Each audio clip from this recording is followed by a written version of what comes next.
Someone make it make sense. Probably a couple.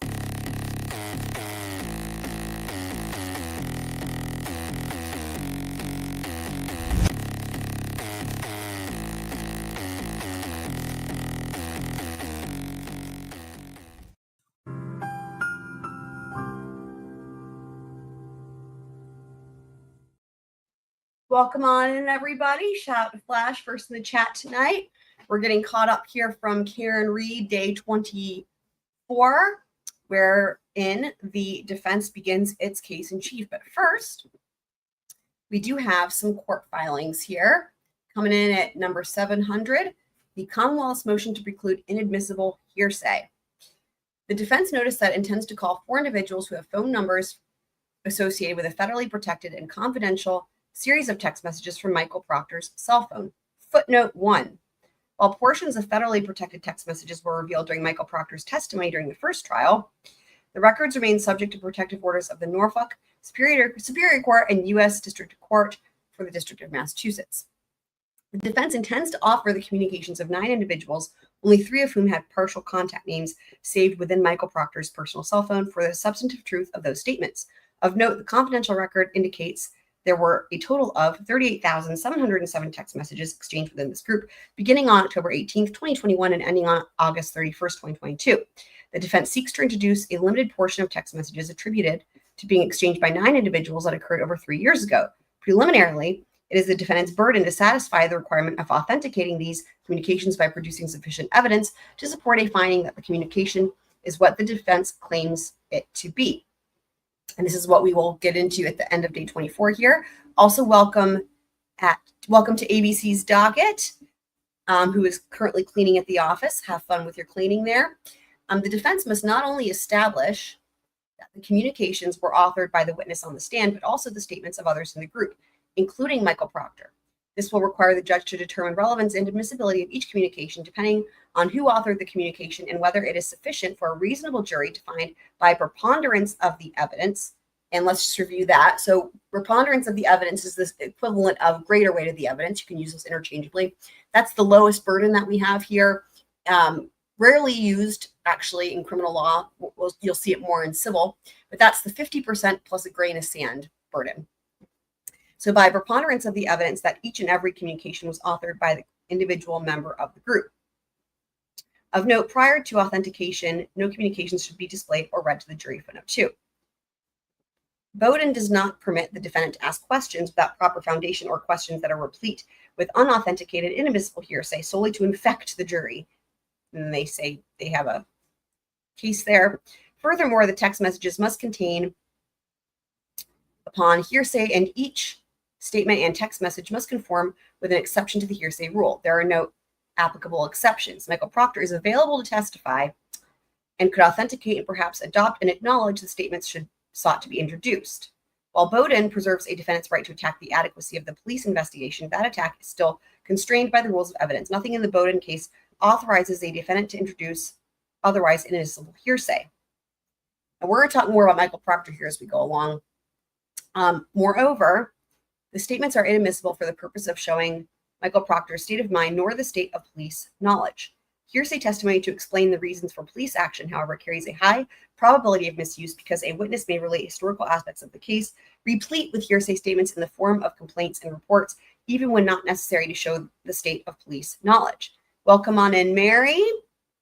Therefore, out-of-court statements to a police investigator, in this case attributed to Michael Proctor in his capacity as the case officer assigned, are permitted: 1, only through the testimony of a police officer who must testify only on the basis of personal knowledge; 2, is limited to the facts required to establish the officer's state of knowledge; 3, is allowed when the police action or state of police knowledge is relevant to an issue in this case. So that's the first filing that we have. Flash actually had fried chicken today. Excellent. Right. So preponderance, right. We do hear it more in civil, but it is used with certain elements in criminal trials. But yes, like I said, that is more commonly seen in civil. But that's the 50% plus a grain of sand burden, as it were.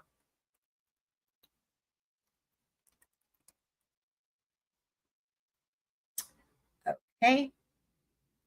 Next up, we have a short one here. Commonwealth's motion for reciprocal discovery. The defense noticed that it intends to call Kelly Denver, that's a typo, it should be Deaver, as a witness in their case. Commonwealth moves to pursuant to Mass Article 14 for all written communications, including prior inconsistent statements and a summary of all oral communications made to any member of the defense team. Again, we hear a little bit about her at the end of the day on day 24, but they're going to have her come back again on Monday morning, which is tomorrow morning. So, all right, without further ado, let's just jump right on into the testimony here. Unshare, reshare.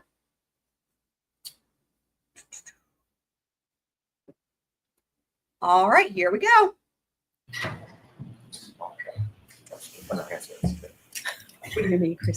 We're now opening a meeting.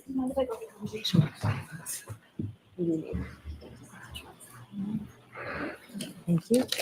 So I was told counsel want to see me at sidebar. Sure. Classic.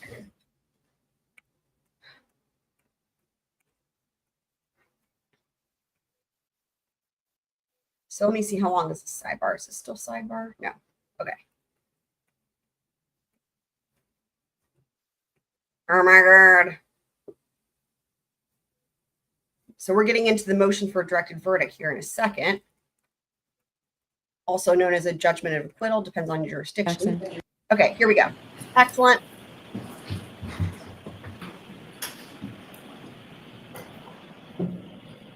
So I'll hear you whenever you're ready, Mr. Jackson. Thank you, Your Honor. Sure. Thank you, Your Honor. We filed this morning a motion for required finding of not guilty under Massachusetts Rule of Criminal Procedure 25A. I think that's before the court. My comments will be relatively brief, but it's important, and the points that I'm going to make in the next couple of seconds or next couple of minutes are equally important. It comes down to the following. The Commonwealth has simply not proven, even in a light most favorable to them, that there was a collision on January 29th, 2022 at 34 Fairview in Canton. Let's talk real quick about motions for a directed verdict. All right. So it's important to note that when these are pretty much, what's the right word here, obligatory in every criminal trial. You always have these. They very rarely are granted. But the important thing to note is that whenever you have these, the court has to look at the evidence in the light most favorable to the prosecution, or in this case, the Commonwealth, which is part of the reason why they're so very rarely granted. Many of you guys have heard me talk about in the Casey Anthony trial. That to me is the most compelling and memorable motion for a directed verdict I've ever heard. And I mean from both sides. It is lengthy, but every single moment of that is really compelling. You have the defense, and then you have the prosecution, and then you have the defense goes again. The prosecution might go again, and then the defense might go. It is epic. It is epic, epic, epic. It is. It'll give you goosebumps, I believe. It is absolutely a stunning, momentous motion for a directed verdict, and the most persuasive one I've ever heard.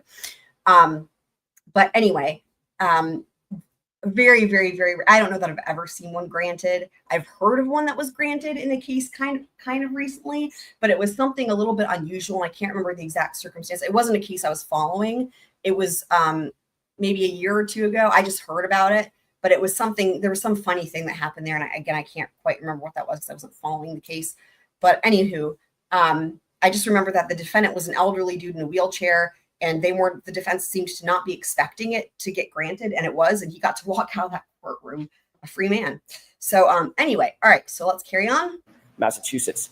There was no collision proven to have occurred. There was no eyewitness presented. There was no video evidence, no audio evidence, no evidence in the form of physical. Again, the defense doesn't do, like, I feel like that could be an issue on appeal for like ineffective assistance of counsel.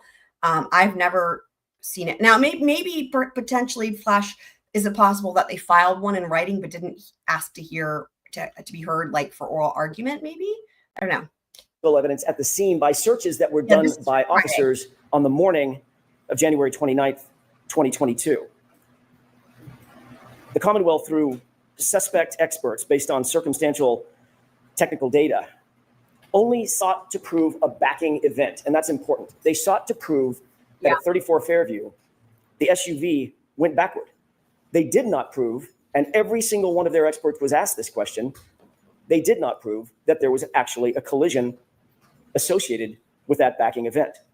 The Commonwealth experts said at best that the car went in reverse, and it was suspect whether it went in reverse at 34 Fairview or some other place, time, or date.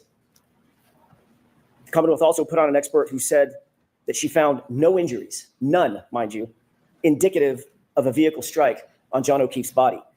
And she, Dr. Irini Scortibello, was arguably their most important witness.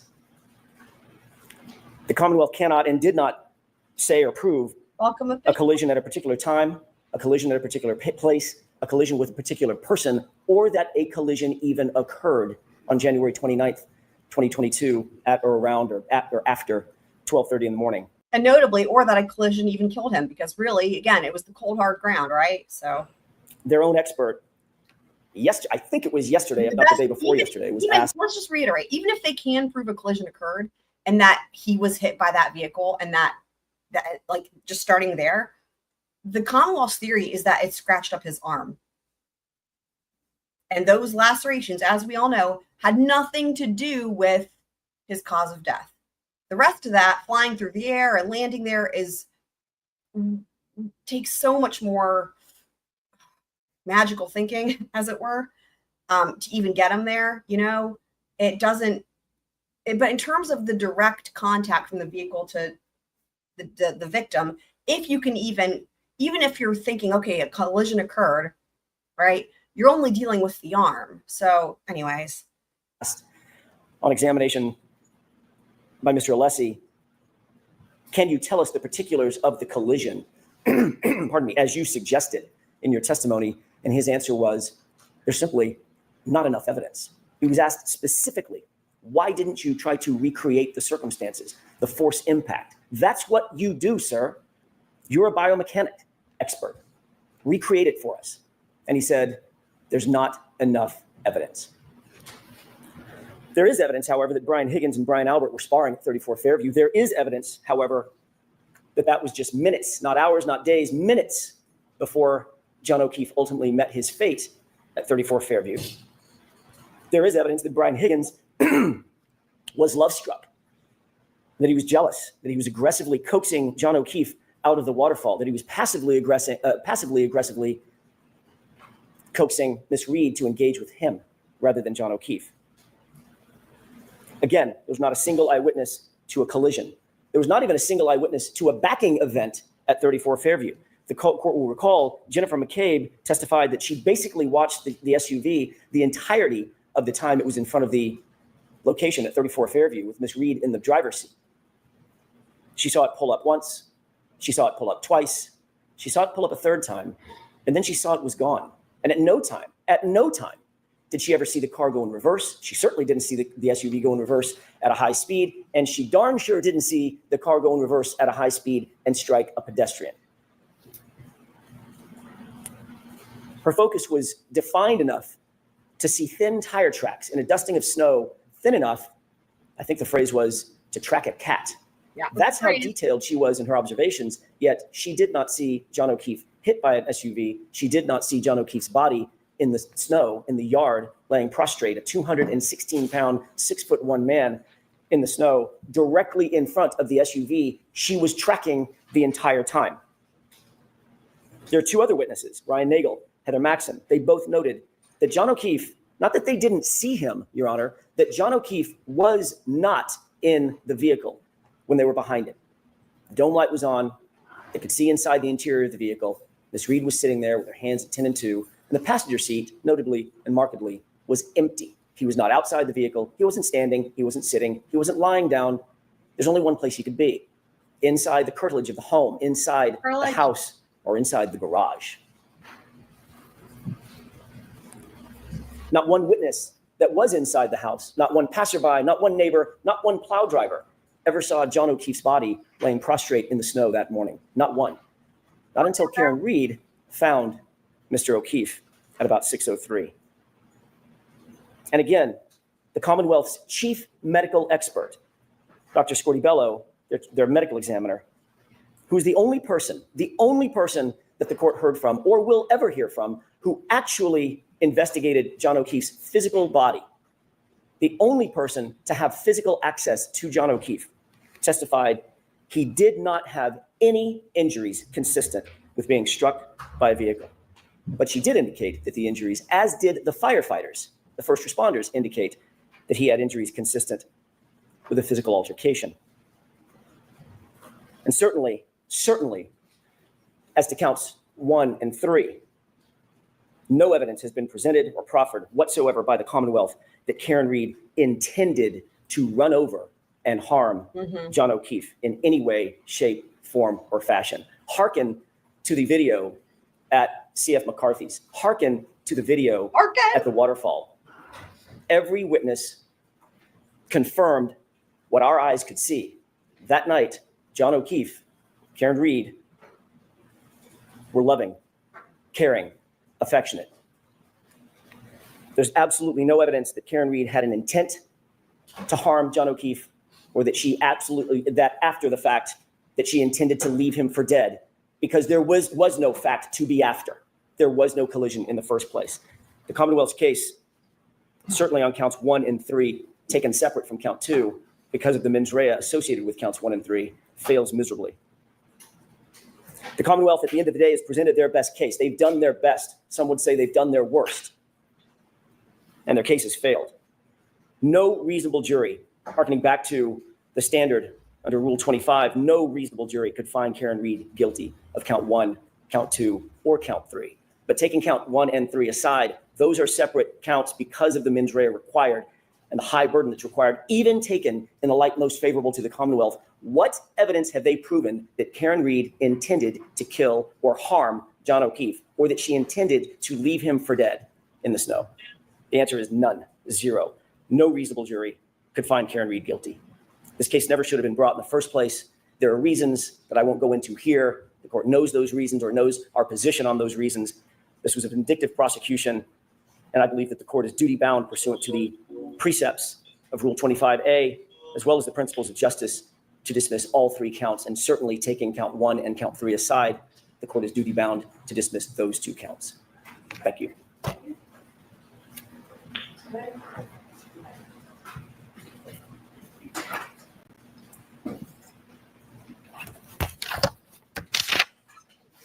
In a light most favorable to the Commonwealth, the first issue the court should look to is intoxication.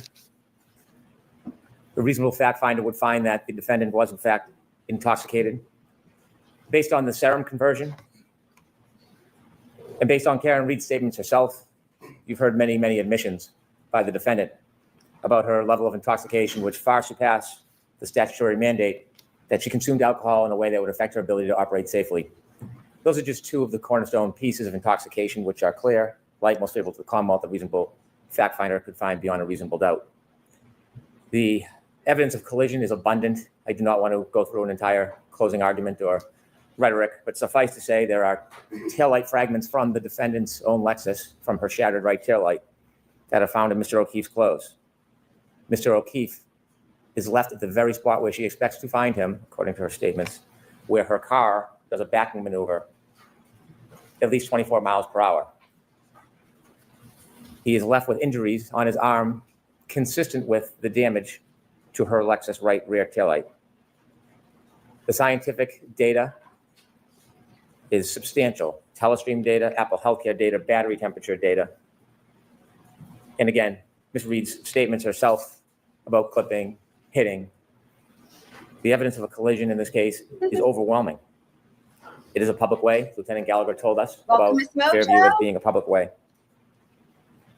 And so as to the operating under the influence of alcohol manslaughter, the conduct of driving in that forward and backing maneuver after being intoxicated meets clearly the standard for OUI manslaughter. Regarding second-degree murder, as highlighted in my opening statement, the defendant engaged in intentional conduct that was her maneuver of driving forward, stopping, and then driving back to Mr. O'Keefe on January 29, 2022. Under the conditions that night after being intoxicated, that conduct was intentional, and any reasonable person could find that her conduct that night Can they though? created a plain and strong likelihood of death. There is no predicate of intending to kill or even intending to hit. There is clearly a plain and strong likelihood of death driving a 6,000-pound SUV forward and then back. In addition to state of mind, again, the defendant tells us herself. Through firefighter Becker, they're arguing, they're upset. We see the text messages, evidence of attempted breakup, and we hear the words of Karen Reed when she leaves numerous voicemails that night, and you can hear her voice. There are statements, I do not want to go through a summary of all of them, but statements from the defendant herself where she acknowledges an injury to Mr. O'Keefe. She's the last one with him, where to find him, and her hypothesis is about hitting and clipping him. As to leaving the scene, again, the defendant tells us that when she leaves, he doesn't look mortally wounded. She leaves him, makes dozens and dozens of calls, but never goes back to help him and leaves him to die. And we heard from Dr. Wolf about the life-saving procedures that could have been initiated. The chance of survival was never given to Don O'Keefe. All of those facts suffice under Lattimore, a light most favorable to the government that a reasonable fact finder would find beyond a reasonable doubt, or could find beyond a reasonable doubt, each and every element of each and every one of these charges. All right, thank you. So the motion is denied as to all three. Yeah, the likelihood of death not being intent, though, that goes to count 2. On the other topic that we were discussing at sidebar, I don't need to hear argument on that right now, Ms. Giannetti. I'd prefer to get started. I would like you and Mr. Brennan to talk to see about proposal. Thank you, Ron. So are we ready to bring the jury in? I did not ask you at sidebar. Are you ready for this witness, Mr. Brennan? I'm ready. Okay, so, Thank you. all right, so we'll bring the jury in. That will take 5 minutes, Paul. All right, so we'll take. All right. Here he comes. So here we have the defense's first witness, guys. Now remember, the last witness the jury saw was Judd Welcher. I think that's key. You tell me the evidence to give the court and jury in case down here should the truth, the whole I know, truth, right? nothing but the truth, so help you God. Yes, I do.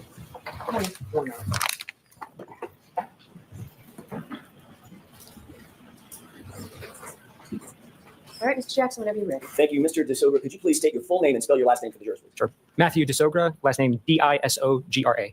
What do you do for a living, sir? I am a licensed professional engineer. I practice in the field of accident reconstruction. And within that field, I specialize in analysis, interpretation, and accessing all types of vehicle data. How are you currently employed? I'm employed by Delta V Forensic Engineering, which is an engineering firm that specializes in accident reconstruction, all parts of accident reconstruction. Tell us a little bit more about Delta V. What is it? What kind of company is it? But other than that specialty, what else does it do? So accident reconstruction is a broad field. There are a lot of subspecialties within that. So accident reconstruction is everything from the initial investigation phases of a crash all the way through testimony, like here today. Some of the specialties within that could be things like biomechanics, could be human factors, and my specialty is data, vehicle data, and event data recorders. On that topic, what is your current title or position with Delta V? I am the director of engineering for our EDR services line. What does EDR services mean? So event data recorders. So EDR is a general term we can use to talk about all types of data from all types of vehicles. And how would you describe your role as the director of engineering for EDR services for Delta V? I wear a couple of different hats. First and foremost, I'm still a practicing engineer. I still conduct investigations. I still perform analyses, and I testify. On top of that, in the director role, I oversee a group. It's not just me doing this kind of work. I have 3 other engineers that work with me, all specializing in EDRs. So I oversee that group and focus on kind of the day-to-day operations as well as the direction we're going. With things like autonomous vehicles coming, the role of data is growing. So we're kind of looking to the future in a lot of those ways. As a consulting engineer, you've indicated what your specialization is. Do you specialize in motor vehicle accident reconstruction as well as vehicle system analyses? I began my career at Delta V doing traditional accident reconstruction in the broadest sense. And as I have progressed, I have sort of narrowed myself down and now specialize in that. But I still consider myself an expert in accident reconstruction because ultimately, No, please finish. Ultimately, anytime we're doing EDR or data analysis, it is in support of an accident reconstruction. You talked about event data recorders. Do you also engage in the specialty of advanced data recovery methods? In other words, methods of pulling the data. It's one thing to have it sitting in a car. It's another thing to pull it out and make it useful, correct? That's right. There are a lot of different ways data can be accessed, all the way from just plugging into a port on a working vehicle, all the way through when a vehicle is catastrophically damaged and even the modules themselves are damaged, accessing the data at the chip level. So no matter what condition a vehicle or the remnants of a vehicle are in, generally we can still get the data from that. Do you have any specific knowledge about Toyota data? I do. Describe that for us. Beyond Toyota being a common vehicle in general, so we run into that data quite frequently. Just this year, we published a paper specifically studying some of the behaviors of the additional data recorder that's in Toyota vehicles. Does Toyota make another sub-brand, for lack of a better phrase? Lexus, I believe you're. So Lexus is a Toyota brand. Right. Correct. Okay. What is infotainment? Let's talk about the combination of a couple of words, information and entertainment. What is infotainment data as it relates to vehicles, modern vehicles? So that's it. It's a generic term, which more or less means the thing that's in the middle of the dashboard with the screen on it. A lot of manufacturers implement that a little bit differently, so they all look different, but it's a general term we use in the industry to describe that system. And what about, I'm going to change gears a little bit. What about your experience with regard to GPS as it relates to vehicles on the road, on the common roadways of the country? GPS is a pretty fundamental part of vehicle data as a whole at this point, and we run into it in a lot of different places. We see GPS data from infotainment systems, and we're analyzing that data. Most of that's GPS-based. I do a lot of heavy truck work, and almost every heavy truck has some kind of GPS system in it for the fleets to track them, so we're analyzing that as part of data. And then the last area would be when we conduct testing, any kind of research, we're generally going to put our own GPS systems on vehicles so we can study that data. So analyzing GPS is a regular part of my job. GPS, global, I'm going by memory, global positioning satellites? Global positioning system. System, got it. GPS is a mechanism to figure out where on Earth a certain item might be, whether it's this pin or an 18-wheel tractor trailer, correct? That's correct. Is there any difference inherently in the GPS mechanism that's installed in an infotainment center in a Toyota/Lexus, versus a heavy truck or heavy vehicle that's on the road? The core technology behind how it works is fundamentally the same. What is instrumented testing as it relates to Toyotas and VCH testing and things of that nature? Can you explain that for the jurors? Sure. What instrumented testing means is, let's say we want to study, let's say, how accurate some data is that comes out of one of these vehicles. So we need an independent source of that information. So what we'll do is we'll equip a vehicle with one of these GPS data acquisition systems. Basically, we can drive the vehicle around and we know exactly where it is, how fast it's going, all these parameters. We can do some maneuvers with the vehicle. Then we can download the data that the vehicle stored, and now we can compare the two and say, okay, well, if we have really high confidence in our system, how accurate is the vehicle system? Because the reality is there's always some small errors in these vehicle systems. And in a lot of cases, what's important is quantifying that error. So you're obviously familiar with GPS systems in many different platforms. That's correct. Okay. How many cases have you been a part of in terms of investigating and or analyzing infotainment center or infotainment system data? Infotainment specifically, probably around 30. And are you also familiar with engaging in some sort of analysis that's referred to as clock alignment? Yes. What is clock alignment? Clock alignment would mean that anytime we have a timestamp in any set of data, a singular clock value, there's a good likelihood that that's not 100% accurate. So clock alignment would mean finding an independent source of time to compare that to, preferably one that's more reliable, and then making the necessary adjustments so that time can be considered real time. How many cases have you been involved in that deal with clock alignment specifically? Thousands, over 1,000. That's a regular part of data analysis. Any data set that has a timestamp, it's normal. It's part of the analysis. It's really the first step is let's get that clock aligned. So it's something I'm doing regularly. And how long have you worked for Delta V? It'll be my 13-year anniversary next month, actually. Okay. These things that you just described that we've talked about for the last few minutes, these are all duties that you perform within the rubric of your employment as the director of engineering at Delta V, correct? Correct. Now let's shift gears real quick and talk about your education, training, and background that qualifies you to perform these duties that you just talked about. Go ahead. The road is open and it's yours. Certainly. So I began my academic career. I got an undergraduate degree in mechanical engineering from the University of North Carolina at Charlotte. I then went on and got a master's degree also in mechanical engineering from the same school. And then when I came out of school, I immediately started working for Delta V Forensic Engineering.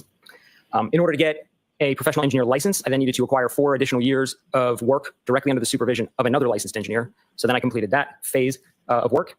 And then in order to maintain my license, I have to complete continuing education every year in the field that I practice. So you got both a Bachelor of Science, correct? Correct, Bachelor of Science. Did you mention the year that you got your Bachelor of Science? 2011. And you have a Master's Correct. in engineering. That is correct. And when did you secure that degree? 2013.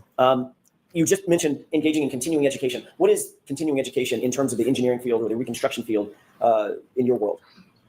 So in the state that I'm licensed in North Carolina, they define that really as any activity you're participating in that's keeping you abreast with the field, keeping you up to date with what's going on. So taking formal classes counts for continuing education, but also some of the other work that I do, like publishing research in peer-reviewed journals, also counts as continuing education. Do you regularly attend symposiums or symposia, I guess is the right Yes. word? Have you attended symposia related to EDR research and training? Yes. How about advanced applications of heavy vehicle EDR data? Correct. Yeah, I attend. There's a couple of regular conferences in our industry specifically tailored to EDRs as a whole for passenger vehicles and heavy trucks. I'm a regular attendee of those. I'm also a regular speaker at most of those. And I'm usually presenting some of the new research that we have for that year. So not only do you attend, you actually teach. Correct. Have you attended data? I'm sorry, have you attended data? Have you attended events that deal with data, event data recording systems and event data recording system extraction? Yes. What about vehicle crash reconstruction? Yes. What about electronic control module imaging? Yes. What about electronic control model analysis? Yes. Applying automotive EDR data to traffic reconstruction? Yes. These are samples of the type of continuing education that you routinely engage in, correct? All that's accurate. You talked about additional licenses and professional registrations. You're a licensed professional engineer, correct? That's correct. In North Carolina? Correct. You're also a certified IPC specialist? Yes. What is an IPC specialist? IPC is an organization that offers certifications in basically soldering. I could say it in more technical ways, but it boils down to soldering. So as it relates to what I do, when we are recovering data from damaged EDRs at the chip level, that involves some really precise soldering work. And so IPC offers courses in how to do that at basically the highest level, and then they offer certifications for that. Are you a member of the Society of Automotive Engineers? I am active member. When you say an active member, is that a nationally recognized society for academic engineers? Yes. The teaching roles that you've held within organizations, have you been an instructor concerning accessing and interpreting heavy vehicle data event recorders? I am. I'm currently an instructor of that course, which is offered through the Society of Automotive Engineers. As a matter of fact, next week, are you going someplace to teach? I am. I will be in Wisconsin next week teaching that very course. Are you a member of any subcommittees within that organization, within the organization of the Society for Automotive Engineers? I am. I am a voting member in the J2728 subcommittee, which is a subcommittee for event data recorders on trucks and buses. Are you also a member of the National Association of Professional Reconstruction Specialists? I am. Does that require a certain level of education? It does, and it requires, as far as I know, when I joined, sort of proof that you are active within the field of accident reconstruction. That was my next question. It requires you to stay current on accident reconstruction issues, correct? Correct. Have you also authored peer-reviewed articles on within your field, in your Yes. subfield? Is it fair to say that you've authored or co-authored a number of peer-reviewed papers in the field of accident reconstruction specifically, as well as EDR data retrieval? That's correct. Have any of your peer-reviewed articles that you've either authored or co-authored specifically focused on Toyota vehicles? Yes. Can you name one, please? Specifically, this year published a paper where we studied the effects of collision-induced power loss on the way data is recorded in Toyota systems. And that would include Lexus systems. Fundamentally, they're the same components, it's just a different brand on top. In January 2025, did you co-author a publication entitled Simulation of Vehicle Speed Sensor Data for Use in Heavy Vehicle Event Data Recording Testing? Jackson, you're going to have to repeat that. Of course. Sorry. In January 2025, did you co-author a publication entitled Simulation of Vehicle Speed Sensor Data for Use in Heavy Vehicle Event Data Recorder Testing? Yes, I was the lead author on that paper. When you're dealing with retrieving data from a vehicle, an EDR, event data recorder, Toyota paper, whatever it might be, and that's a term of art, Toyota paper, correct? Sure. Does it matter if the vehicle is a heavy vehicle, a small vehicle, a passenger vehicle, a moped, or a skateboard if they happen to have an infotainment center on it? There are differences, of course, between the data that comes out of passenger vehicles and the data that comes out of heavy trucks, but there are also a lot of fundamental similarities to those. Like, for example, they all record vehicle speed. They all have accelerator pedals. They all have brake pedals. So a lot of the core data we're analyzing is very similar. In January 2020, did you co-author a publication entitled Chip and Board Level Digital Forensics of Cummins Heavy Vehicle Data Event Recorders? Yes, I did. Okay. And what was the fundamental, without getting into the granular details, the fundamental aspect of that paper? So, in that research, we introduced a new technique for getting data out of damaged modules. So, they're either burned, they've been submerged in the water, they're crushed physically from impact. We demonstrated a new method to be able to get data less invasively, but still at the chip level. And we also demonstrated that we could translate that data from the chips outside of the software that was provided. So you can use the software and get the data that way. We demonstrated we could basically do it ourselves if we wanted to. Mr. DiSogra, have you been qualified in other courts to testify as an expert in the area of accident reconstruction, EDR data retrieval? Yes. How many times? Once. When was that? In New York. You were deemed qualified as an expert in that court in this field that you're talking about today. Specifically with as it relates to data, yes. I want to talk a little bit about what you were asked to do in this case. We asked to undertake a review of certain work performed by a person by the name of Shanon Burgess with Aperture LLC. Yes. Are you familiar with Aperture? Yes. Before you were asked to undertake that review, were you familiar with Aperture? Yes. Were you familiar specifically with Shanon Burgess? Yes. Were you asked to engage in any original analysis in this case? All of my analysis is fundamentally based on all of the data and the numbers provided in the Aperture reports. So more or less the answer to your question is no. So you were asked specifically to give the court and the jurors clarity on data that Shanon Burgess had analyzed and provided a report about, correct? Correct. And that dealt with data obtained from Ms. Reed's SUV, Karen Reed's SUV, correct? Correct. Did you, in fact, review Shanon Burgess's report summarizing his findings and conclusions regarding clock drift? That report was dated in January of 2025. Yes. And what did you do in that regard? I analyzed the methods that Mr. Burgess proposed for aligning the clocks in that report. Were you also asked at some point to review Judson Welcher's report and PowerPoint presentation regarding the timing of the text stream event known as 1162-2? Yes. Did you determine whether Dr. Welcher had based his report on Shanon Burgess's analysis? Yes. Before we get into that, I want to ask you a couple of questions about text stream events. So we're all talking sort of with the same vocabulary if we could. When I say text stream event, have you ever heard that called a trigger event? Yes. Are those sort of synonymous? The event, in order to be generated, has to be triggered by something. So, yes. You became aware in your analysis, I'm assuming, that Dr. Welcher reported a trigger event at a particular time or span of time, correct? Correct. What span of time was that? I should say, what time was that? For which event? Just so For I'm the clear. 1162-2 event, sorry. Do you mind if I reference the slide? Because I don't have the number committed. court's to my- Go ahead. Do you have a copy of it in front of you? I do, Your Honor.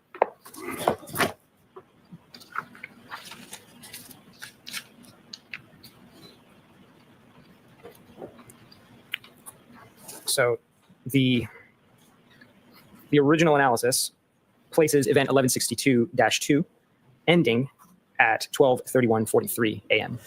Now, Dr. Welcher, this is what I want to talk about for just a quick second. Dr. Welcher indicated that the trigger event began at 12:31:38, correct? I believe so. That would suggest that a trigger event lasts 5 seconds. 12:31:38, 12:31:43, correct? Objection. Sustained as to form. Let me ask you this. Does a trigger event or does a text stream event last 5 seconds or 10 seconds? The trigger is a singular point in time. That's my question. All right, so if we're thinking about a trigger event, it's like that clap, snap, right? It's a point in time, not a series of, not a time span, correct? It's a singular point, correct? Okay. Does a trigger event or a text stream event cause a recording to bookend the trigger event itself? Yes. Explain that for the jurors so that we're very clear about that. Sure. So when an event is triggered, what we end up with is some data from before the event was triggered and some data from after the event was triggered. The way it does that is it's kind of always recording. And as soon as it sees a trigger, it says, aha, and it goes and it grabs the previous 5 seconds. That number can vary. It can be more or less than 5, but for the specific trigger we're talking about, it grabs the previous 5 seconds of data, and then it keeps recording for an additional 5 seconds, and that completes its recording phase. Right. So if Dr. Welcher indicated that the text stream event, the trigger, was at 12:31:38, would it be accurate if he said that trigger ended at 12:31:43? Sustained as to form.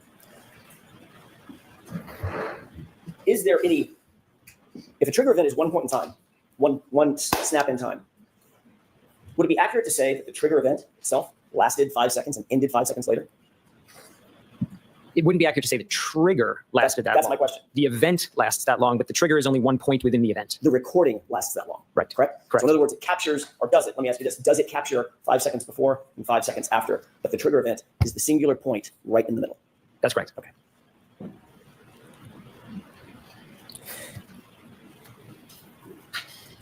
If we were to calculate the window between the trigger event or the text stream event and a lock event on John O'Keefe's phone, you analyzed both, correct? Or you reviewed both, correct? Correct.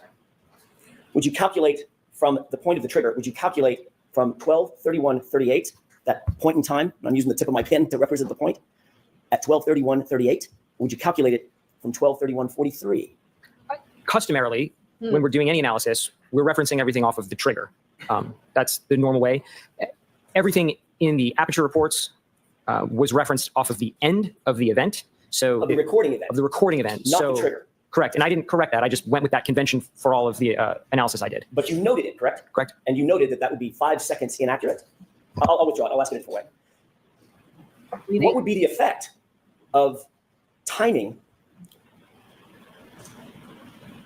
if you were to start at the trigger event, 12:31:38, versus timing the event if you were to start at 12:31:43? There'd be approximately 5-second difference in every subsequent calculation. And if, in fact, there was a lock event, which you reviewed, at 12:32:09, how long would the actual window be from the trigger event to 12:32:09? It would be larger by 5 seconds, approximately. So it would actually be 31 seconds, correct? Did I do my math right? You did. Let's get back, if we can, to the offsets that you identified in Shanon Burgess's, the time offsets that you identified in Shanon Burgess's report. When you applied the potential, And here's the thing, right? He's just doing the data. I think a lot of this is laying foundation so that if a lot of this is sort of like hard to sort of see exactly how it will change things, you know, and I haven't watched all his testimony. There might be some sort of graphics, but at the very least, I think a lot of this is going to be laying foundation for ARCA. So offsets identified by Mr. Burgess to the text stream event at 1162-2, what opinions or conclusions did you come to with regard to that analysis or that question? Sustained as to form. Did you apply the potential offsets Mary? identified by Mr. Burgess in his January 2025 report to the text stream event 1162-2?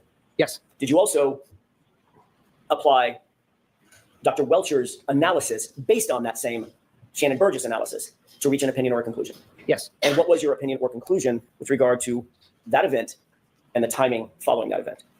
Based on all the data in those two original reports, regardless of what adjustment is made or which 2 points are used to try to correct the clock, the phone lock event always occurs after the end of the event, using their convention of referencing off the end of the event, not the trigger, but it always occurs after. And that was based on Shannon Burgess's January 2025 report, correct? Correct. Sustained. What was that based on? Which report? We're dealing with two different reports, May and January. I want to make sure we differentiate. Which report are you just now talking about? I'm talking about the January report. Now, did Mr. Burgess, were you supplied with a supplemental report by Mr. Burgess? Yes, I was. When was that? Slightly after he issued it, but I don't know the exact date. It was issued on, his report was dated May 8th, and I think I was provided a couple days after that. I don't remember the exact date. So after, well, do you know when this trial started? No, I don't know the exact date. I know you're not watching the trial, but it was in the middle of this trial, correct? Sustained. I'll ask you a different question. With regard to the original report, the January 2025 report, was there any circumstance in which Mr. Burgess and Mr. Welcher could conclude that the lock event on John O'Keefe's phone, that lock event, occurred before the trigger event? Objection. Sustained. Ask it differently, Mr. Johnson. What is your opinion about whether or not there was any analysis done by Mr. Burgess or Mr. Welcher that put the lock event occurring before the trigger? Objection. Sustained. May we approach, Your Honor? Yes.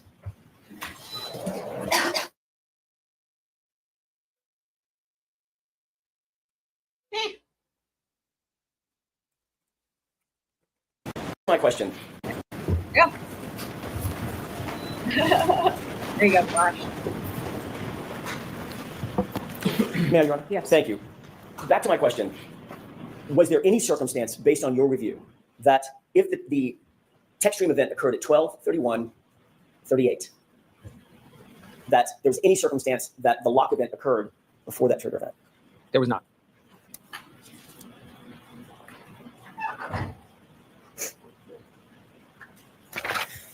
Did you create a PowerPoint for clarity's sake in March of 2025? Yes, Did you provide that to us? I did. What was the purpose of creating the PowerPoint? The purpose of the PowerPoint was really to take a bunch of different data elements that were kind of placed throughout Mr. Burgess's report and Dr. Welcher's report in PowerPoint and compile them into a single source, a single table, essentially, to show as clearly as possible what the conclusions would be if we look at the data as a whole.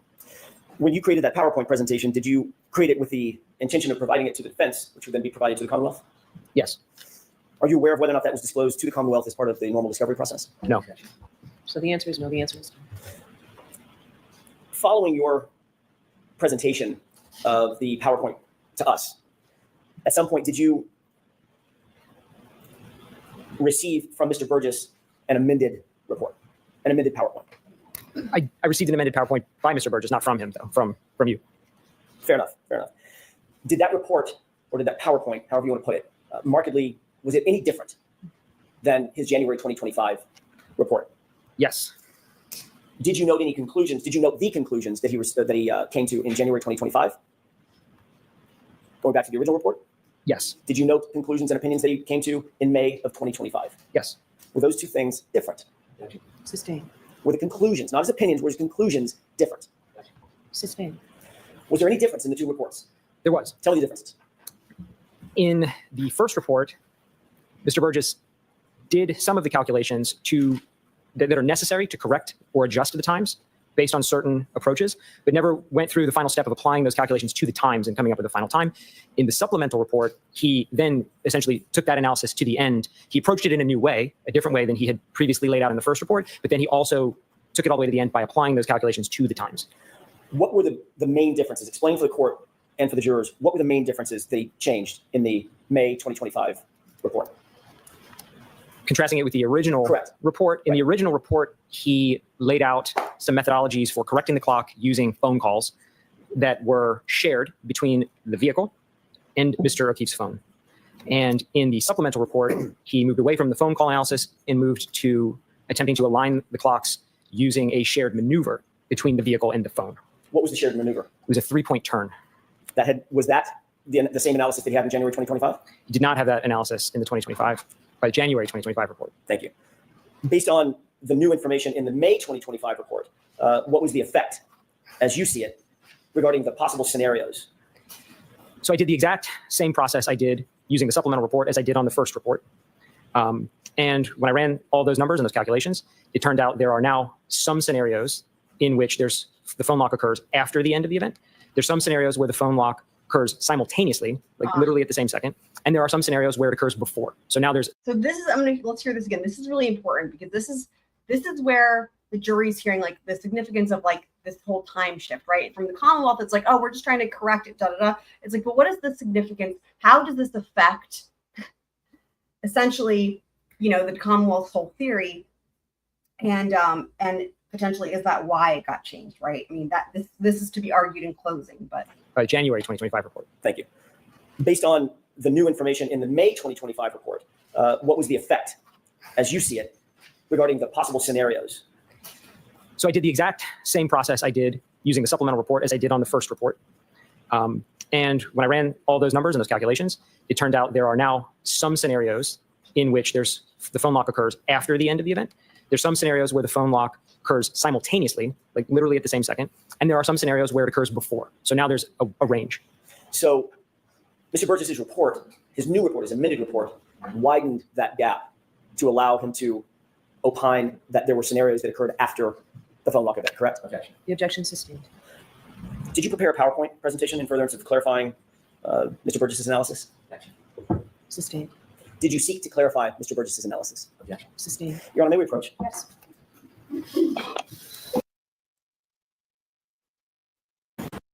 You prepare a PowerPoint.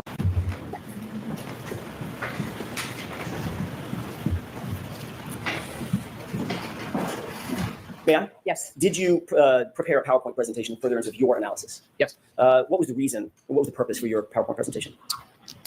I needed to include in my analysis the approach and the conclusions from the supplemental report by Mr. Burgess. May I have a moment, Your Honor? Yes. May I approach? Yes. If you would mind taking a look at that document, it's a multi-page document I just handed you, and just flip through it and let me know once you've familiarized yourself with it.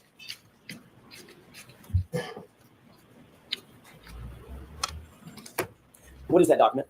This is a printout of the PowerPoint presentation that I prepared. Is it true and accurate? Yes, And it's complete? it appears to be. Your Honor, I would move for its admission, please. I have no objection. May I have that back from you for just a quick second? 208. Thank you.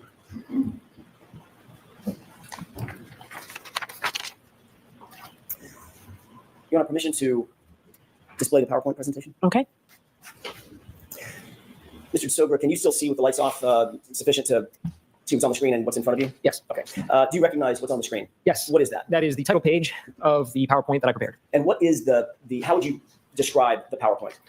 So this PowerPoint is largely identical to the first PowerPoint I prepared in that it seeks to take all of the different approaches between the initial Burgess report, the supplemental Burgess report, and Dr. Welter's report, lay out all of those approaches in one kind of coherent fashion so we can look at what conclusions we can draw from all of that data. With court's permission, can we go to slide 2? Yes. Mr. Jackson, you can just use this PowerPoint. It's in evidence. You don't have to ask slide to slide. Thank you, Your Honor. Taking a look at this next slide, what is this? What are we looking at? This is a slide from Dr. Welter's presentation that I was provided. Specifically, this is his slide number 33. And what does it show? This is where he introduces the first, acknowledgement that there's a difference between the time that Aperture calculated for the end of event 1162-2 and the lock event on Mr. O'Keefe's cell phone. Is there anything in this slide that you disagree with in Mr. Welcher's presentation that you disagree with? It's up on the... I added the 2 green boxes and the text, the word after. That's not Dr. Welcher's. And I added that because it stated here that the event occurred within 26 seconds. But if we do the math, and he actually does the math, he really means after. It means the phone lock event occurred 26 seconds after the end of the vehicle event as calculated. That's right. So I'm going to allow it. The phone interaction happens how many seconds after the text stream event? Based on this slide, 26 seconds. Thank you. And the text stream event that we're talking about is what number? 1162-2. And this slide, other than the green, is this slide or the portion of the slide that we're looking at, other than what you've described, is this directly from Mr. Welcher's own analysis or his PowerPoint? Right. I added the green box around within, the dash green box around the whole paragraph, the line, and the words after. Those are my additions. Let's go to the next slide. Can you tell us what this is? This is more or less a repeat of what's on the first slide, but just shown with a little more focus. The first slide is a little busy. So what Did you, I'm sorry, Mr. DiSogra, did you create this or is this from Dr. Welcher's report? I created everything on this slide apart from in the top right. That came from Dr. Welcher's slide 33. Although you created the slide, where's the data coming from for this slide? All of the data on this slide and all of my subsequent slides comes from the Aperture reports collectively, either Dr. Welcher's report or slides or Mr. Burgess's first and second reports. What did their analysis reveal in terms of the time, the exact time of the lock event for Mr. O'Keefe's phone? So in their analysis, in Aperture's analysis, they report the Lexus event 1162.2 ends at 12:31:43, and they also report there's a phone lock at I have 12:32. to say, how much more helpful is this though versus what we saw from Burgess, right? Like, this makes it so much more clear. And from Welcher. Remember how both of them, they had like a bazillion things on each slide and it was like completely useless? You know, again, almost on purpose, if not definitely on purpose, so that the jury couldn't actually see anything. And it was just sort of like throwing a bunch of shit on the screen where that was pointless, just hoping the jury wouldn't care. This is making it so much more clear. 209. So if we just simply take the difference in those two times, The difference get- when you want the jury to understand the data versus when you don't want the jury to understand the data, my opinion. 26 seconds. 100%. If you were to add the 5 seconds back to 12:31:38, which is the actual trigger event, what would you come up with? 31 seconds. Which of the two, in your expert opinion, which of those two numbers is more accurate as it relates to the trigger event? If we wanted to conduct the analysis relative to the trigger, it would be better to use the actual trigger time. However, as long as we're consistent through the analysis, it's not entirely wrong to use the end. It would be wrong if I suddenly switched up and started talking about this relative to the trigger event, but they present it as the end of the event, so I conduct the rest of my analysis using that convention. Is another word for the end of the event the end of the recording? End of the recording. Yeah, when I say event, what I mean by that is the data event, the data recording event. But the trigger event itself, 12:31:38. Correct. Did you put a name on this gap, if you will, this time frame? Yes, I did. For the sake of the rest of the analysis that I'm going to do, I thought it would be helpful to just refer to this difference in time as John's interaction window, And that refers directly to the interaction with the phone, the human interaction of locking the phone. the 12:32:09 lock. Okay, let's go to the next slide, please. What does this slide show us? So this here, what I'm doing is I'm kind of laying out the bounds of what I mean in John's interaction window, which should make, we have a lot of numbers to go through here. And so this should give us a very easy metric for kind of determining whether we have an event before or after. So what I mean by that is when we calculate John's interaction window, if that number comes out and is positive, that means the phone interaction occurs after the end of the vehicle event. Okay. And if we calculate John's interaction window and that number becomes a negative value, then that means the phone interaction occurs before. So now we have just a convention we can use really quickly to say, is it positive or is it negative? And we can maybe spare ourselves some of the math with 1,000 numbers. So There you go. positive means what? One more time. Positive, John's interaction window positive means the phone lock occurs after the end of vehicle event 1162-2. Got it. Let's go to the next slide, please. Love it. What does this slide show us? So what I'm saying here, I'm kind of laying the foundation for why we're going to even do this. Why do we need to start doing math on these clocks? So fundamentally, the phone, Mr. O'Keefe's phone, and the vehicle, Ms. Reed's vehicle, they're separate clocks. And it's very unlikely that they're going to be aligned perfectly in time. Right? If I compared my watch to your watch, it would probably be off. And that's the same case for any two independent clock sources. So Aperture, in their collective reports, propose a number of different ways in which that can be corrected. So I'm going to go through all of those ways that Aperture has proposed and show if we align the clocks based on how they laid out, does John's interaction window stay positive or does it ever become negative? Where does it end up when we run all those analyses? Or another way to put it is, does the phone interaction always occur after the end of the vehicle event? And what did you determine? Based on the initial reports, Yes. the phone interaction always occurs after the end of the vehicle event.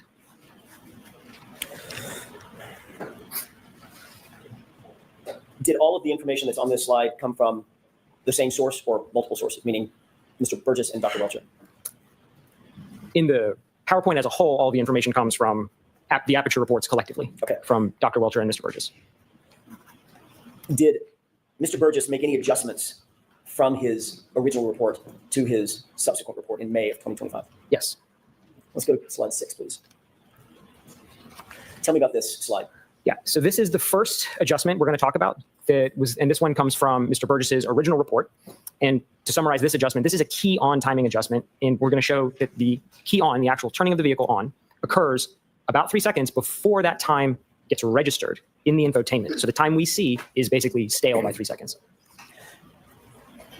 We're all familiar with how computers turn on.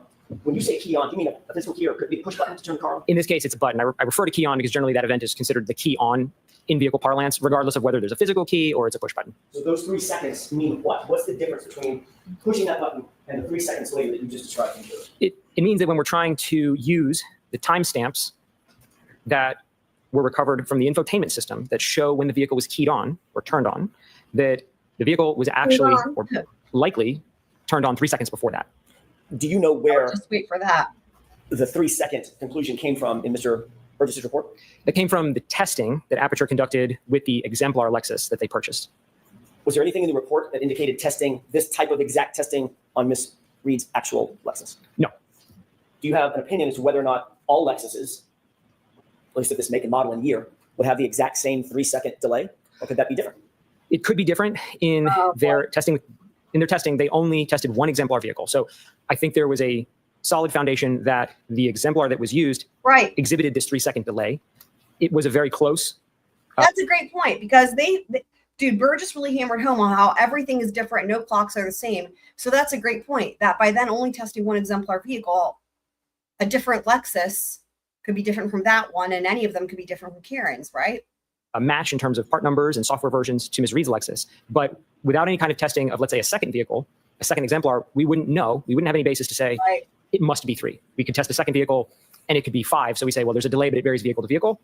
They could have tested a second vehicle and found it's also 3. And then you start to build some confidence that maybe it is 3 across every vehicle. But Right. with only testing one Yeah. and not testing the subject vehicle, it is difficult to say with absolute certainty it would be 3 seconds. Yeah. What is your opinion about best practices with regard to trying to create this That's a great point. gap for purposes of coming to an opinion or an analysis? So because we don't know whether or not this specifically would apply to Ms. Reed's vehicle, the best way to conduct that analysis would be to do the entire thing with the key switch adjustment at 3 seconds. Because if we're going to use a value, 3 is the most reasonable one because that's the one shown in testing. But we should also do the entire analysis without it in case we feel that that's the most appropriate. So in fact, that's what I do and will show is I ran the analysis both ways, with and without, to be as conservative as possible. Did your review of Mr. Burgess's report indicate that he ran the analysis both ways? He did not. Let's go to slide 7. What are we looking at here? This is an excerpt from Mr. Burgess's original report. His page 28 and his page, there's a screenshot also from his page 30 at the bottom. And this is where he states in that report that when they were doing the testing with the Exemplar, they observed across 4 different key-on cycles this 3 second difference. So what I mean by that is they had a video camera in the car that had a timer on it. And so in the video, you can see the button pressed. So in their testing, for example, they pressed the button at 21:48:05, and that's sort of nailed down. When they went back and downloaded the data from the infotainment, the key-on was logged in the infotainment as 21:48:08. So there's the 3 seconds. That's where they're getting that from. And that's what he states highlighted in red there. It's a little hard to read, but it basically says the average across 4 runs was 3 seconds. The 3 second delay, was that actually in his report? This is the only point in the report it's mentioned. And I guess what I'm asking, it was an artful question. The portion to the left, is that his report or your report? That is his report. Everything on the left-hand side of the slide comes from Mr. Burgess's report. So the 3 second delay was noted in his report. It was noted. Did he apply the 3 seconds in his analysis? He did not. Did he indicate in his report why he ignored that 3 second delay? He did not. Sustain as to that question. I'll rephrase it. Strike the answer. Did he indicate in his report the reason that he did not apply the 3 second correction? He did not. When you do apply the 3 second correction, what do you come up with as it relates to the 26 seconds from the end of the recording? So the positive 26 second window, if we only apply the 3 second key on, grows to positive 29 seconds. If you apply the same 3 seconds to the trigger event time, now what does the gap? That gap would grow to a positive 34 seconds. Between the trigger event and what? The phone lock.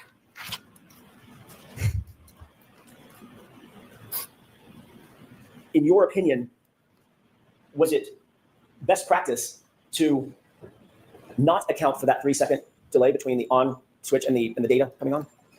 Sustained, ask you to. What, in your opinion, would be the best practice in terms of this 3 seconds that was noted in the Exemplar vehicle?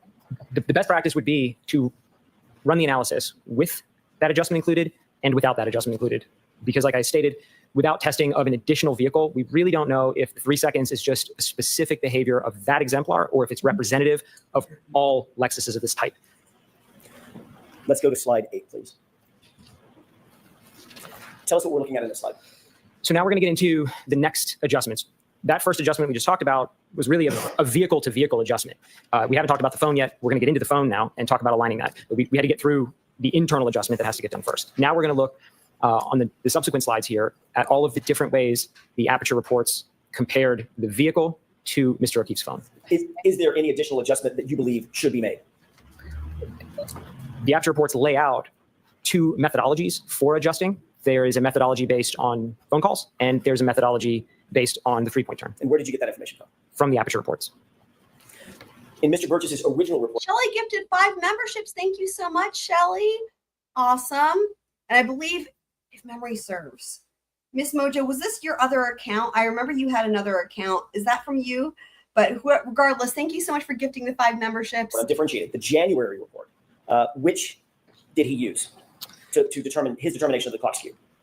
In his initial January report, Welcome to all the members. he never actually takes the calculation to the end by applying the differences in times to the calculated time for 1162-2, but he does do the math, which I'll show, for the differences on these phone calls.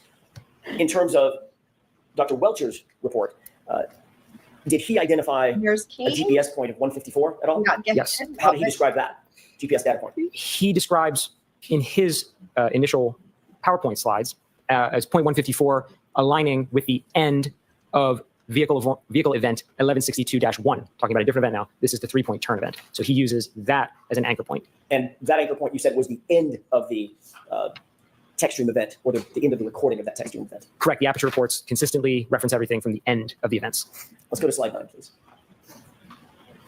What are we looking at here? On the left is an excerpt of page 33 from Mr. Burgess's initial report. And what he shows here is he has identified 7 call logs that exist both in the infotainment from Ms. Reed's Lexus and in Mr. O'Keefe's phone. He puts them in a table form. Then he actually goes on and calculates the difference between those 2 times. So that's what I meant by he sort of does the math. He makes my job a little easier, and the numbers are already there. He just never applies these to any of the times. So that's where I step in and say, if I take that 3rd column that he lays out, those are in seconds. If I apply those seconds, that adjustment to 12:31:43, where do we end up with John's interaction window in those times? What did you conclude in terms of finishing the work? Sure, I did all of them. And so I highlight on this particular slide, I just highlighted the very first one he has in here. In that case, he identified that Mr. O'Keefe's phone was 2 seconds slow relative to the infotainment system. So if we apply only that adjustment, then John's interaction window becomes positive 28 seconds. Oh, I like how they're zooming in there, camera person. Just apply all of the potential offsets? He didn't apply any of the offsets. He calculated all of them, but he didn't apply any of them. Did you ultimately apply all of the offsets? Yes, I did. And what did you determine? Okay.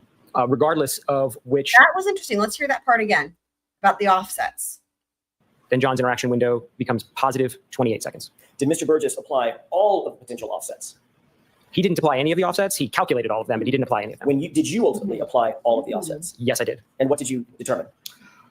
Regardless of which Even if the jury doesn't quite understand the significance, although I think they're making it much more clear, what the jury can still take away from that, because different jurors will pick up on different things. What they can still take away from it is our expert is more thorough than their expert, right? At the very least. that you apply, Good night, Flash. John's interaction window remains positive. The number changes, but it remains positive. Let's take a look at those one at a time if we can. Let's have the next slide. So on this slide, I just took the other end of the spectrum. There's a large range in values in this table. He doesn't actually, Mr. Burgess doesn't show the sign conventions on here, but actually Sign conventions. sign conventions, he doesn't show when he calculates the difference, whether it's positive or negative. All the numbers in the table don't have a sign, don't have a plus or minus in front of them, but there's an implication. Some of them are plus, some of them are minus. So the first one Sloppy. that we just looked at showed we had 2 seconds slow. There's another value in here that's on the other end of that. It shows that Mr. O'Keefe's phone is 21 seconds fast now relative to the infotainment. So that's the largest value in the table we could take that would bring John's interaction window down now. And so if we apply just that adjustment, John's interaction window becomes a positive 5. Take a look at slide 11, if we could, please. What are we looking at here? So I've shifted now from the phone calls, and now we're going to talk about the 3-point turn alignment. And the 3-point turn alignment is first presented in Dr. Welcher's slide from his presentation here. And in this, he he doesn't say it explicitly, but he provides some math on the screen, which is a little hard to read. But he puts some math on the screen that shows he's aligning this 0.154 from Mr. O'Keefe's phone to the end of event 1162-1. This is the prior event. This is a 3-point turn. And so he aligns, he says this is basically how you align it. And he doesn't do the math. Again, he lays out that he says a 19.2 second difference. I actually just adjusted that to 20, which is the most conservative way to interpret that. I don't think we have the accuracy here to talk about tenths of a second. Nevertheless, I just rounded that up to 20. And when we apply that 20 seconds to our event 1162-2, then John's interaction window becomes +6. That's just applying this. We're not combining anything. We're just applying the difference shown in the slide. And that positive interaction window, is that calculated based on information directly from Dr. Welch's report? Yes. Let's go to slide 12. What are we looking at here? What is this table? This is a table I made. We talked about a lot of different approaches to how these clocks can be aligned and a lot of different variables. So I tried to summarize them in one table, put them all together, because some of them we can combine. We can combine the key on with either a phone call or a 3-point turn, but we can't combine, for example, a 3-point turn and a phone call. That's not valid. So I put all the possible combinations, all of them, with, without key switch, phone calls, and 0.154 on one table, and I calculated John's interaction window for all valid combinations from the Aperture reports. And when we do that, the result is that regardless of what adjustment we make, all of the numbers are positive, meaning regardless of what adjustment we make, the phone lock event always occurs after the end of event 1162-2. Did Mr. Burgess, in your review of his report in January 2025, did he ever undertake all possible offset calculations? No. In his May 2025 report, did he undertake all possible offset calculations? No. What is your opinion in terms of best practices regarding calculations of this sort?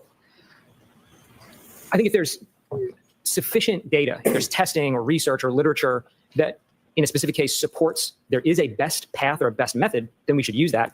In this case, I don't think there is a best practice. There isn't any literature I'm aware of that would specify exactly the best path to align all of these. So in the absence of any external data to support one path, the most valid approach is look at all of them as a whole and then draw the conclusion from the totality of that data, rather than cherry picking a single point. Can you testify to a reasonable degree of scientific certainty whether all potential offsets that were described in Aperture's original report, January 2025, result in a positive interaction window? Yes. And what is that opinion? Regardless of what adjustment or combination of adjustments we make from the original reports, John's interaction window remains positive. Does the positive interaction window mean the lock event occurred after or before the text stream event? It means the lock event occurs after the end of the text stream event, 1162-2.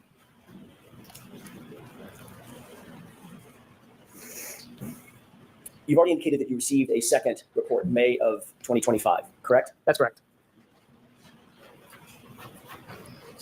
In that report, is there the same clock skew alignment or a different clock skew alignment that Mr. Burgess now undertakes? Mr. Burgess undertakes a different alignment in that report. Let's go to slide 13. Describe what we're looking at in this slide. So what I have here on the left is a screenshot of page 42 from Mr. Burgess's supplemental report. And so now he's done two things new here. He's identified a new method for aligning the data based on the 3-point turn. So now he's kind of following where Dr. Welcher started, but he's approaching it a little differently. And secondly, he is now calculating the actual time. He's doing the difference calculation and he's applying that to the time. So now he's taking the calculation all the way through, which is a little different from the prior reports. And so when he does that, he makes my job really easy because I didn't have to do really any math now.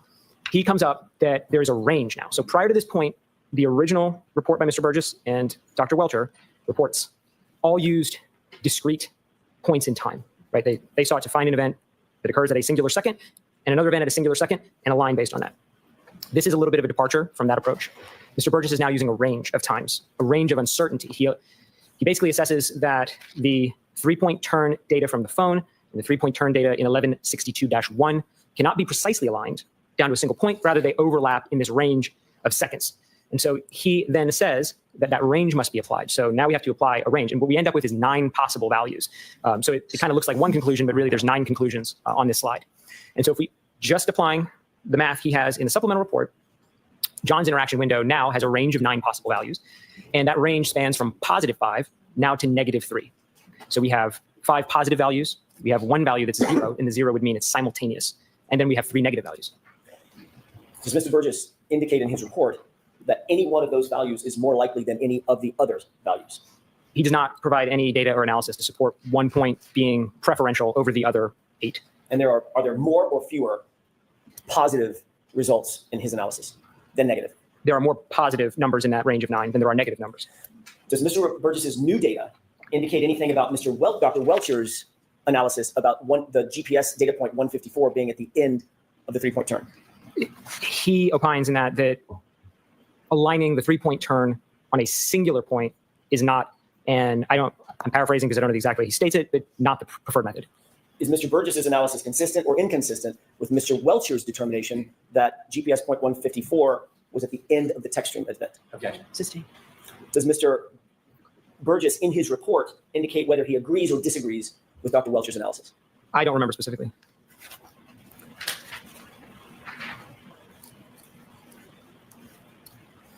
In your opinion, I asked you about Mr. Burgess's report. Now I'm going to ask you about your opinion. In your opinion, is this new offset any more likely or reasonable than any other offsets previously proposed by Mr. Burgess?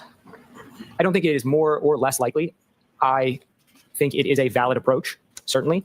And so I think the results from the additional analysis should be included with the analysis of all of the results so far. And none of those results are more or less likely than any of the others, correct? Sustain. Are any of the results, in your opinion, to a reasonable degree of scientific certainty, are any of the results any more or less likely than any of the others? In my opinion, they're all equally weighted. Okay. Did Mr. Burgess account for the 3-second offset that we talked about earlier in his May 2025 report, his new report? I did not see any mention of that in his supplemental report, and certainly the 3 seconds isn't present in his math. I don't see it there. Let's go on to slide 14, please. Describe what we're looking at here in this table. This is very similar to the table we looked at previously, where I look at all possible combinations. Now, however, I just have a lot more data points to show, so I had to break the table into 2 tables. So we're going to look at this, and we'll look at slide 15 next, which is the second table. I just couldn't cram 30 lines onto one slide. Let's move to the next slide then.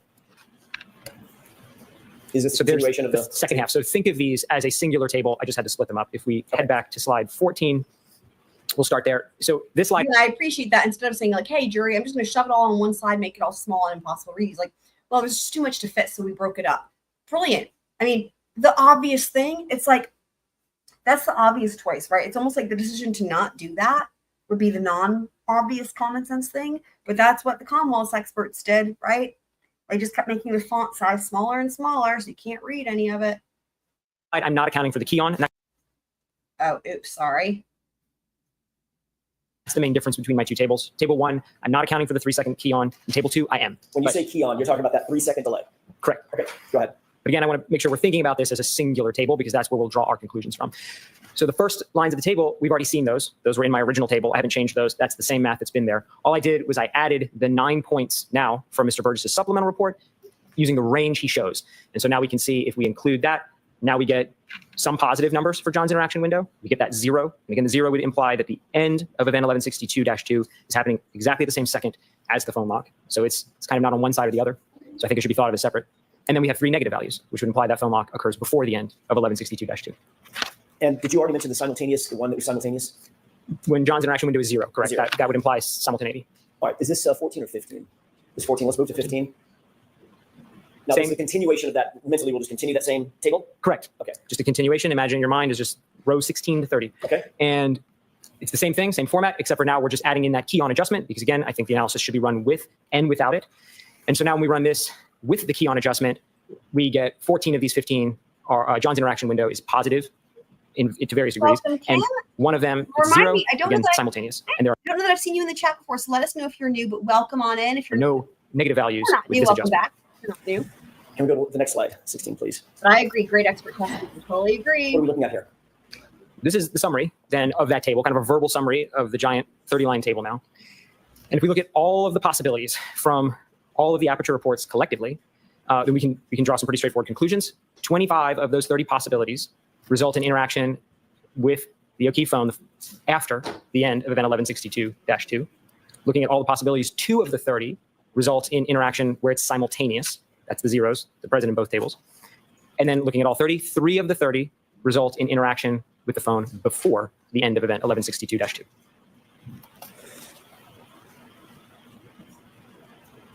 Do you have an opinion as to which of these particular offsets that you described, these 30 possibilities, should be applied in this case?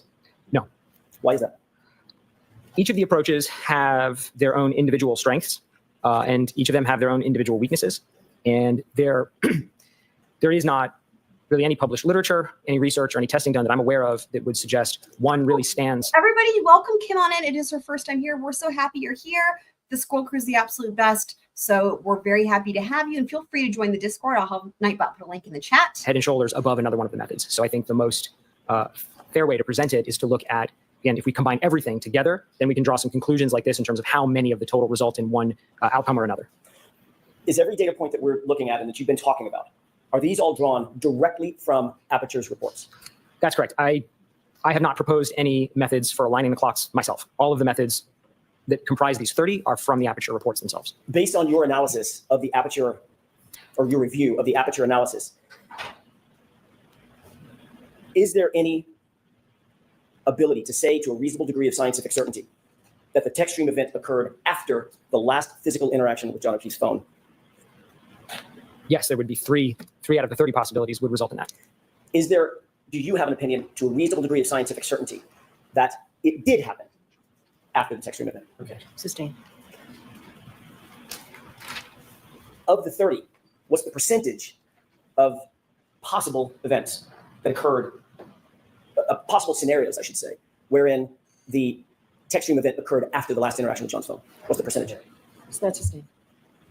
You said it's 3 out of 30, correct? Yes, Is that 10%? that is 10%. Yeah, it's sustained and it's stricken. What percentage is 3? Just do basic math for me. What is the percentage? So I don't like his reaction here because I feel like he thinks this is his fault and it's not his fault. Right out. Text stream event occurred after the last interaction with John's phone. What's the percentage? So that's sustained. You said it's 3 out of 30, correct? Yes, Is that 10%? that is 10%. Yeah, it's sustained and He that's not his fault. Like I don't feel bad. That's not your fault. What percentage is 3? Just do basic math for me. What is the percentage between 3 and 30? Yeah, we are as well, Kim. If I told you Official, hypothetically, hit the like. I'm going to see you type out for a second. The official Kim is a new scroll friend. If you missed it. For anyone who missed, Kim is a new scroll friend here. So make sure we give her a nice big welcome. Okay.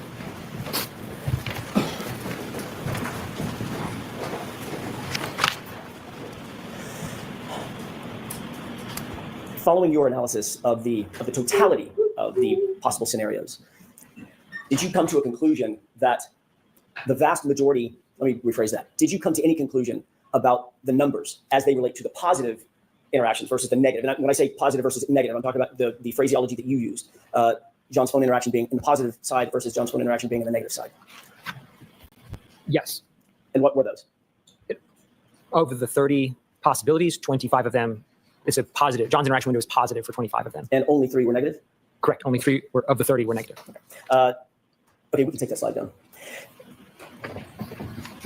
Is there a data recorder on the Toyota SUV that we've been talking about, that 2021 Toyota SUV 570, that's designed to record impact? Yes. What is that? What is that mechanism? That would be the airbag control module, The ACM? ACM. Did you look at that? I was provided a copy of the download from the ACM. What did the data recorder indicate, if anything, related to any impact on January 29th, 2022? There were no recorded events whatsoever on the ACM. Did the vehicle control history record whether there was any history of a collision on that car, ever? No. What does the vehicle control history record specifically? It records a lot of operational parameters about the vehicle. What I mean by that is it records things like what the driver is doing, for example, steering wheel angle, accelerator pedal position, whether the brake is being pressed. It also records what the vehicle is doing, for example, speed or the engine RPM or the accelerations of it. Does the text stream data event indicate that there's a, and I'm talking about very specifically the text stream data, does that indicate whether or not there's a collision in the car? No. Does the text stream data event mean that if you find a text stream data event or a trigger event, does that mean that the airbags are deployed? No. Does it mean that the vehicle impacted with something solid? No. Does it mean that the vehicle impacted with a pedestrian? No. You reviewed the raw text stream data associated with the entirety of Ms. Reed's vehicle, did you not? Yes. How many text stream events or triggers were found on Ms. Reed's vehicle during the course of the 8-month period prior to January 29th? Mm-hmm. So can you narrow that, Mr. Jackson? Sure. I picked the whole line. Then I need to see what's out there. Oh God. I think what Breenan said there was I object to the whole line of questioning. Fucking hell. Why? Tell me why. I mean, this has already come up that these triggers happened a lot of times prior to this came up during the Commonwealth's case in chief. Mr. Jackson, how much longer? I'm just trying to figure out. I'm wrapping it up, Judge. But it's not going to How much longer? be long. A few more questions. I'm not curbing you in any way. We just. Respectfully, it won't be very much longer.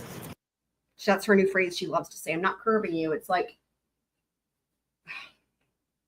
ugh. You reviewed the text stream data, otherwise known as the triggers, for the entirety of the streets vehicle, correct? Yes. How many trigger events did you find in the life of the car? Not counting 1162-2. Let's stop there. Right. Prior to 1162-2, there were 19 prior events. And 19 total events, correct? Correct. And Here we go. how many collisions were clocked by any recorder on that car? None of the events were triggered by collision. Wow. Got it in. Good job. And last question, 100%. do any of the text stream events or do any of the data that you've reviewed, either yourself through Mr. Burgess's report, through Dr. Welch's report, do any of the data indicate that there was a collision on January 29th, 2022 at any time? Objection. Ask it differently. What did you find in terms of, I want to narrow this question to January 29th, 2022. What did you find in terms of any data regarding a collision? Neither of the events that occurred on that day were triggered by collision. Thank you. May I have this moment, Your Honor?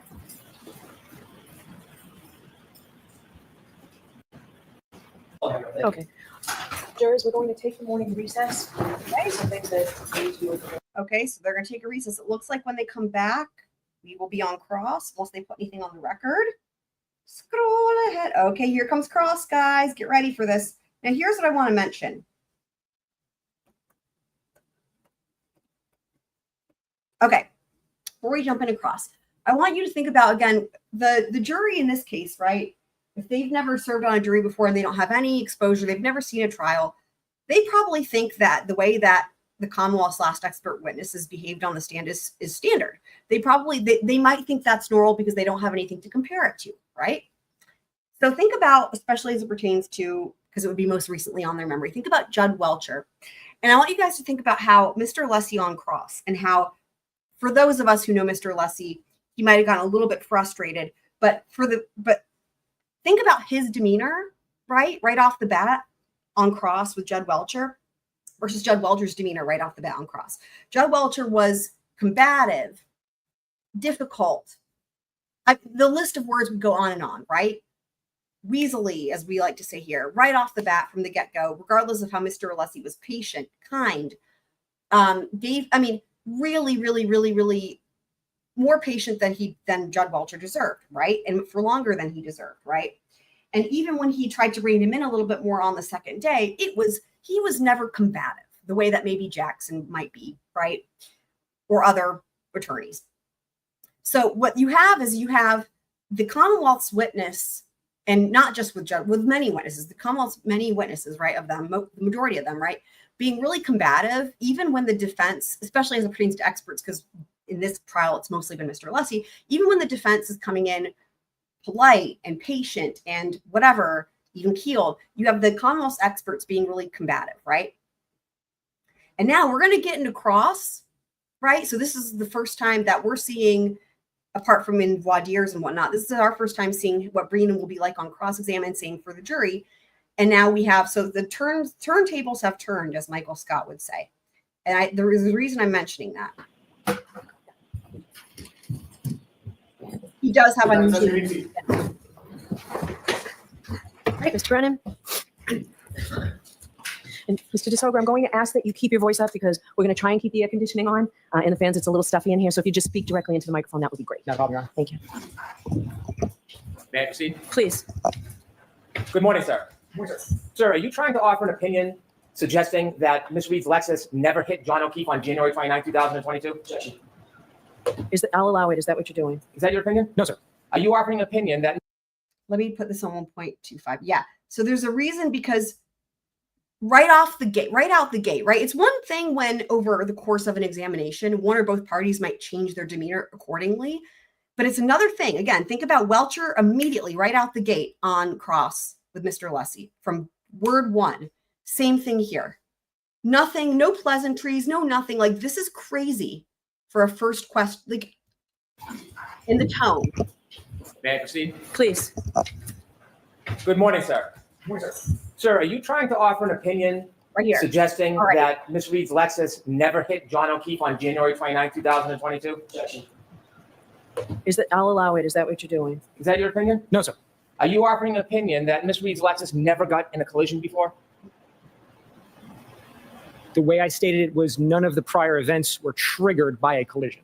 What I'm asking you, are you offering an opinion that Ms. Reed's Lexus never got into a collision before January 29, 2022 or on that day? No. So when you were talking about collisions to the jury, you weren't making any suggestion that that Lexus was not in a collision, are you? I think you threw a double. It's a dumb question because it's like a question that's supposed to make it seem like a gotcha, but no one's offering that. Literally every single witness has been like, these don't show a collision. You see what I mean? He's trying to invent like as if he's making a point when it's a point that isn't never been contested. I also hate Brennan. Miss Mojo says that Judge Bevnos is going to yell, so that's why she says Richard. Yeah, right. Yeah, that's a great point because that was never brought up on defense. And welcome back, Need Some Z's. Yeah, I would hope so. Double negative in there. Can you just clarify what you meant? Yeah. You are not suggesting to this Double jury negative. that Ms. Reed's Lexus did not ever get in a collision before? No. You're just saying that there's no data on the text stream That's what to everyone's suggest a saying. collision. Specifically, none of the events were triggered by a collision. That's Text stream data can be triggered by a number of different things other than a collision. Isn't that true? correct. And in fact, when you It talk can about only be triggered by things other than a collision. What is happening? text stream data, you know that text stream data does not record a collision. You know that. A collision is not one of the triggers. That's correct. Right. So when you were saying it wasn't triggered by a collision, it's never going to be triggered by a collision ever on text stream data. Not the collision in and of itself. Correct. Right. Mhm. Right. So there's other things that will trigger text stream data, Correct. like Obviously. sudden acceleration. The only acceleration trigger that I'm aware of on TextStream is if there's a large acceleration during what Lexus calls a PCS or a pre-collision safety event. But a large acceleration on its own, I do not believe is one of the triggers. Are you sure you know a lot about text stream data? Yes. Sustained. Do you know a lot about text stream data? Yes. And you're saying that if a car accelerates over 30% in and of itself wouldn't initiate a trigger? I'm not sure I understand. You just said pre-collision is the only time sudden acceleration, from your perspective, would cause a triggering event. Now, I'm asking you, I'm allowing this. if someone accelerated Ms. Reed's Lexus at over 30% acceleration, would that cause a triggering event? I am not sure what you mean by 30% acceleration. Accelerator, 30%. Accelerator pedal. Yes. Oh, yeah, there's a lot of triggers there's a number of ways that these VCH events can be triggered based on the accelerator pedal angle. I think, is that, yeah. And what is the percentage from your experience that would create a triggering event? There's various. Toyota, Lexus calls it high, medium to high is what they put it. Do you have a number? Do you know the actual data on what percent of pressing the accelerator on the same Lexus as Ms. Reed's would create a triggering event? Do you know? Off the top of my head, I don't know the exact percentage down to this percentage point. No.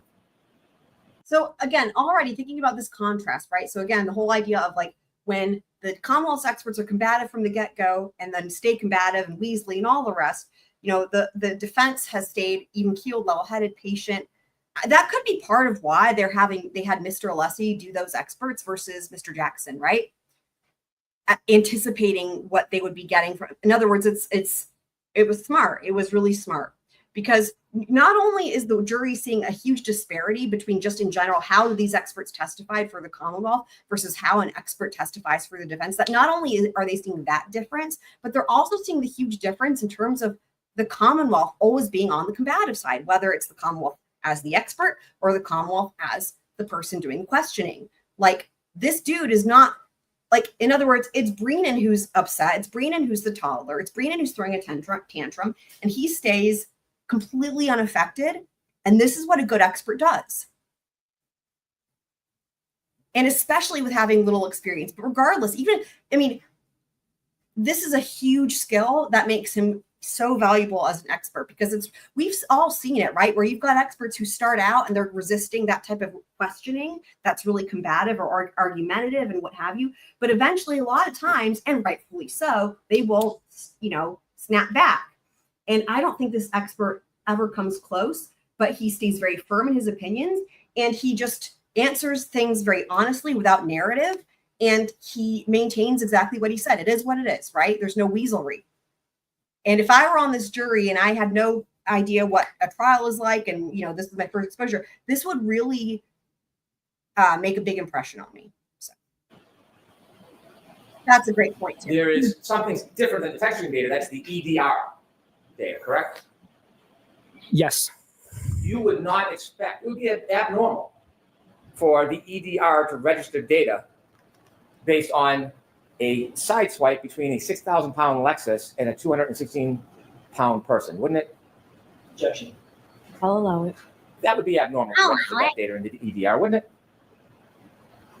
I don't know if I would use the word abnormal, but I would state it that there's a minimum threshold to record in the EDR, and a pedestrian impact generally wouldn't meet that.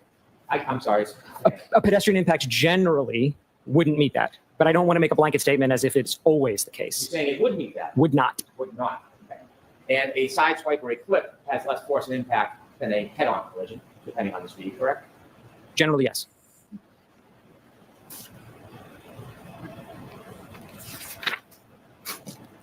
When you are discussing the triggering event, that is the moment that something registers to the car to capture data in the text stream, correct?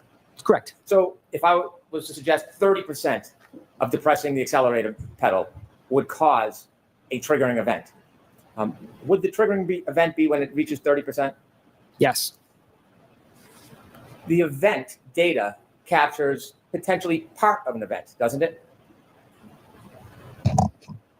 I think we're into semantics a little bit. I think it depends on what you mean by event. Because Exactly. previously we'd been talking about an event as the data, but event can mean a lot of other things. If an event's only 3 seconds long and 10 seconds of data is captured, then the data will capture more than the event, correct? Correct. If the event is longer, 15 seconds, 20, 25 seconds, and the data is only captured for 10, the text stream data only captures part of the event. Correct. Fair to say? Very fair. So when you're looking at the data, it doesn't tell you about the entire event, correct? The data only tells us about the window of time the data captures. There's no way to know beyond that from the data. All of your equations and pluses and minuses and graphs you're talking about deal with the 10-second text stream data that was captured, correct? They deal with event 1162.2, right, and the 10 seconds it's comprised of. Actually, they really just deal with the end of the event. That's what everything in the Aperture reports reference. Fair enough. But it doesn't deal with anything that could potentially happen after those 10 seconds, does it? No. Or anything before. No, it does not. The triggering event is spot in the middle, captures 5 seconds before, 5 seconds after. Approximately 5 seconds. It's not exact. And you would have to look elsewhere for evidence to know what might have happened before. Yes? That's Correct. And you'd have to look elsewhere for evidence to see or determine what happened after. Yes. I'm going to mention this real quick, in case I forget, but I'm going to try to say this again at the end of the live stream. So tomorrow, I have a half day at the law firm. So what I'm actually going to be doing is what I'm thinking I will be doing is I'll actually be streaming. So because I have a half day and I have some other students who need to have lessons tomorrow night, what I'm going to do is this, because I have been streaming in the evenings. What I'm going to be doing, I think tomorrow instead, is going live at like maybe 1 o'clock, maybe 2 o'clock p.m. my time. So probably around the time when they go to lunch normally during trial, right? Somewhere is around there. And then we will watch all the testimony for tomorrow, like at that point in time, versus in the evenings, just because again, like I'm going to be having some students that need lessons in the evenings, but it works out because I will be available. So I'll be at the law firm in the morning, and then I'll be coming home in the afternoon, and then we'll stream tomorrow's testimony, and then I'll have lessons. So, and then Tuesday we should be back on the evening schedule, as it were. So just a heads up on that. So yeah. Do you know at the end of this triggering event, that 10-second window of data, do you know what happened with the defendant's Lexus after that 10-second of data? No. You have no idea, right? I don't. Of course not. Okay. I want to just ask you some questions about your background and then leading into this case, if I could. Oh boy. You have a bachelor's degree and a master's degree. That's correct. You've worked for your Magic. company for some time. Coming up on 13 years next month. Correct. You've advanced through the company. Yes. You presently are the director of engineering. Yes. Are you ACTAR certified? No. What is ACTAR? ACTAR is a body that basically offers a certification in accident reconstruction. Do you offer services as an accident reconstructionist? Sometimes. And you have been hired and come into court and offer opinions as an accident reconstructionist? In the singular time I've testified in court, it was not specifically for accident reconstruction. It was data analysis. Okay. You continue your education and you go to a number of different trainings and seminars as well as teach, correct? Regularly. And when you regularly go to continuing education, you have quite a bit of continuing education that you've been through, haven't you? Sorry? You've been through quite a bit of continuing education. Yes.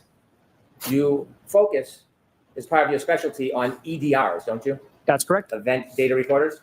Correct. In fact, We've made that very clear, Brennan. when you promote your services, that's one of your real specialty, isn't it? Correct. And it's something that not only are you schooled on and you go through continuing education, you're well published, aren't you?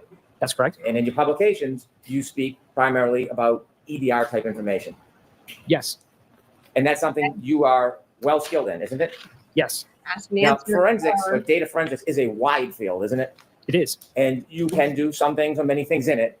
But oftentimes people specialize in parts of data forensics, don't they? Generally, yes. Well, speaking of you specialize in EDRs, true? Yes. Where is he going with this? There is a difference in different subspecialties, isn't there? Huh? In general? Yes. I feel like, you guys remember Camille from Deputy Heard. I feel like objection unintelligible is some of the objections for these questions. It's like your question doesn't make any sense. Yes. Okay.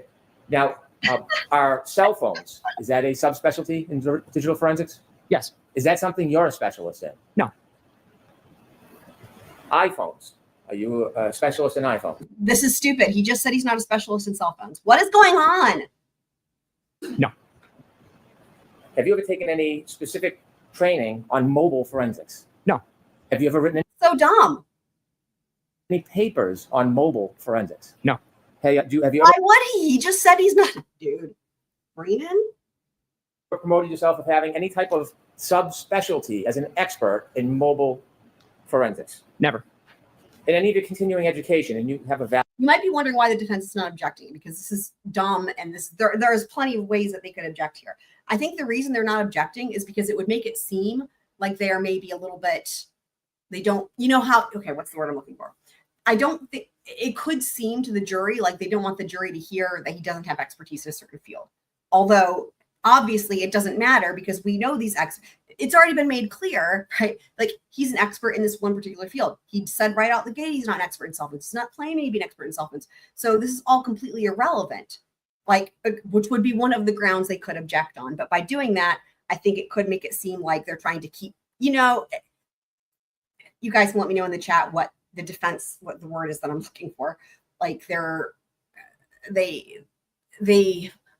experts should have had those types of qualifications or whatever, even though they shouldn't. So by just letting him go, I guess that's the strategy here.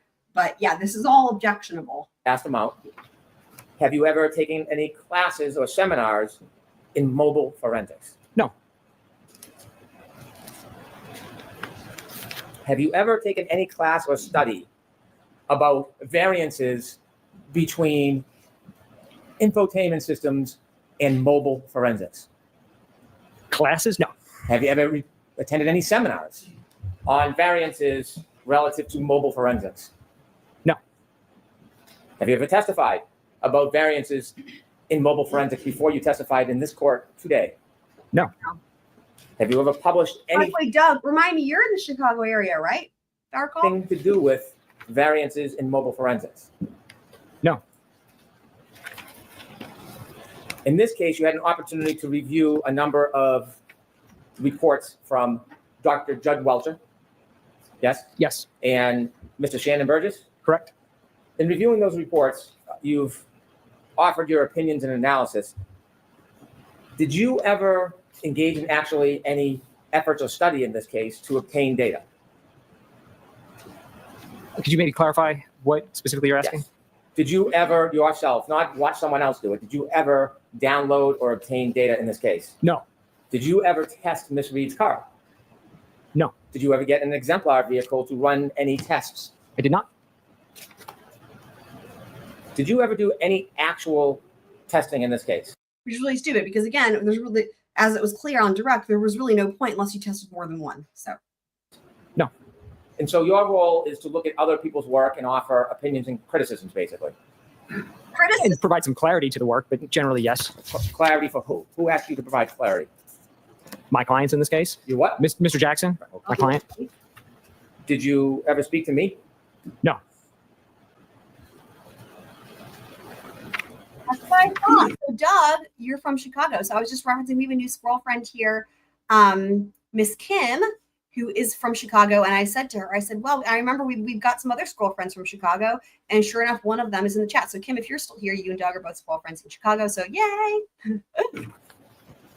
As an Chicago? expert, when you analyze data, Chicago. whether you actively got it yourself or not, do you ever give an opinion in paper called a report? You ever write a report?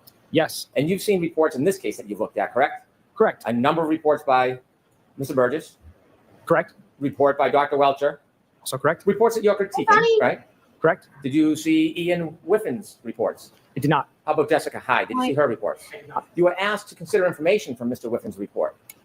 No. Well, you were asked to assume that the last user interaction on John O'Keefe's cell phone was 12/32/09. That was stated in Dr. Welcher's report, so I started my analysis at that level. So none of the information did you actually personally go and vet or analyze or make any determinations about. You're just critiquing written reports. Correct. I love they doesn't shy away from that because literally in every case, and there are plenty of experts where that's their job. Like literally. I love that Brian's trying to make it seem like there's something nefarious here when there's not, and he's just like, it's not nefarious.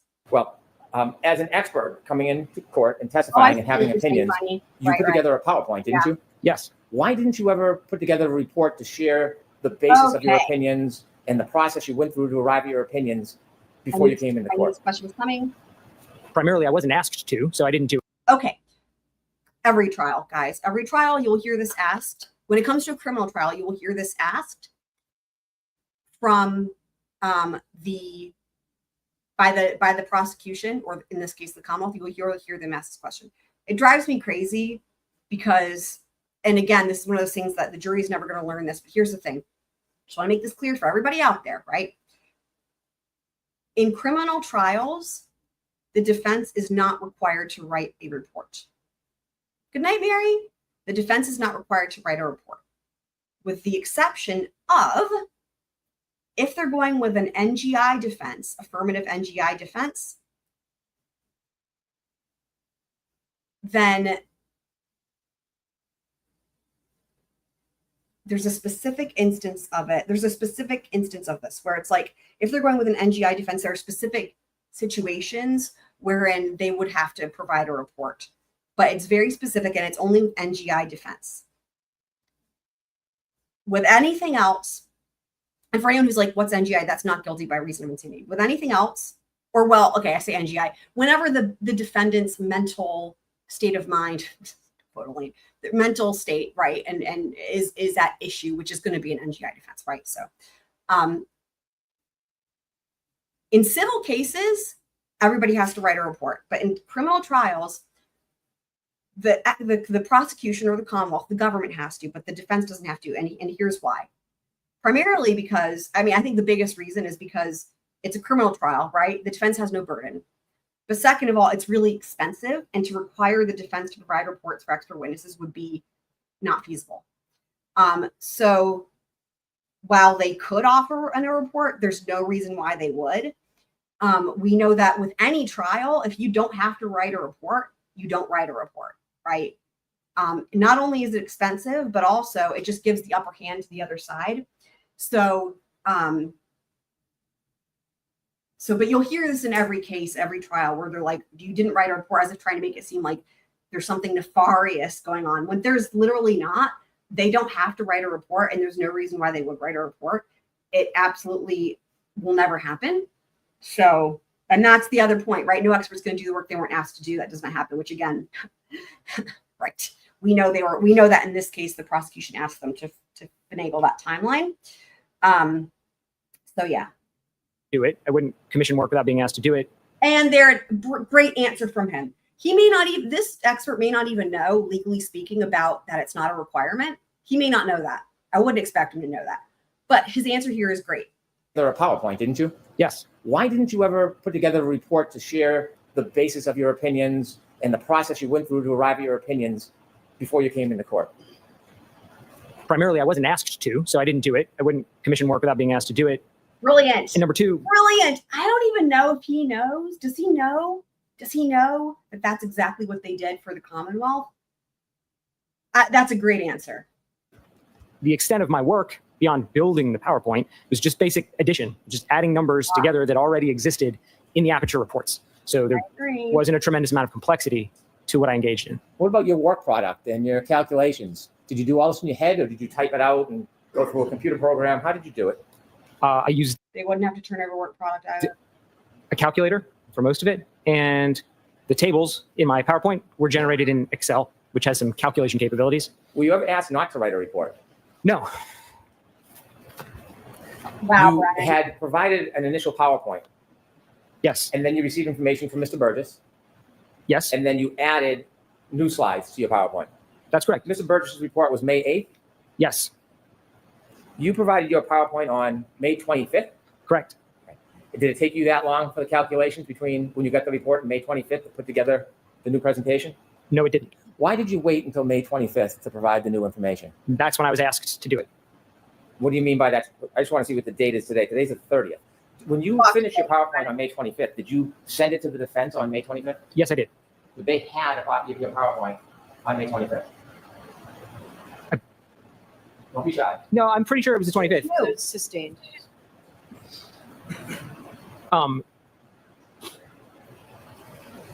Yeah, if it wasn't the 25th, it would have been maybe the day after, but it's dated the 25th. I'm almost positive I provided it on the 25th. There's no reason for you to hold on to it for a couple of days. No, I think it was the 25th. Do you know what was provided to the Commonwealth that report? No, I don't. In the 25th, the report that you provided to the defense on the 25th, it had It's disgusting. I mean, everybody knows that anything that was done was only because of the Commonwealth. That data, look, here's the thing.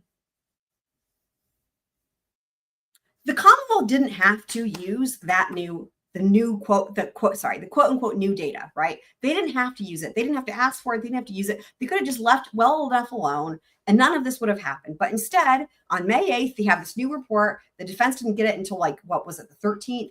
In the middle of trial, they have all this going on.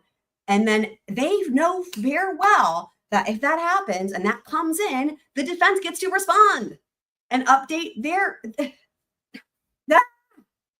If Breenan is so, and we know this is just an act, I'm just saying, if he's that, what's even the word, ticked off that there's new shit from the defense, he could have just chosen to do the right thing and to just stick with the data they had instead of adding in this whole timeline clock drift shenanigans and meh.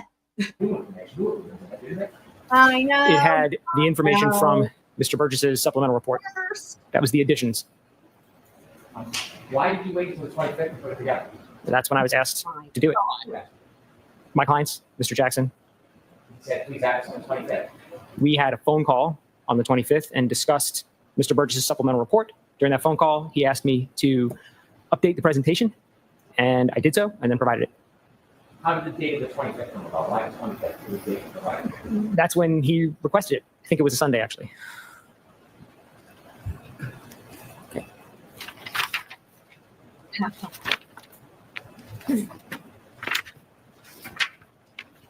Wow. When you first got involved in this case, it was last fall, Correct. and at that time, you received some information that Mr. Burgess wanted to look at the text stream data or the different modules on what you later learned was the defendant's Lexus, correct? Correct. And there was a proposal from Mr. Burgess. Mr. Burgess wanted to go back to the car and look at the modules and try to download more information from them, correct? Correct. And you then got involved to look at what his request was, the procedure that you wanted to follow. Yes. When you did that, were you given any materials about what had happened before you and Mr. Burgess both got involved? I don't recall specifically, and I don't think so. I think I was just provided the notice of testing that was to be done. Well, you ended up drafting an affidavit. I did. In a drafting affidavit, you pointed out some oversights of Mr. Burgess. Did you just I did. determining the oversights required some study of actually the data and the information that was available, wouldn't it? It would. So, can we presume that before you wrote the affidavit pointing out the oversights, you had looked at other materials? If I recall correctly, the notice of additional testing from Mr. Burgess contained attached to it a whole report by him documenting why he thought there was an inadequate initial acquisition, why he thought the sizes were wrong. So I don't remember referencing anything beyond all the information that was contained in that. And whether that was combined by somebody else or not, I don't know. That's how it was provided.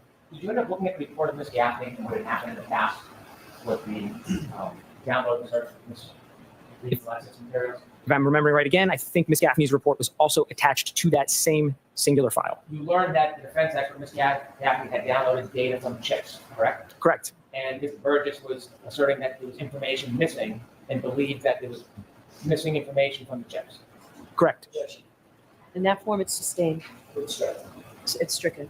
my apologies. The My conclusion apologies, my ass. Mr. Burgess had is that he believed there was missing information from the chips. He did. He miscalculated the size of chips. Did you do any study to see if there's actually information missing from the original download? No, I looked at the data sheets for the chips and then immediately realized what the error was. The data sheets specify a size in megabits or gigabits. And Mr. Burgess had written his report in the context of megabytes and gigabytes. And then you asserted, or you took the position in your affidavit, that there should be no further chip off, no further study of those chips, other than to ensure the amount of memory was sufficient. It's not how I recall specifically what I said. Well, let me read it because I don't want to try to align your words. Please. Mr. Burgess proposed protocol labeled, "We attempt chip-off acquisition is unnecessary because the file size of the acquisition performed by Ms. Gaffney already matches the expected memory storage capacity of the components."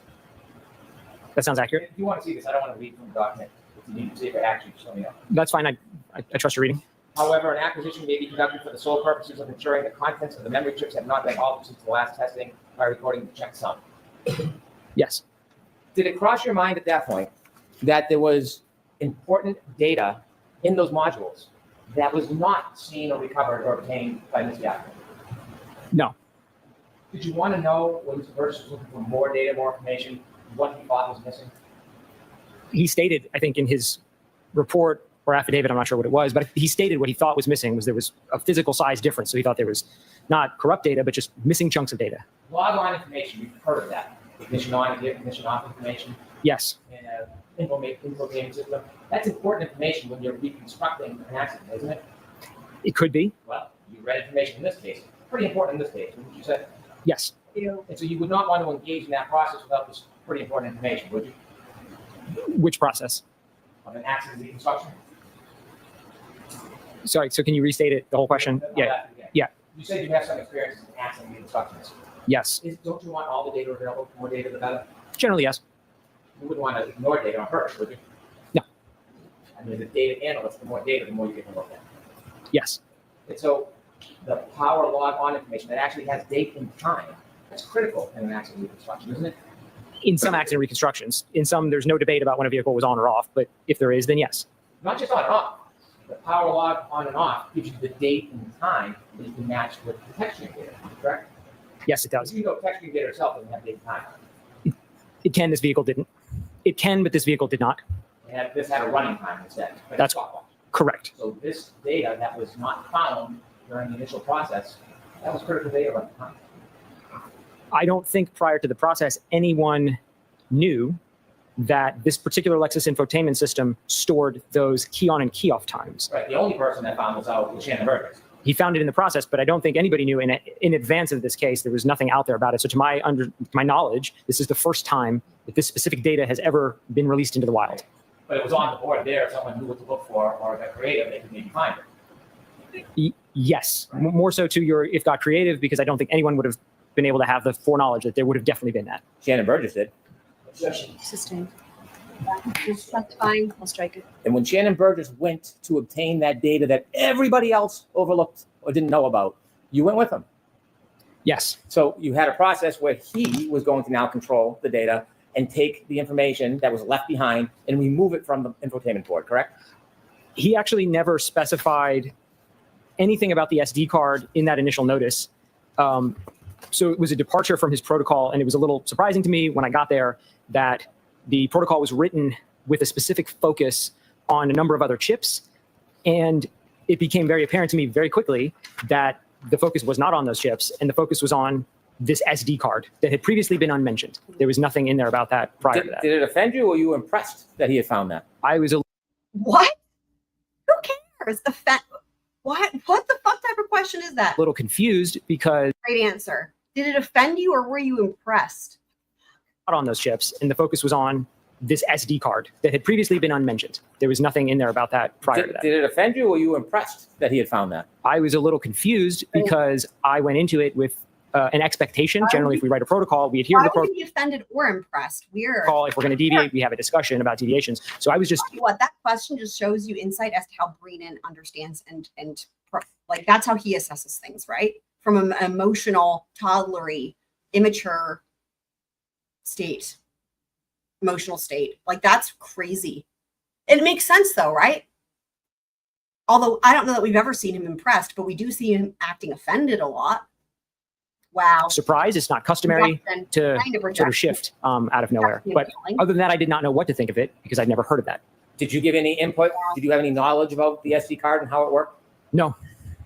So when you watched Mr. Burgess remove the SD card, did you appreciate he'd have to engage in what you call reverse engineering? He did not elaborate to me exactly what his whole process was at first. It sort of came out as time progressed through the first day in his office in Texas. And then I learned more as we moved to the second testing in Massachusetts. But he didn't explain it to me in one go. Did you, at that point, understand or appreciate the relevance of the SD card relative Yeah, to the definitely. infotainment system and what it could do as far as the amount of information that could then be available? He never spoke throughout the 3 days at all about what kind of data he expected from the card or would be on the card or could be. He made no mention of the data. Not what he said to you, but given your expertise, did it ever dawn on you the significance or importance of this SD Dawn on card that you. was sitting in plain sight? Objection. Sustained, you can ask him to.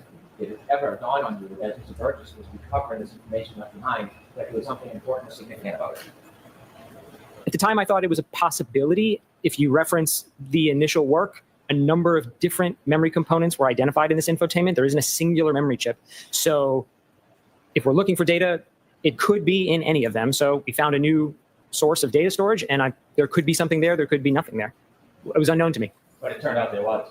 There was. Now, when you were watching Mr. Burgess work as an expert, if you felt like there was something inappropriate or he had some great oversight, you could write a report about that, couldn't you? I could. Did you ever write any report in this case? No. So you never wrote a report for your preparation of coming in and your data in the PowerPoint presentation, right? Correct. You never wrote a report regarding any of your observations of Mr. Burgess. Correct. You said that he didn't say anything. He spoke to you quite a bit during the process, didn't he? He did. He showed you what he was doing. He did. He explained to you what he was doing.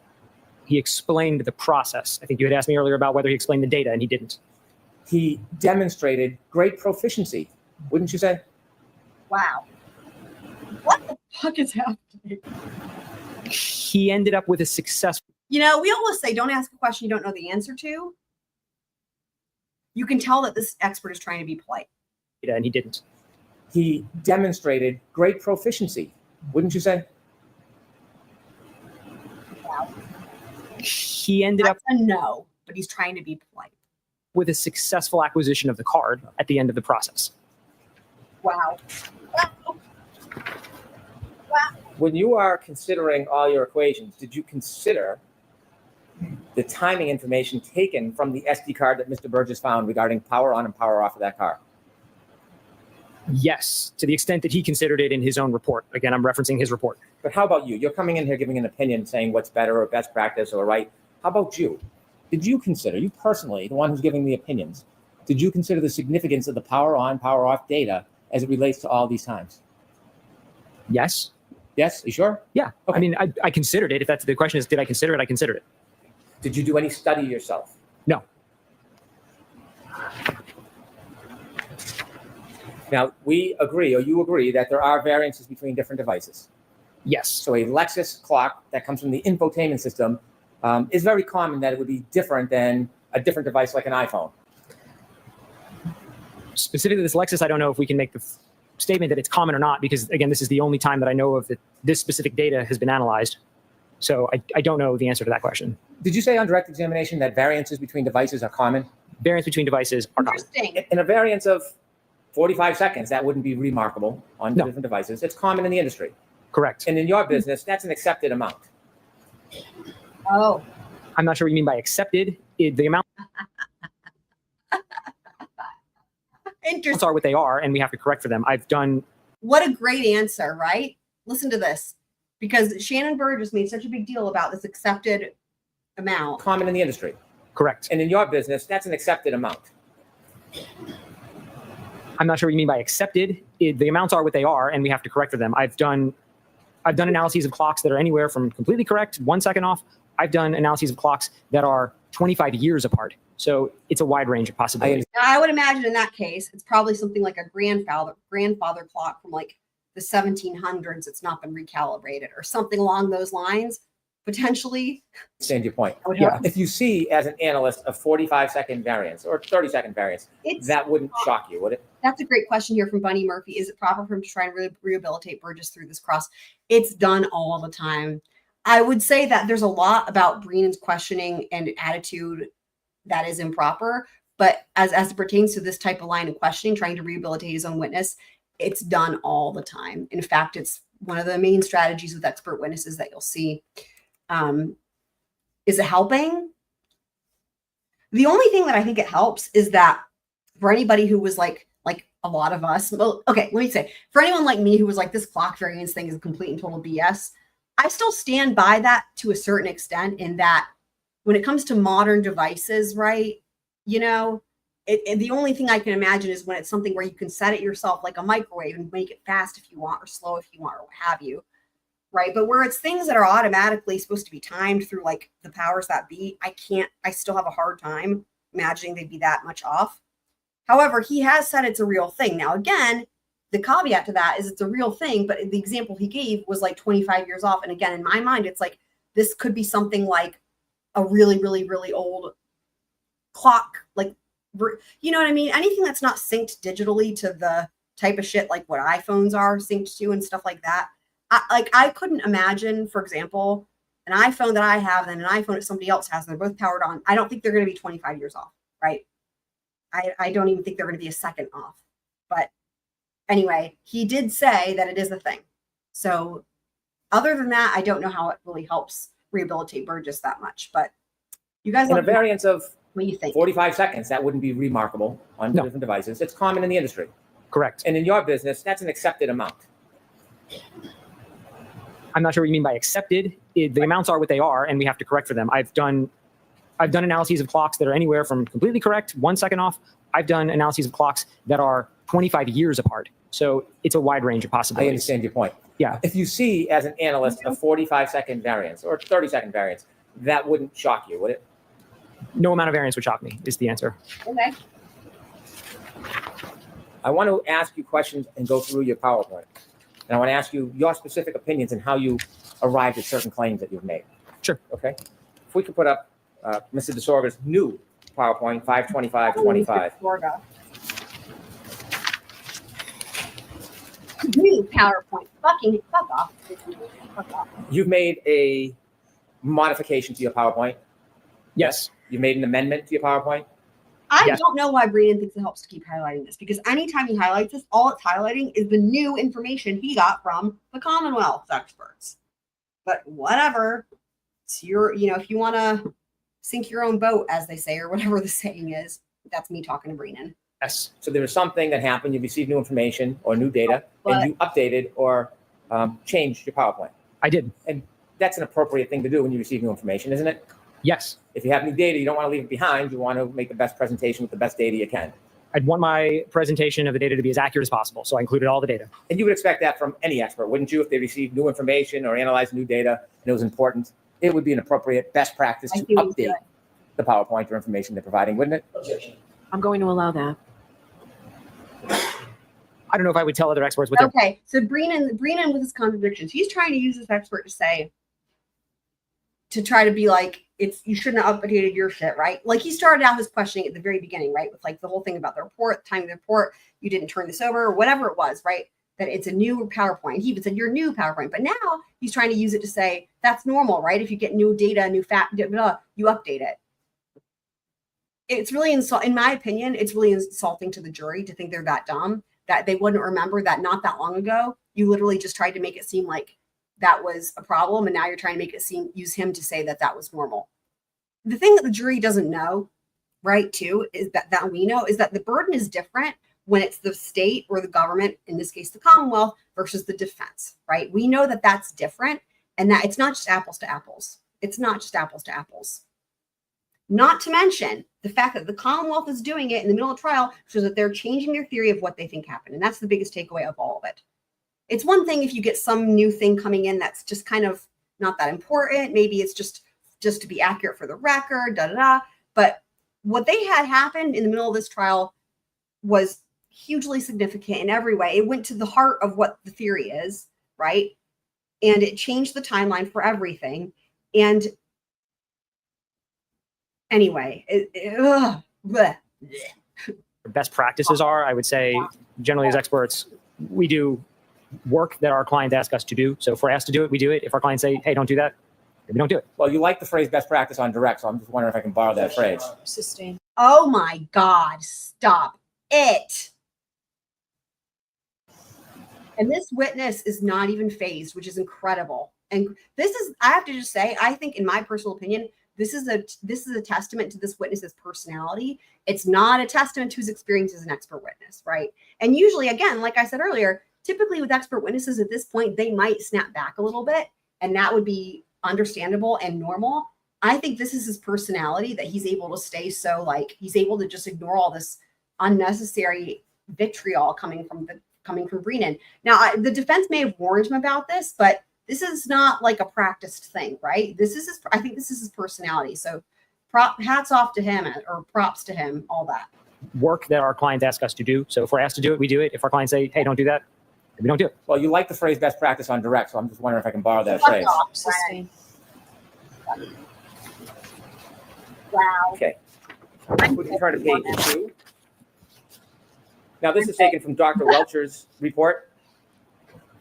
Yes, And again, you did no testing whatsoever. You just I read did not. reports. Did you read all of Dr. Welcher's data, the gigabytes and gigabytes of data? Did you go through it all? not every slide, no.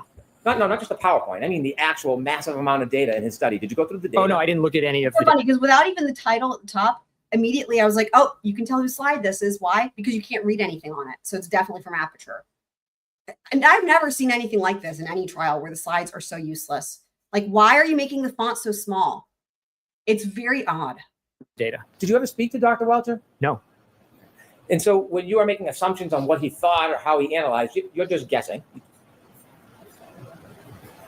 I am looking at what Dr. Welcher put in his trial presentation, and my assumption that's baked in there is that he's going to stand behind the things he says in a presentation. So I'm taking them at face value, but as being correct. It's not a matter I'm of not guessing. It's not a matter if he's going to stand behind it. You don't know why he put something in here. You just see it on the paper. You don't know what his thought process was, did you? To an extent, yes, because I understand how the exemplar testing by Aperture laid the foundation to align the key-on events in the infotainment to the Lexus VCH events. When That's Dr. all- Welcher That's made his PowerPoint, 100%. do you know whether or not he was relying on 154 on Mr. O'Keefe's phone, stamp 154, as the end of the event as opposed to the beginning of the three-point turn, 1162-1? Based on the math he uses, that's the implication. He puts a number on the screen that the only way you could reach that number is by making that assumption. So when I looked at the math, yes, that assumption seems baked into the math he did. So this seems like it's baked in that he was assuming 154 on John O'Keefe's phone was the end of the three-point turn. Not on this slide, on a later slide, but yes. Okay. And you said that variances, 30 seconds, 45 seconds, they're very common when you're comparing two different devices, right? Yes. Okay.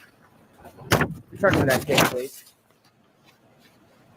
You point out 2 times for the jury, the Lexus event 1162-2 ends 12:31:43, right? Yes. And that's based on the clock in the infotainment system. That time is based on two things: the clock in the infotainment unit and the cumulative key on timer in the text stream data. So it's a combination of two values. Which is the running clock. Correct. And that is compared or contrasted or coordinated with the log on off time that is found on the SD card. Yes? Yes. And without that SD card, we wouldn't have that time now, would we? Correct. Okay. 123209 isn't something you analyzed, but you just read in a report that that is information from Ian Whiffen suggesting or taking the position that was the last user interaction John O'Keefe had with his cell phone, 123209. That's how I understand it. There was a phone lock at 12:32:09. I did not look into the underlying reports from where that came. And you know those are two different devices, two different clocks that will have a variance. Yes. You mentioned trigger event, and you said that your preference is to, when you're doing times, to point it from the actual trigger event, and a little slap for emphasis to target you on that, right? The trigger event. That's not a standard practice or a protocol that is supported by any type of literature, is it? It's the methodology I teach, especially in the class I teach on the analysis of heavy vehicle data. We have the exact same problem with heavy vehicles. They all have clocks on them. And so, in fact, I do a lot of clock adjustment on heavy vehicles relative to other sources. And the way I teach it, I'm not the only instructor. Collectively, the way we all teach it is we generally start the analysis at the trigger, which is not to suggest you have to do that. It's not wrong to do it a different way, but that would be let's call it the default methodology. The default methodology, do you have any professional literature that says that is the best time to start the analysis? Not literature. I mean, that's sort of my opinion, because that introduces the least amount of variables. Once you start trying to align events off of subsequent times, you just introduce more addition and subtraction or math you have to do. So it's easiest to do T0 and align everything from there. If you're lining up the end of one event with the end of another event, it's more coordinated than if you take it from different spots, isn't it? That could be a scenario where then you wouldn't use it. Right. Like I said, it's not the only way, but it's the default way. I don't disrespect your method, but there are other ways to do it that are just as legitimate as the trigger count. Absolutely. And that's why I didn't change the convention here. I used their convention, So you're not Apertures. suggesting that Mr. Burgess was being misleading by choosing the endpoint when he pronounced that's exactly the point he was considering, are you? No. And so the word cherry picking, you're not saying he was cherry picking, are you? I don't remember the context in which I used the word cherry picking, but I don't think it was with respect to a trigger alignment. So there's no legitimate professional basis of suggesting your way is better or worse than going from the front or the end of the event? No. You're not offering criticism on that, so just so I understand it. Not criticism. I pointed out that it's not typical, and I pointed out not even to say specifically that it's not typical, because even that, to your point, might sound critical. I just want to be clear that I adopted their convention. It's not the way I would have done it, but I kept that convention consistent in my analysis. So I wasn't changing in the middle, trying to obfuscate what I'm saying. I appreciate that. So if someone's looking end to end, you're not going to add 5 seconds. It's if someone went from middle to end. Could you give me that? Yeah, you were A little suggesting those questions about, well, since you're looking at the end instead of the middle, then you got to add another 5 seconds on. That's not really an accurate analysis if you're looking at a comparison from end to end. You wouldn't then add the 5 seconds to the time of the trigger because you're starting at the end from both devices. Objection. I'm going to allow it if you can answer it in that form. It's going to depend on if you're doing an alignment with something that is a range of values, then you have to be consistent on where you're doing it. If you're doing discrete points, then that's just a single point in time. There's no beginning or end. It's just a single second. So the best answer I can kind of give is it depends on what you're doing. Well, in this case, you're basing it off the end of the event, the end, not trigger, the end, comparing it comparatively to the end of different devices. So you wouldn't just add 5 seconds just for the heck of it. You would not add 5 seconds for the heck of it.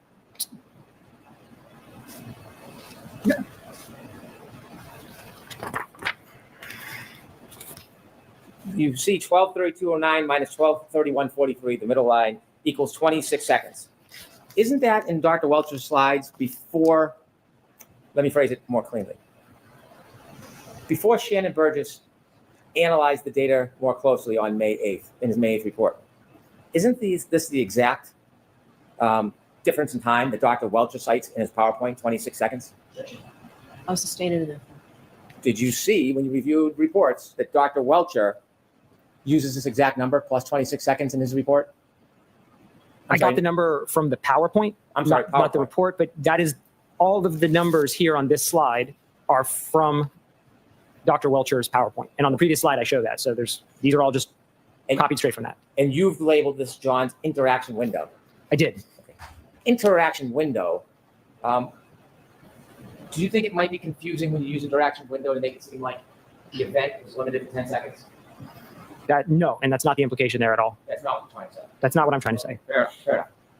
If I can clarify what I mean by interaction window is that there's Please do. a range of times that we end up with when we start running these adjustments. So we never land on a singular point of alignment. We end up, like I showed at the end, with 30 points. That's the window that I'm talking about. That's the window that I mean. So if we could put up page 33 from Dr. Welcher's PowerPoint, just to illustrate what you're trying to help us with. Like that a little forward.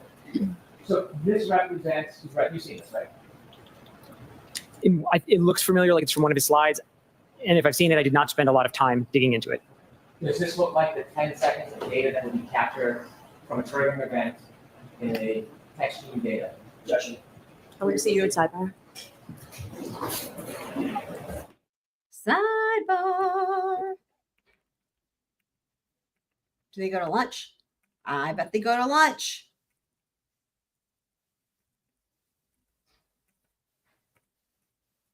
Lunch? Probably.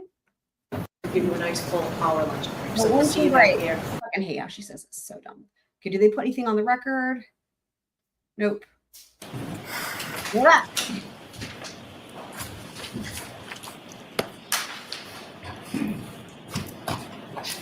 Gilman, if we could turn to page 6 of Mr. DiSogra's amended PowerPoint presentation.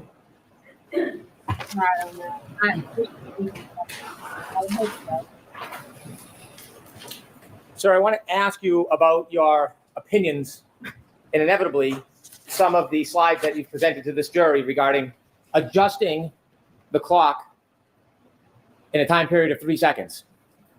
You have given an opinion that there's a difference that you see in the reports between when the defendant's Lexus is powered on and the infotainment system begins, correct? Yes. There's a 3-second difference on the Exemplar vehicle between when the power is turned on and then the screen lights up, the ignition of the infotainment system. The 3 seconds I'm referring to is the timestamp in the data from the SD card. So I'm referring to the timestamp in the SD card. It seems that that's coupled to the screen, but I just want to make it clear I'm referencing the data from the SD card. The data from the SD card correlates directly to the infotainment system itself, The date does, yes. because the SD card is what the other chips part of the board that makes up the infotainment system. Yes. That infotainment system powers the screen that goes on after a user presses the button to start the vehicle. Yes. So the time that the infotainment system is registering is when the infotainment system goes on, not the power on event. Correct. So that 3 seconds that was tested with the Exemplar vehicle between pressing the button to turn the car on and the time the infotainment system turns on, the infotainment system clock does not accommodate that 3 seconds. Correct. So when we're talking about time on infotainment system, we're talking about after the 3 seconds when the screen comes on. Yes. Okay.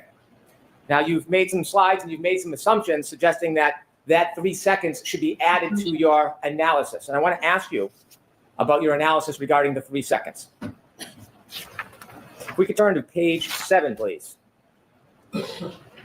If you could zoom in on the left side. Sir, you told us that you didn't do any testing or data vetting yourself. You simply relied on reading and reviewing Mr. Burgess's report and Mr. Welcher's report. Correct. And really, the information you're reviewing is Mr. Burgess's report. There's only a few references in Mr. Welcher's report where he cites Mr. Burgess's findings, correct? Most of it is from Mr. Burgess's reports. There's really nothing in any of Dr. Welcher's reports that you are considering that is not in Mr. Burgess's report. The .154 alignment methodology, I think exclusively is in Dr. Welcher's and is not present in Mr. Burgess's. Did you read both of Mr. Burgess's reports? Yes. You're not aware that Mr. Burgess talks about that timestamp in his reports?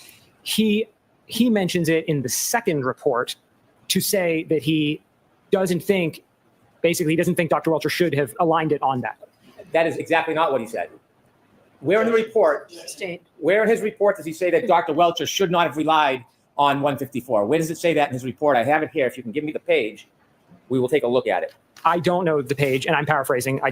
by no means am I conveying that as I'm directly quoting it, but I remember that as something I read in there. Well, I was careful in your affidavit not to paraphrase you, right? Objection, Your Honor. Sustained. So when you just made that assumption or that suggestion characterizing Dr. Welter's state of mind or thought process, is there anywhere in the report you can cite or show me where Dr. Welter said that?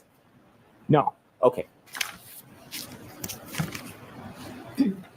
When you read Mr. Burgess' report and you learned that he and others obtained an exemplar vehicle and did this testing, you have no other independent information to suggest that the power on, power off event and 3-second delay is inaccurate, do you? I just want to make sure I heard you. Did you say accurate or inaccurate? Inaccurate. I'm sorry, the fan's on. I'm trying to I know show. that's the only reason I couldn't hear that. So can you say it one more time? I'll rephrase it. When you reviewed Mr. Burgess' report and reviewed the information about his exemplar testing regarding the 3-second difference between turning on the car and the infotainment system going on, you have no other information that you looked at or studied that changes that analysis, do you? No. Now, when you are suggesting, could we shrink that and zoom on the right side, please? When you are suggesting that 3 seconds should be added to the time because of that 3-second gap, do you think maybe you made a mistake in considering it that way? No. Okay. The time that you're adding 3 seconds to is the infotainment time, the infotainment clock, correct? Yes. The infotainment clock begins when the infotainment system goes on. We just spoke about that, correct? Right. Which is 3 seconds after the power on event. Correct. So you're essentially double dipping. You're adding 3 seconds that has already been separated because it isn't reflected on the infotainment system. Isn't that true? That's incorrect. You believe that 3 seconds between the power on and the infotainment system going on should be accommodated extra on top of it. It's not that it's extra. It's because when we're talking about times here, we're pulling a time from the infotainment and we're marrying that with a key on timer from the vehicle control history. Those are separate systems. So if the vehicle control history had its own time, then what you're saying would be correct. We wouldn't account for any delays because then it's already baked into those numbers. This is a very unique analysis. This is not something I've ever even seen, this type of analysis here where we're comparing a timestamp from an infotainment SD card to a VCH total time. And so the only way to reconcile those two is we have to align them. And the 3 seconds is the alignment between those because the VCH key on timer is going to start as soon as the vehicle is turned on. And that's the 3 seconds. You've never seen this before. I've never seen the approach taken here in this analysis by Aperture. That's what I meant by this. I'll clarify. I have not seen a timestamp from a key on event in a Lexus infotainment used in addition to the key on timer from that same Lexus. You know Mr. Burgess actually looked at the data, not just the timestamp. You look at the data. You understand that, don't you? Sure. You did not, did you? Which data? The data for the timestamp on the text stream data. There is no timestamp on the text stream data, is my point. It's a derived value from the key on time, and then added to that is the elapsed time from the text stream. So they're separate. Did you look at the data to make that determination that you're claiming right now? Did you actually look at the data? Yes. Yeah. You looked at the raw data? I looked at, yes, the raw text stream data. The raw text stream data from the infotainment, did you look at it? I just don't want to mince it. The text stream data is an independent system from the infotainment, and you said from, so they're not. Did you look at the infotainment raw data? I did. And did you find a timestamp on the infotainment raw data? Yes. Now, when you added 3 seconds, you were trying to, in addition to the infotainment data, you were adding on the 3-second delay that now you're saying might not even be accurate. Is that fair to say? I don't think I've ever said it's not accurate. I said that in the exemplar testing, they documented this behavior of a 3-second delay. And that needs to be accounted for if you're going to correct the timestamps. However, the caveat I put on that was only with one exemplar vehicle. So it could be that this behavior, the 3 seconds, is unique to the exemplar and would not apply to other similar vehicles. And so that's why I did either nothing or the 3, because there's nothing to support something in between. So you disagree that the clock stamp on the infotainment module begins the run. You believe that there's potentially 3 seconds before when the ignition goes on that should be added to that time. I know from testing other Toyota systems that the key on timer happens almost at the identical time that the vehicle is turned on. That timer starts running basically immediately. But on this case, you don't know anything firsthand because you didn't do the testing yourself. I don't know if it would specifically apply to this Lexus. I know that from other Toyota testing, but And not you're this specific Lexus. I'm sorry, finish. No, just I'm clarifying. I do know that from other Toyota and VCH systems that key on timer is basically simultaneous with the key on. I have not tested it on this, and I don't believe that it was tested by Aperture when they had it either. They didn't document the accuracy of the run timer in their exemplar, so we don't know. Well, you don't know that they didn't document that. To be fair, if they did, it was not in their reports. Right. So in this case, you said cars are different, and that's why you're hesitant to accept the fact that there's a 3-second delay. It's a yes or no question. I'm saying we don't know. If we had Aperture done testing with a separate vehicle, then we could establish, is the 3 seconds the same or is it unique? We don't know. The answer is we don't know. And so when you're determining that 3-second variance, you don't have any assurance in your own mind whether or not this car, Ms. Reed's Lexus, has a 3-second variance. That's what you're trying to say. That's correct. And that's why I run my calculations with and without it. And the way you would determine that is to actually do testing or look at the data. More testing, I think, is the only way that would be able to be determined. Now, let's turn to slide 9. As part of your charts, could you enlarge to the left, please? As part of your charts, you took this chalk from Attorney Burgess's report, and you made some assumptions about this, didn't you? I'm not sure. Okay. I applied the numbers in his third column to the times.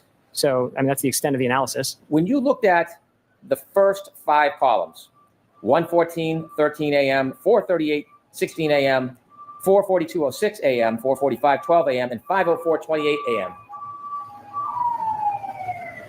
You said on direct examination, oh boy.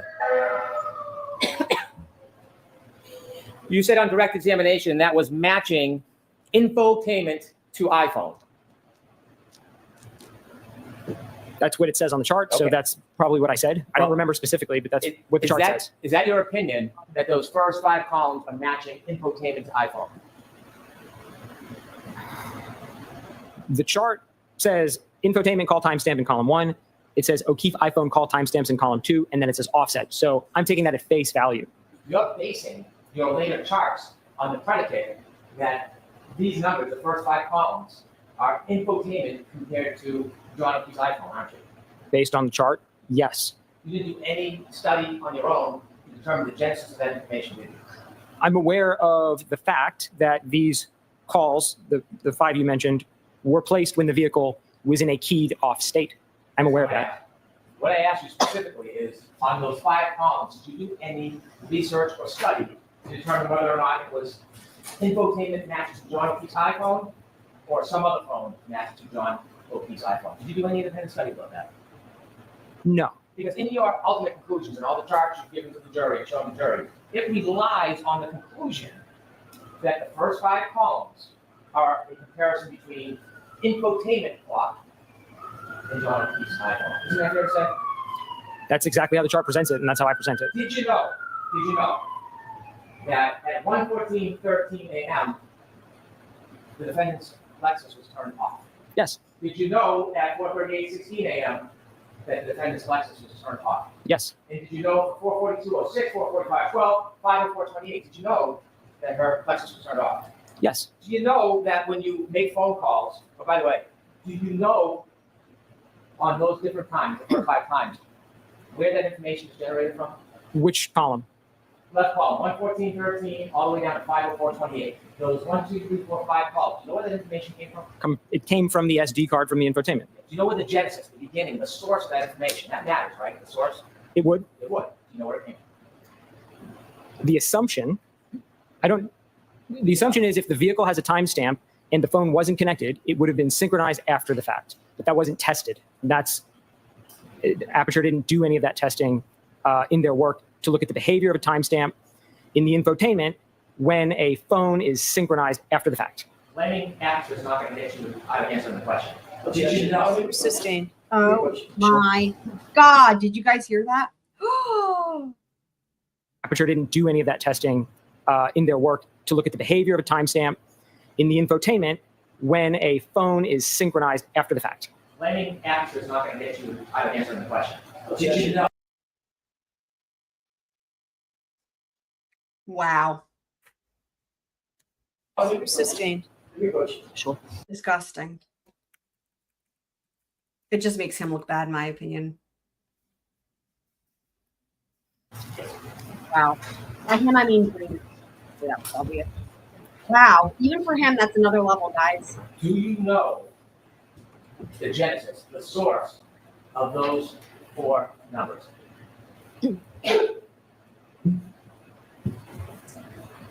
Definitively no. Your entire premise of your slides and values and ranges depends on knowing the genesis of those numbers, doesn't it? I relied on Mr. Burgess's explanation that those times were synchronized after the fact. Did you know that those are all phone calls from the defendant's phone to Mr. O'Keefe's phone? Yes, You did know that. I know that they're phone calls From who? between. Sorry, can you maybe just state it more clearly? Because I'm not sure. I don't want to fumble through an answer if I don't understand the question. So, Do you know where those calls came from? The source. a phone, Whose? Miss Reed's phone. Now, I know you're not an expert on mobile devices, but did you know when it's not a contemporaneous synchronization, when you plug your phone in, it's going to register on the infotainment system, but come from the phone? Objection. Sustained.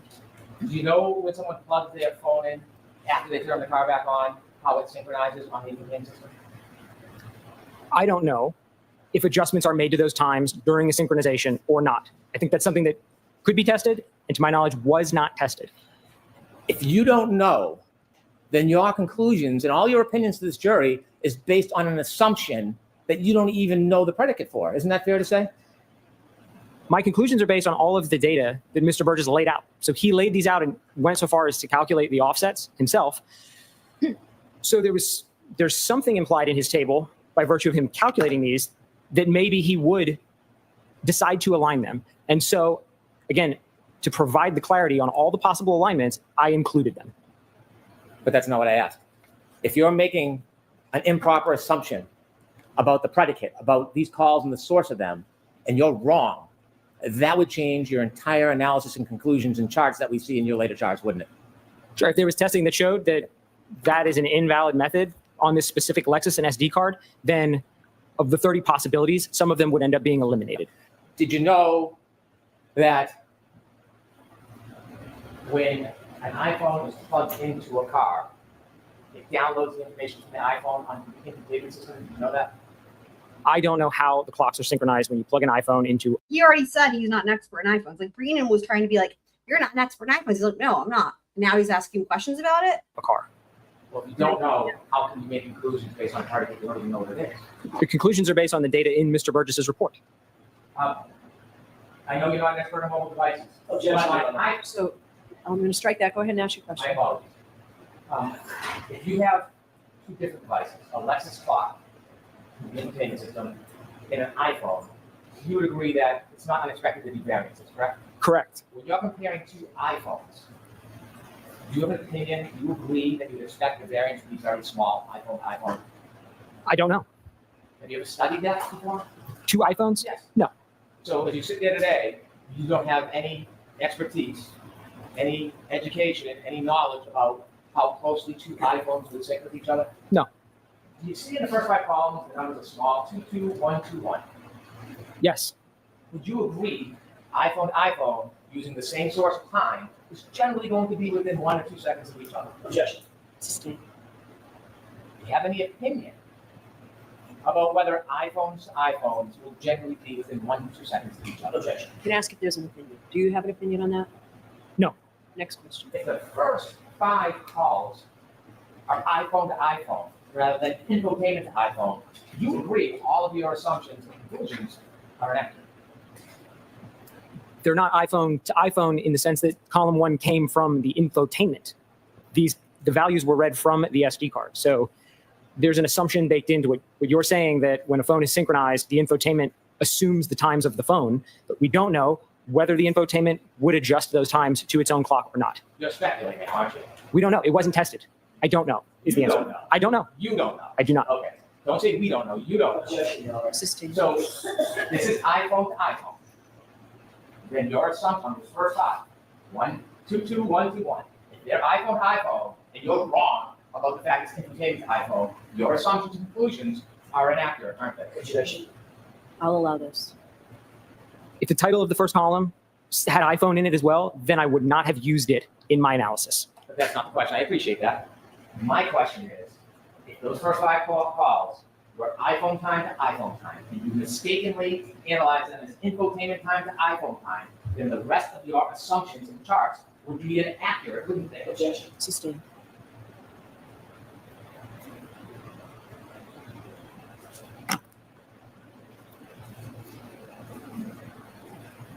At 5:21:36, do you know whether or not the defendant's Lexus was on? I don't recall if that one was an on or an off point. I don't want to guess. And so if you don't know if that was on or off, were you able to do an analysis whether this was phone to phone or infotainment to phone? No. 5:30:31, do you know if the defendant's car was on? That one I know the vehicle was on. That's one timestamp on the infotainment system, 5:30:31, correct? Correct. And then in the O'Keefe iPhone call timestamps, there are 2 different numbers, 5:30:15, 5:30:52. Yes? Yes. Right. And do you appreciate that that is 2 separate calls, or do you think it's something different? I'm going to paraphrase, again, Mr. Birch's report as I recall it, and that he stated during the testing they did with the Exemplar, calls placed in close succession would not necessarily both be logged in the infotainment. So as I understand this chart, what he's trying to say here is there were 2 calls placed, there were 2 call logs in Mr. O'Keefe's phone, but only one timestamp in the infotainment, and he couldn't determine which it corresponded to because of that observed behavior from testing. I'm asking if you know. I don't. Did you ever look at phone records for the defendant or for Mr. O'Keefe to make a determination whether these are 2 separate calls or not? Did you ever do that? No. If these are 2 separate calls, can you explain to us why there is one timestamp? Again, as I stated, that was behavior that was observed. The exact behavior was observed during the Exemplar testing by Aperture. I don't know why that happens. Why does the infotainment not log every call? I don't. But I know that it was documented that that is a feature of the system. This information was not taken from the Exemplar vehicle, was it? This table, no. This information was taken from the infotainment system of the defendant's car, isn't that true? Yes. And the phone calls were taken from Mr. O'Keefe's iPhone, isn't that true? Yes. And so, do you know why there would be 2 phone calls and only one timestamp? Beyond the testing, the Exemplar testing that showed an Exemplar vehicle did that, no, I don't know why it happens. Do you know that the infotainment system doesn't always capture all of the phone calls and the phone data in the download? Do you know that? Yes. Well, if you know that, can you conclude that even though there's 2 calls and only one timestamp, that's because how the infotainment system works? I think that's the most logical assumption, that that's how it works. Yeah. So when you look at 5:30:15, right in the middle, and 5:30:52, it is impossible to tell which one relates to the 5:30:31 infotainment on the left. There, it's impossible, right? Yes. So there's 2 possibilities. Yes. One is that you have a difference, a disparity of 16 seconds. Yes. And the other one, going the opposite way, is a disparity of 21 seconds. Correct. And so when you add those disparities, you have 27 seconds disparity in those.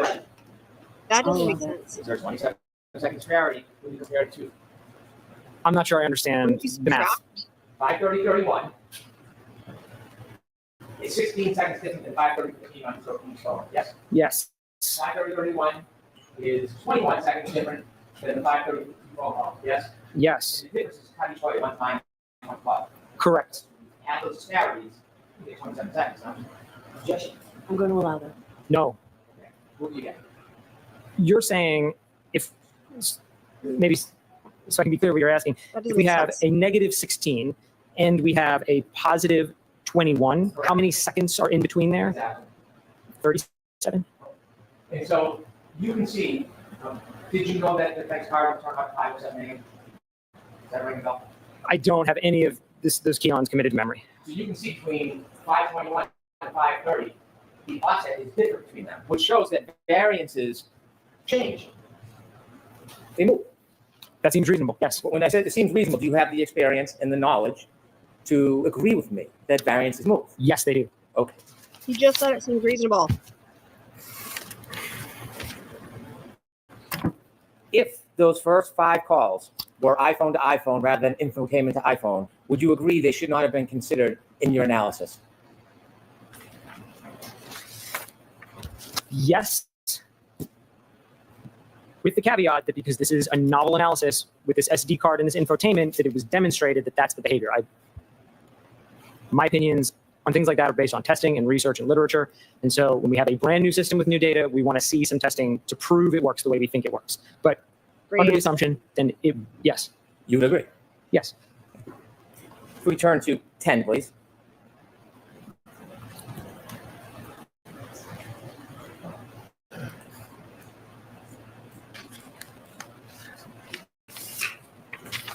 Given, could you zoom in a little, please, on the left?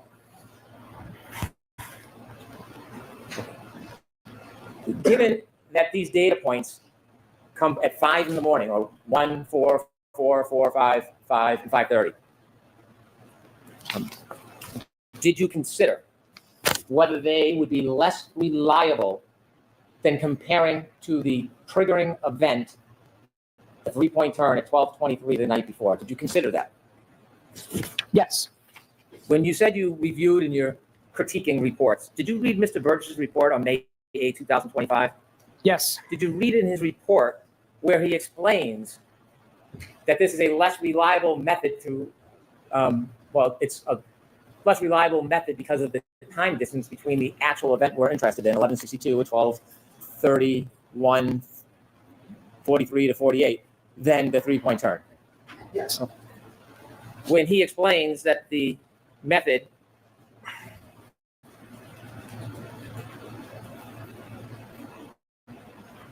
of using 5:21 and 5:30 on January 29, 2022, he explains about how the information is stored in the infotainment system when it's powered back on, doesn't he? I'm not sure. Well, do you remember when you were reviewing his report that he explained the available call log correlation is restricted to a time frame between 5:21 and 5:30 a.m. on January 29, 2022, when the vehicle was powered on. All other calls stored in the infotainment module occurred while the vehicle was powered off, indicating those entries were synced from Ms. Reed's iPhone upon reconnecting to the system on the morning of January 29th. You considered that when you decided or formulated your critique, didn't you? Yes. This further indicated that the associated timestamps for those calls originated from Ms. Reed's iPhone. Did you read that? Yes. Relative to those first 5 columns, correct? Yes. This behavior was previously documented in the initial report, which is the January 30th report. Yes? Yes. You shrugged. I mean, I don't want you to agree with me. Do you remember it was in the January 30th report? I don't remember how he phrased it specifically. But I think there was somewhere around there where he noted that some calls were placed while the vehicle was off. I think that's basically what it said in the first one. I don't remember specifically. Okay. Do you agree generally, or can I give you the report? You can look and remind yourself. I want to get your best memory on this. Sure. What would you like me to do? If you'd like me to look at it, I'll look at it. Sure. Do Do you have you a have copy? the- Would you like me to bring Do you it have the reports with you, sir? Hold Okay. Do you have an extra copy for him, Mr. Brennan? Mine is marked. Please can I get a clean copy for the witness?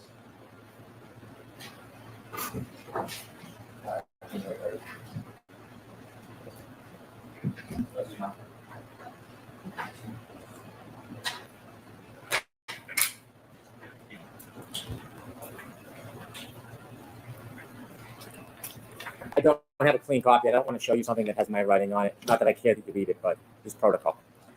Okay. In discussing why this is not an effective way of matching the time, did you consider in his May 8, 2025 report, when he's talking about this method, when he says, as a result, this method yields a single reference point for potential alignment? Yes. And Call we're logs are discrete points. I'm sorry? The call logs are discrete points for alignment. Is that? As a result, this method yields a single reference point, is referring to the 5:30-31. I don't know. It sounds like it, but I don't know. From the 5:21 a.m. to the 5:30 a.m. window, a velocity of approximately -8 and -16 plus 21 seconds were observed between the Lexus clock and Mr. O'Keefe's iPhone clock. Did you consider that? Yes. This offset is measured approximately 5 hours after the time of the collision and cannot be assumed to apply to other time frames stated in the initial report. Objection. I'm going to allow it unless, do you have, I'll see Councilor Sidebar.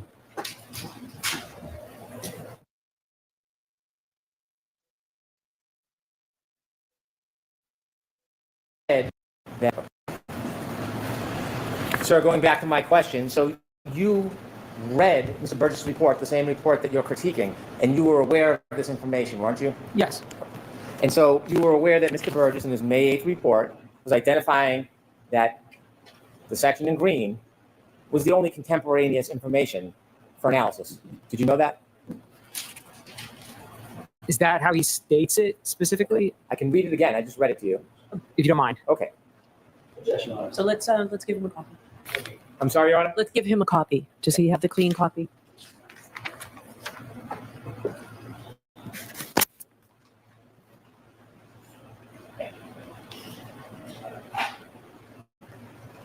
You.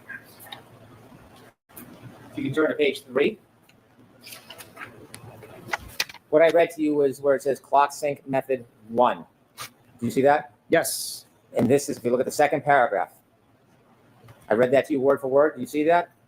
Yes. The 5:21 a.m. and 5:30 a.m. are the only 2 data points when that car was on January 29, 2022. Is that fair to say? Yes. And if you look at the last paragraph, do you agree or disagree? As a result, this method yields a single reference point for potential alignment. Do you agree with that? No. Because you still are under the mistaken belief Objection. that Sustain. you still have the opinion that the first 5 rows are an infotainment to iPhone analysis. It's presented as that way in his initial report, which is what my initial analysis was based on. And in the supplemental report, there's no further testing to say one way or the other. He just has a new opinion. So I stand by the initial analysis that I had. That those points should be included with all of the other points. But that's not my question. My question is, you are taking the position those first 5 calls are an infotainment to iPhone analysis. They could be, and so I include them. I'm not saying they definitively are not, which is why I never say there is one way to do it. That's why I say there's a whole host of ways to do it. So you're now saying that you're not assuming that's an infotainment to iPhone analysis. Are you now saying that? It's stated that way, and I think it could be that way, but it might be iPhone to iPhone too, if those times are just copied over. And if it was iPhone to iPhone, your analysis would be wrong. Certain lines would go away. So if you want to call the whole analysis wrong because of that, it might be your characterization. Okay. It would change the total number of possibilities. So if we put up chart 12, page 12, please.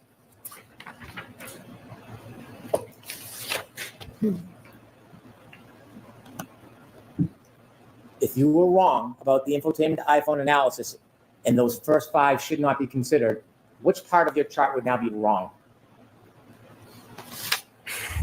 What do we have? 12 lines on the chart? I'm sorry? Yeah, we have 12 lines on the chart. If we decided to eliminate the lines that are based on the calls when the vehicle was off, we would be left with 4 lines on the chart.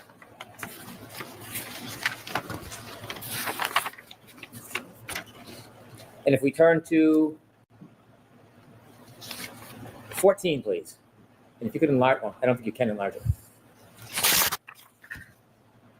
If your analysis about infotainment to iPhone was wrong, you would agree those first 1, 2, 3, 4, 5, 6 columns should not be there, should they?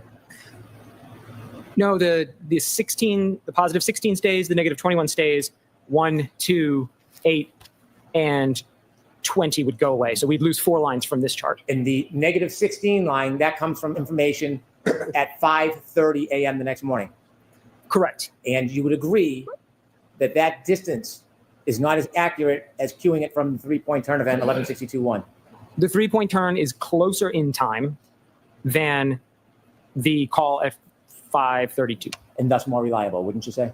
generally. And the negative 21, that was from 5:30 and some seconds the next morning. Same idea. Not as reliable as the 3-point turn information. There's greater uncertainty the farther in time we get. So when we turn to the 3-point turn information, you mentioned in Dr. Welcher's report that it was noted that the timestamp 154 was the end of the 3-point turn event, correct? That's how he states it. And then more information was provided when Mr. Burgess then broke down that 154 timestamp, correct? Correct. And when he broke down the 154 timestamp, he actually wrote a report about it, didn't he? Yes. He didn't just have it in his head. He put it on paper for all to see, yes? Yes. And in that report, not only does he break down the data, he also shows a visual of the actual data on a map, doesn't he? He does.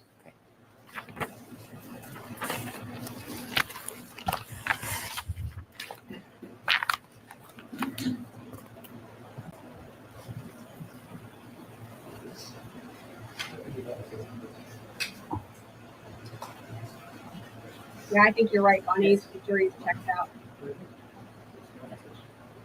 Exhibit 192A.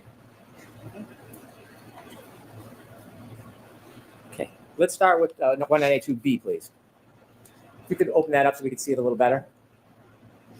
When you look at the data he actually broke down, do you agree that instead of at the end of the three-point turn event as timestamp 154, that actually is at the beginning of the three-point turn? Do you agree with that? I don't know if the points are numbered on here, so I can't tell which point he's referencing as 154. Do you see the green circle? Yes. Do you see the black line? Yes. Does that orient you to the direction the car was traveling? That appears to be what he's trying to convey with this chart. And then the yellow is facing a different direction towards Fairview, correct? It is. And do you see the green square rectangle? Yes. You think that correlates to the green circle? That seems to be what this graph implies. And it notes that, So ask it differently, Mr. Brennan. does that heading note the start of the three-point turn of O'Keefe's phone is 12:23:59? I'm going to allow it. That's what Mr. Burgess states in the report. And do you have any information to suggest that's not spot on accurate? No, I didn't do an independent analysis of the three-point turn maneuver. And then the heading of the change, end of three-point turn to O'Keefe's home, 12:24:07. Do you have any information to suggest that's not spot on accurate? I did not analyze the three-point turn maneuver. And so when you look at that and break down 154, did you determine or make an analysis that 154 that was generally accepted because there is variances between items? When you break it down with more specificity, 154 is actually earlier than the three-point turn conclusion. Did you consider that? I'm going to allow that, yeah. I'm not sure I understand the question, if you don't mind. You mentioned Dr. Welch's report said it relied on 154 as a timestamp for the end of the three-point turn. Yes. Based on Mr. Burgess's May 8th report and based on the data, which you don't contest, you now agree that 154 was not the end of that three-point turn. It was at the beginning. Based on how Mr. Burgess presents it, I didn't do an independent analysis. So I'm not on one side with Mr. Burgess or one side with Dr. Welcher. They present independent methods. Are you suggesting in any way it's inaccurate? Are you suggesting it is in any way inaccurate? I'm going to allow that. I don't have any opinions as to the individual accuracy of the methods selected by either Mr. Burgess or Dr. Welcher. Do you have any information you'd like to add or weigh in on to dispute the accuracy of those times? Sustained. And let's turn to the previous exhibit so we can actually see the data that's broken down. You could open that. The 154 timestamp, if you go to the left, please. Do you see that right above the green line? Yes. 12:23:58. You see that? Yes. And then the green goes to the orange. And that's an 8-second difference, isn't it? Yes. And when you looked at this, you considered that this was a more detailed study of that timestamp by Mr. Burgess, right? More detailed is, yes, that's correct. And do you know why he did a more detailed analysis of this? Why it wasn't in the original PowerPoint? No, I don't. Well, you said that variances are generally accepted in the community, right? Yes. But then you wrote a report suggesting numbers and additions, and you submitted that report as part of the basis of your testimony, right? I only submitted a PowerPoint. I have no report. PowerPoint. And after you submitted the PowerPoint, isn't it fair to say Mr. Burgess then analyzed this data to be more specific after you introduced your PowerPoint? Yes. So can you guess why he went through a more detailed analysis? No. Sustained. So I was just guessing, dude, that's In the final exhibit? Let's go back to the data. You said that Mr. Burgess had an 8-second range, 21 to 29 seconds, remember? Yes. And you were suggesting that somehow there was some uncertainty. Do you remember that? Yes. Were you guessing about his state of mind, whether he was certain or not? Do you know why he gave an 8-second range? Objection on So ask it differently. Mr. Okay. You suggested the reason why there's an 8-second range is that Mr. Burgess was uncertain. Remember saying that to this jury? Not in those exact words, but that's what uncertainty is. Uncertainty is a range. If you don't know a specific value, we put a range around it. That's uncertainty. That's a This data from the green, would you agree it indicates the beginning of the 3-point turn, and then the orange is at the end of the car is already in motion at 11.2 miles per hour? objection. I'm going to allow it. Do you agree with that? I see speed values there. I see some headings. I can't convert GPS in my head, so I don't know. You could have analyzed this data yourself, right? Before you came in and gave an opinion, I could have. but you didn't. I did not. Do you have any reason to test the accuracy of this data that's been broken? That objection. I'm going to allow that. And so by giving the range of 8 seconds, you talk about looking at different values to be fair, wider range, right? Even though this analysis depends on the end of the 3-point turn, would you agree it's kind of forgiving to give that 8-second range to give the benefit of the doubt by starting at the beginning of the 3-point turn all the way to the end of it rather than just giving the end point? Objection. As to that form, ask it differently, Mr. Green. Does the 8-second range that is provided by Mr. Burgess coincide with the data in the 8-second range between the green and the orange? That's where he comes up with the 8-second range, correct? And so if Aperture's position is the matching times at the end of the event, by going back to the beginning, isn't that even more forgiving than the baseline? Objection. I'm going to allow it. Yeah, I would call it a conservative approach to use a range of values. The opposite of cherry picking, right? Sure.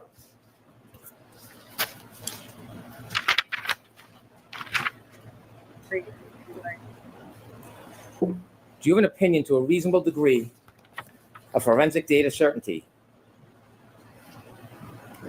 about whether text stream data provides data reflecting whether a collision actually occurred? No.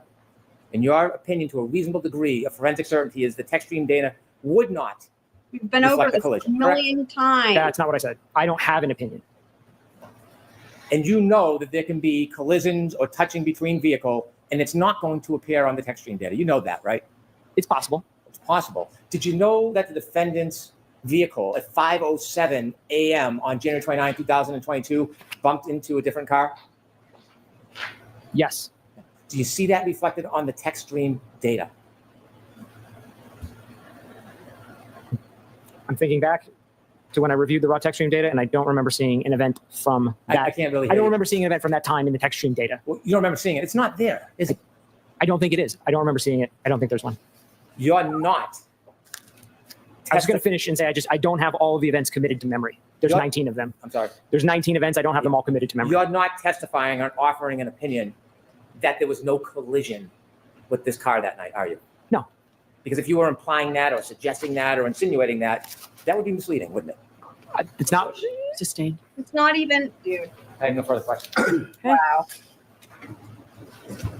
You asked a number of What questions. is wrong with him? It was the very first question he asked on cross, and we've already been through it. Anyway, Yes. all right, redirect. You were asked a number of guys. questions a few minutes ago by Mr. Brennan concerning your expertise. I'm just going to grab a pen if I could.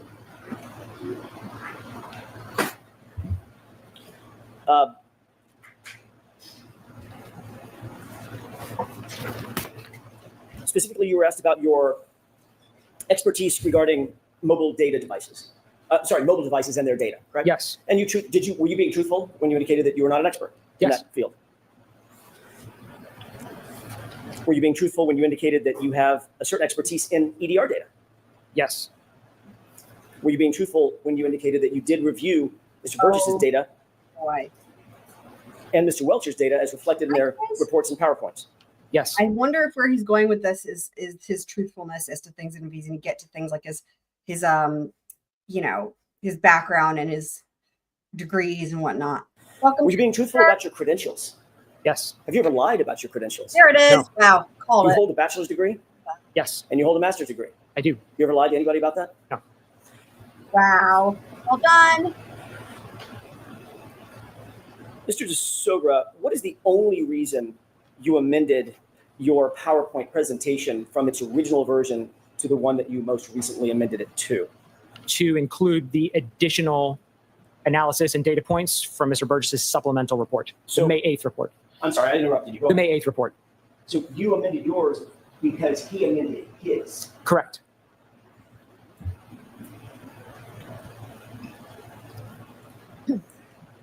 You were asked just a second ago about all the text stream events that you noted on Ms. Reed's SUV, correct? Yes. Mr. Brennan asked you about a specific text stream event at or around 5:07 in the morning, and whether you had something like that committed to memory, correct? Yes. You said, I don't have them all committed to memory, right? I don't. What did you say after that? Because there's how many? It was 19 events prior to 1162-2, 19 other events. Question. How about after 1162? There were a number after 1162-2. I don't have the exact count in my head. How about after 1162, just on January 29th, going into January 30th? There were other events. How many? I don't recall the exact number. Does 11 sound right? That it sounds plausible. I recall seeing in the chart. I recall seeing a number of events after. Can you refresh your recollection from the chart? It would. I just started a poll, guys. Thank you. Check it out. Check it out.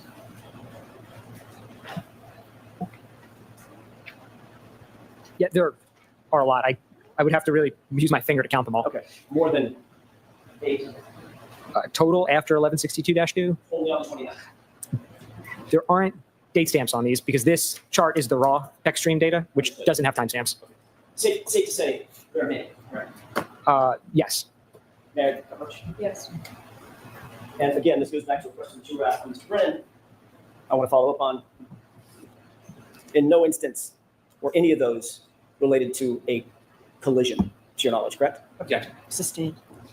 Were any of those that you reviewed at any time, the lifetime of the vehicle, related to a collision? None of them were triggered by a collision. Thank you. I want to ask you a hypothetical, if I could, based on questioning by Mr. Brennan surrounding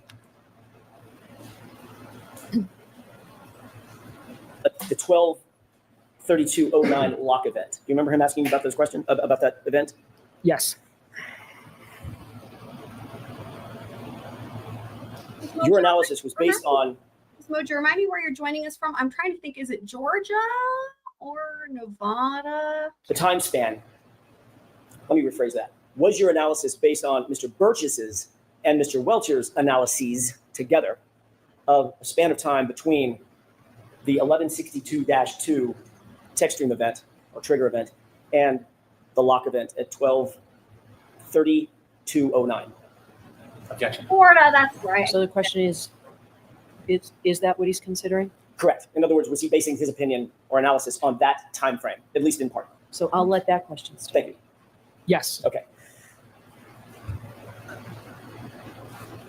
If you were told that there was another interaction phone event on John O'Keefe's phone at 12/32/16 in the form of steps taken, 36 steps over the course of 83 feet, would that change your analysis or opinion in any way? Objection. I'll allow that in that form. Yes. In what way? If the phone event moves from 12/32/09 to 12/32/16, then of the 30 possibilities I had in the chart, all of them would become positive. That would mean that interaction occurs after the end of the vehicle event every single time. Instead of, it was 25 for 30 in the original analysis, the hypothetical would change it to 30 for 30. All of them, all 30 of them would occur at a point in time. Let me rephrase that. All of them would reflect a scenario in which the phone interaction took place after the trigger event. Okay? That's correct. Thank you.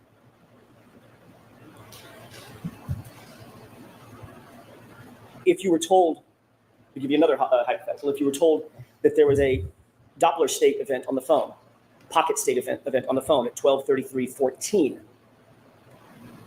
would that impact your opinion in any way? Objection. Sustained. You were asked several questions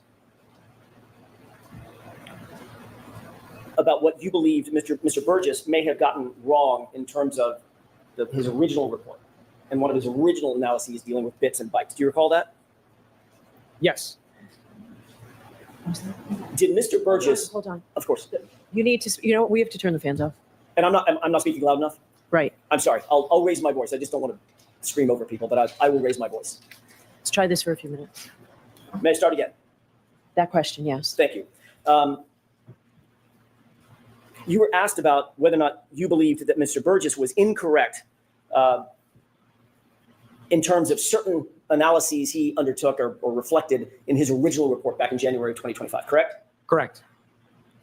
As it relates to the bits and bytes, did you find that Mr. Burgess was incorrect or correct about his analysis concerning the size of the data set collected based on bits versus bytes? He was incorrect. Explain that to the jurors very briefly. These are just different units. A bit is a different size than a byte. And so if a size for something is listed in bits, for example, and you look at the data and assume it's in bytes, you will assume it's the wrong size. Which Mr. Burgess did based on your review of his report, correct? Correct. I want to change gears and ask a different question, or series of questions about the text stream data versus the infotainment system data, specifically the timestamps associated therewith. Is there a timestamp associated with text stream data? In this case, no. Okay. Is there a timestamp associated with infotainment system data? Yes. All right. The infotainment system data, well, let me see if I can ask it a different way. Where did the 3-second delay come from? Your analysis of Mr. Burgess's review of the text stream data, or his review of the infotainment system data? The 3 seconds came, well, fundamentally it came from the exemplar testing, where he identified, and he was actually, well, Aperture collectively in that testing identified a difference between when the button was pushed and the time that showed up in the infotainment. But they didn't actually look at, as far as I know, or at least it wasn't provided if they did, how that specifically related to the key on timer itself. But they showed that the button is pushed, there's a 3-second delay, and then the time gets logged. When that button is pushed for the infotainment system, I'm going to rephrase again, so I'm as clear as I can. When that button is pushed for the on event, the key on event, is that like a stopwatch? Click, a stopwatch starts running? Timer? In the VCH system, yes. Okay. Separate and apart from the VCH system, is there an infotainment system that also has a timer or a clock on it? It has a clock, Are those two things independent of one another? completely independent. What were you doing with regard to the 3-second delay as it relates to the key on event and the infotainment system event to marry those two things together? Right. I'm making the adjustment, or proposing that adjustment can be made, because the key on timer is going to start generally as soon as the vehicle powers on. But the infotainment, when you go and download the data, it will say, hey, I think I powered on at this time, and it turns out that time is actually 3 seconds off. So if you're going to then apply the infotainment time anywhere else to VCH data, you've got to realign the two. And that's where the 3 seconds comes from, is these are independent data sources. Did Mr. Burgess, to your review of his, insofar as your review of his analysis, his report is concerned, did he align the two vis-a-vis the 3-second delay? No, he did not. With the court's permission, may we have slide 10 of the PowerPoint of, Okay. and that is, we talked a lot about PowerPoints of Mr. DiSogra's PowerPoint. Can you highlight the table on the left, Mr. Wolk? Thank you. Did you create this table? No, Was this table, I don't know if you call it cut and paste or if there's some better engineering term for it, was it basically pulled from Mr. Burgess's report? it was. It was a Did you type- screenshot. Thank you, screenshot. Did you type a single word on this? I did not. I added a green box. Put a green box around it. Yes, You didn't type anything on this. I did not. You were asked a ton of questions just a few minutes ago about whether or not the column on the left and the center column were reflective of an infotainment timestamp versus an iPhone to iPhone timestamp, correct? That's right. Mr. Brennan asked you a bunch of questions about that left column being an iPhone timestamp, at least the top 5 rows of it. 1, 2, 3, 4, 5 rows of it. Remember that? Yes. Read the name that Mr. Burgess labeled that column. infotainment call timestamps. So what, as an expert, what did you presume he, as an expert, was presuming? Objection. Sustain. What did you presume that meant to you, just to you? Call timestamps from the infotainment. So if anything is wrong with your analysis, would it be based on Mr. Burgess being wrong in his analysis? Objection. Sustain.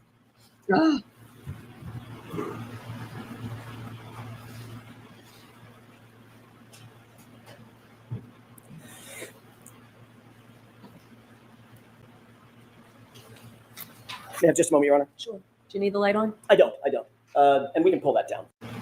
Predicated on, what was it based on? The foundation of it, as you explained your analysis to Mr. during the course of the day. The testing by Aperture and the collective reports and PowerPoint presentations by Aperture. That would be an initial report by Mr. Burgess, an initial PowerPoint by Dr. Welcher, and a supplemental report by Mr. Burgess. Did you change any of their data? No. Did you change any of their analyses? No. Did you explain their analyses? Yes. Sustained, ask it to him. Sure. What were you trying to do in terms of your presentation, in your PowerPoint, and your presentation to the jury? There were a number of different methodologies presented across all of those reports and PowerPoints, and sort of all in different places. So my goal was to bring all of them into one place so we could look at the totality of the data. You were asked whether the genesis of your analysis relies on knowing the source of the calls, correct? Remember being asked that by Mr. Brennan? Yes. The actual genesis of your entire opinion is based on Mr. Burgess's and Mr. Welcher's analyses, correct? That's correct. You were also asked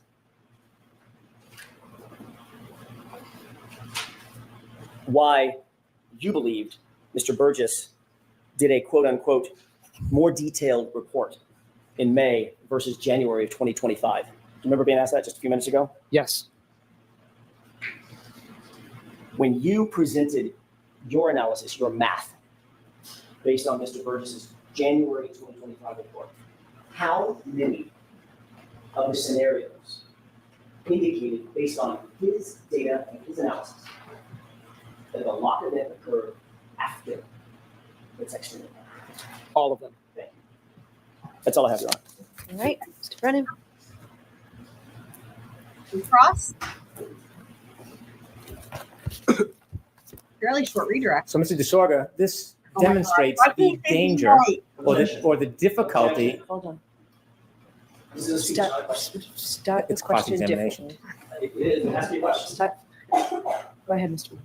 This demonstrates the difficulty in giving opinions when you don't actually study the data itself. Isn't that fair to say?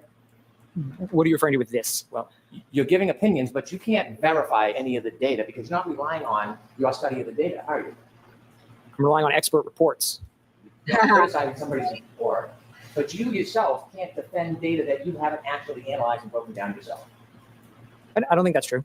When you're looking at, please, when you're looking at someone's report, you're guessing as to what they thought or presumed if you haven't spoken to them.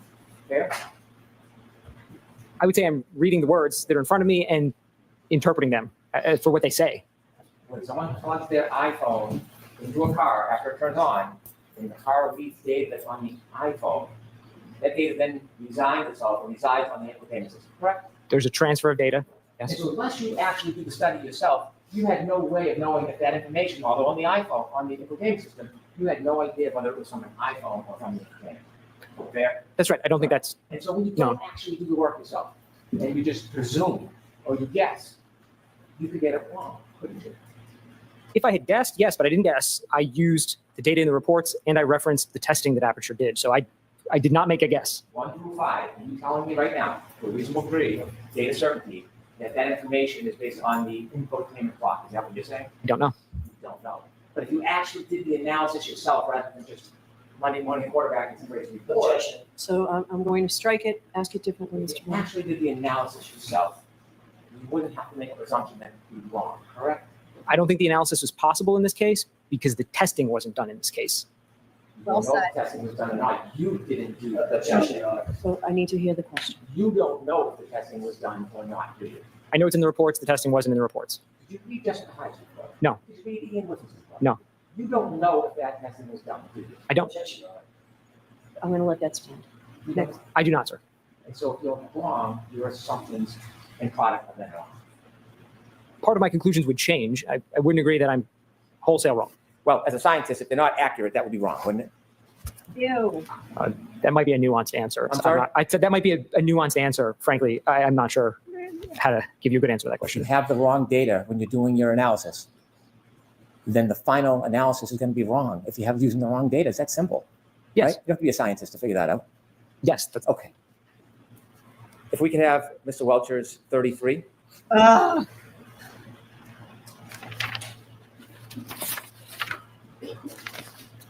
I mean, at the end of the day, You could open that up, please. at the end of the day, it's dumb questions for Brian to be asking because the data he relied on came from Breenan's experts. So how is that beneficial? You know? You were asked about whether the window is within the time frame of 12/32/09, the last user interaction with the phone. When you look at this data, go to the top, please. You see on vehicle speed, the car is moving. You see that? Could you enlarge that a little bit, please? The beginning of that data capture, the car's already moving, correct? I see vehicle speeds right in those first couple of lines. Yes. Yes? Yes, I see Yes. vehicle speed. At the Oh. bottom. At the end, the car is still moving. Yes? I see vehicle speeds there as well. 2361. That would indicate, in your experience with text stream data, the car is still moving. Yes? At the end of the record, there is a vehicle speed. The car is moving. That would be my assumption. Okay. And so when you're making your conclusions that something's with or without, you're simply talking about the time of the 10 seconds of data. Yes? Yeah, everything that I've done has been referencing the end of event 1162-2, which is exactly how it's been referenced in all of the other reports. That 10-second window. Yes? Not even the window, just the end. Everything in the Aperture reports talks about the end of event 1162-2. So that's what I used across everything. And when you say end of event, you're referring just to data, not the actual real life event. Yeah, absolutely. The end of the recording. Okay. Mhm. And so after that window, 12/32/04 to 12/32/12, you were asked a question about what might have happened 4 seconds later, 12/32/16. Remember you were asked about that? Yes. Did you know at 12/32/16 that John O'Keefe's cell phone moved for the last time? Did you know that? No. And between 12/32/12, which is in the 10-second window, and 12/32/16, do you know what John O'Keefe was doing in that 4-second period? No. Do you know if he was walking? No. Do you know if he was crawling? He No. doesn't know, Breenan. No. Oh. I do not know. Okay. 12/32/16, wasn't just that Mr. O'Keefe's phone was moving, there were steps in it, correct? I didn't review the phone data, so I don't know. Did you review anything to indicate that the steps were taken over the course of 50? Objection. So that's sustained. You were asked just a second ago, what about the data? What's wrong? Then you'd be wrong, correct? Generally, yes. Garbage in, garbage out. Basic scientific postulate, correct? Garbage Generally, out. yes. You're relying on whose data? Mr. Burgess's data and Dr. Welcher's data. Thank you. Great. All right, done. Mr. DiSogra, you are all set, sir. Well, So you can step down. I'm going to see counsel for a minute. George, feel free to stand up and stretch if you'd like. Well, that last. Sorry, let's hear it one more time. That last question on redirect was a brilliant way to end it. Yeah. Thank you. Garbage in, garbage out. Basic scientific postulate, correct? Generally, yes. You're relying on whose data? Mr. Burgess's data and Dr. Welcher's data. Brilliant. Get it. All right, Mr. DiSogra. That's it. All right. So now they have sidebar.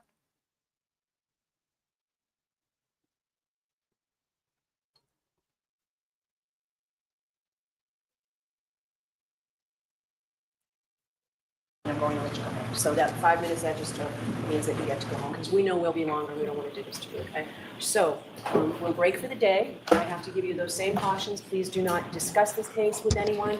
Don't do any independent research or investigation into this case. If you happen to see, hear, or read anything about the case, please disregard it and let us. We will see you Monday. Monday will be a full day. Okay. So there's more, but wait, there's more. See, they weren't sure if there was more or not, but there's more. I guess it's time stamped here. Okay. Thank you. Well, now open, maybe see. I agree. So you're gonna step up, face the clerk, and raise your right hand. You solemnly swear the evidence you give the court in the case now and hearing to the truth, the whole truth, and nothing but the truth, so help you God. Thanks, you take the stand. Thank you. Wait, what about the Kelly? Wasn't there another girl? Hold on. I guess they don't show it. So they had Kelly Deaver or whatever, and then they're like, no, we're not going to get to you. So then you're going to have to come back. But I guess that wasn't on this feed. Unless that's after this dude. You are unmuted. What do you think? It's after this. Well, now open, maybe see. So you're gonna step up, face the clerk, and raise your right hand. You solemnly swear the evidence you give the court in the case now and hearing to the truth, the whole truth, and nothing but the truth, so help you God. Thanks, you take the stand. Thank you. You're welcome. I know this is a opportunity. There is in this house. Oh, okay. Just kidding. So she hadn't come in yet. All right. Sure. Is she right outside the door? Last time I checked. Sure. Do you mind, sir, if you can stay right there? Sure.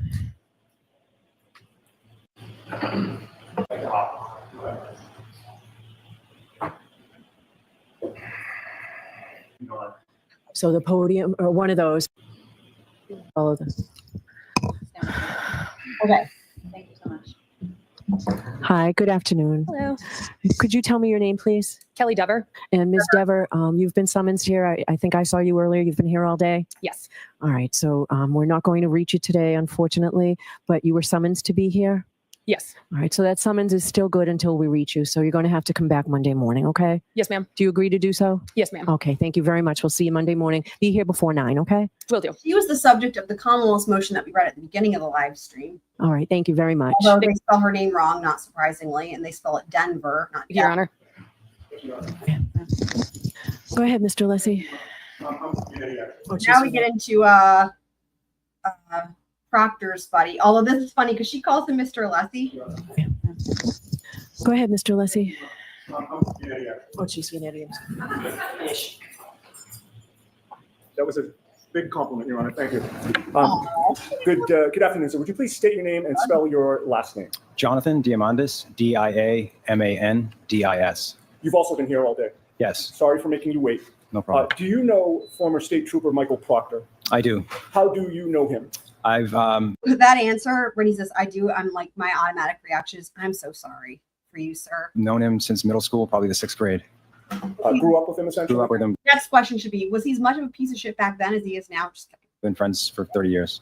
Okay, and if you just keep your voice up, Sure, yeah. I'm sure other people can hear you, but this old Can guy. we turn off the fans and the air conditioner? Are they all off? Yeah, we should shut that down. We're just going to do that, sir, so that we can get through this a little bit. Absolutely, sure. Much better, thank you. So you say you've known him since middle school, elementary school? Yes, Graduated high school with him? yes, And are you friends after high school as well? yes, Do you have his cell phone number in your phone? I do. Have you texted with him over the years? I have. In fact, were you on a group text chain with him that lasted a number of years? Yes, I would like to show you a document, sir, and I'm going to ask you to read it to yourself, familiarize yourself with it, and then when you're done, look up at me. Okay, Okay. may I approach? Yes. So here's the deal, right? This is in the event that they don't call Proctor. Now, here's the thing I wanted to say. There's been a lot of this whole game of chicken being played. It's very much akin to in Murdoch, the way they deal with Cousin Eddie, where the Commonwealth didn't call Proctor. And now, you know, we saw this motion for those recently, right? The defense had a motion to add these, you know, other 4 witnesses or whatever. And they said it would just be for like, whatchamacallit, for like laying the foundation, basically authentication of records. And we figured out, or maybe it was said at some point by somebody, that it was in regards to Proctor.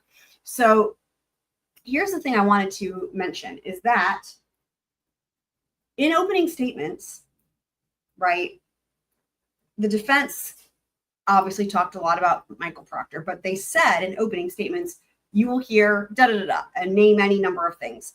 And it was like all things pertaining to Michael Proctor. You will hear this and that. You will hear about the text messages. You'll hear about he said this and that and the other, right? And so the Commonwealth obviously beyond not even calling Proctor, but they were very careful in the witnesses that they called to, you know, very limited, right? It was very limited. Only a couple of those text messages came in through Buchanan, but there was a lot that didn't come in. And so I think a lot of people have been thinking that they're definitely not calling Proctor because of this whole thing. I don't think that's the case. This is my personal opinion, right? I think that this is a backup plan because they want to be able to get these text messages in, whether they call Proctor, just in case, right? Sometimes these things, you make these decisions as testimony unfolds. And so I don't know for sure, but the thing is that they've got to make sure they can get. So why am I saying this? Because if the Commonwealth is able to keep out these text messages from coming in through these other witnesses to authenticate them, for example, they're trying. What they're trying to do is push the defense into a position where they have to call Proctor. Now, is that the end of the world? I mean, a lot of people have been saying he's going to be their best witness. They should call him first. Da da da. So the challenge would be, for example, if they do call Proctor and he, pleads the fifth, or if he just goes that route, I don't recall, I don't remember, da da da da da. And it might be that the route they end up trying to go there, if that's what he does, is impeaching him with testimony from the first trial.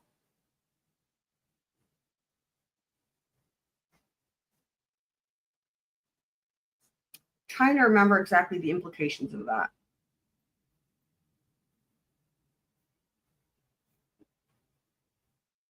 I mean, he could just sort of pull like a Jen McCabe, though, right? I don't recognize it. Da da da. I mean, shit like that. That was infuriating and really crazy. And Judge Bev just like held her hand through it and was like, she doesn't recognize it. Move on. Da da da.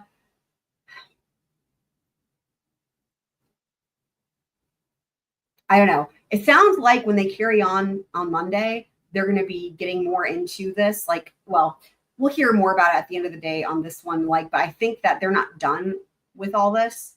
So we might figure out more as it goes along. But I think they want to have a backup plan. And it could be the type of thing where they try to call Proctor, and if Proctor just doesn't answer anything and they can't get any of it in, and Judge Bev sustains all the objections, then at that point they would choose to get it in this way. I actually feel like they probably would rather call Proctor. Like if they can choose, I think they would rather call Proctor, potentially. And then use this as a backup plan. And the thing is, though, right, I don't think there's anything that Breenan can do on cross with leading questions that will rehabilitate Proctor. I don't think there's any hope for that. To me, I can't imagine that is the big thing that they're concerned about. I think it's more concerned about him just being tight-lipped. I don't recall. I don't remember, all that, and then like a Jen McCabe, you confront him with his other testimonies, other statements, and he's like, I don't recognize it. So then you can't ask about it. Shit like that. You know what I mean? That would be what I would think. I think that's a bigger problem where you just can't get any testimony in pretty much versus, Brennan's cross with leading questions would only happen if they're able to get it in on direct. And if it comes in on direct, I don't think any amount of cross is going to rehabilitate him. That's my personal opinion, though. I know a lot of people have different thoughts on this, but I just don't think there's any rehabilitating him on cross, no matter how much leading you have going on from Breenan. The jury's going to hear it first on direct, right? The jury's going to hear it first on direct. And at that point, it's like when they hear these text messages they haven't heard yet, I would imagine their opinion of him is going to be set. You know what I mean? Like when they hear about CUNT and all the rest, it's like done. Once they decide they really hate him, I don't think there's going to be any way to reverse that. But that's my personal opinion.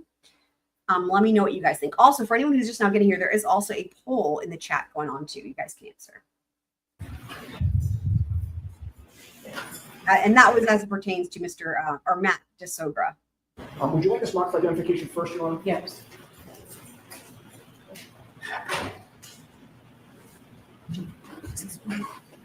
Okay.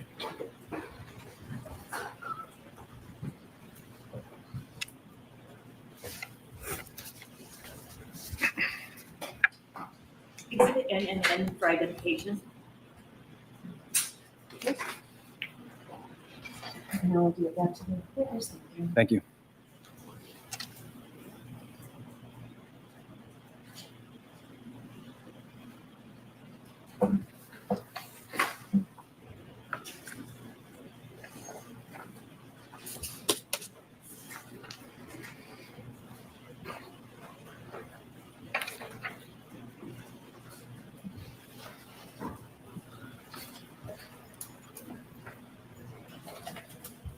Except I think you take the next here.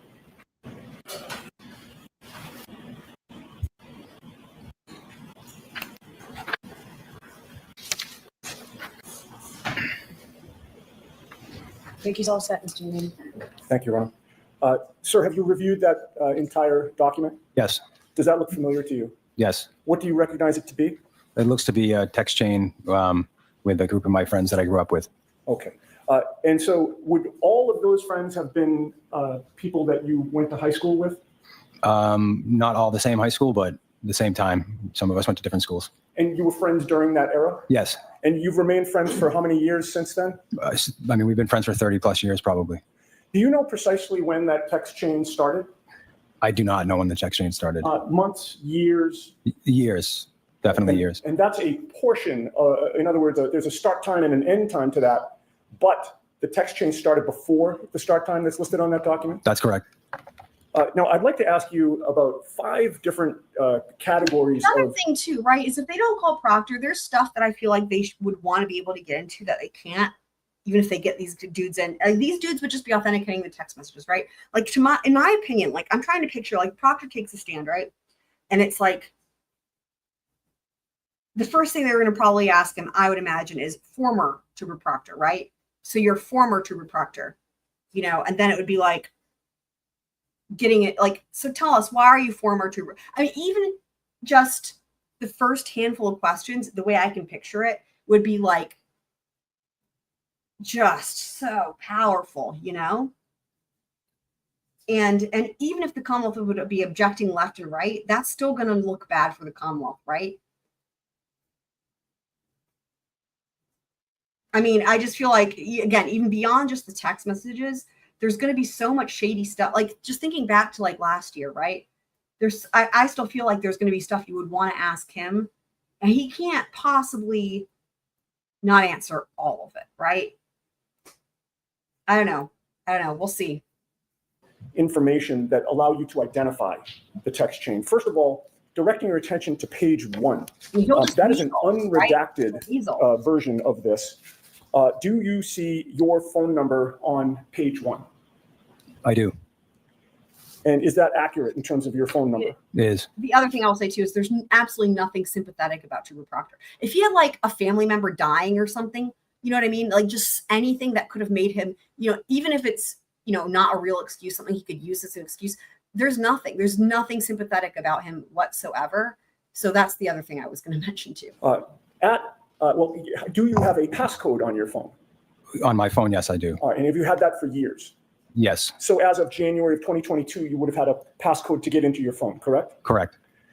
With regard to the typing of text messages, you didn't appear to be too active on this thread, is that correct? Not from what I see here. Did you see one entry that you actually did text? Yes, one. Okay, and I think these page numbers, they're all numbered. Could you direct us to the page where you actually chimed in? And if I suggested to you, it might be 4 from the end.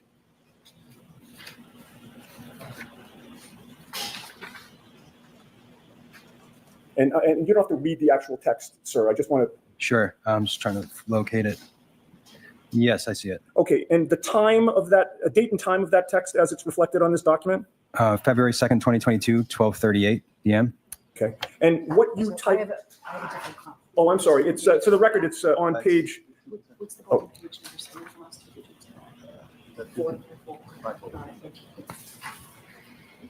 And for the record, reading what is typed there, does that sound consistent with something you might chime in a text message, a text chain of this sort?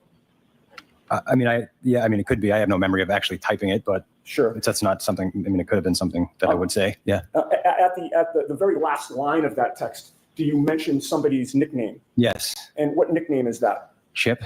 And whom do you know as Chip? Michael Proctor.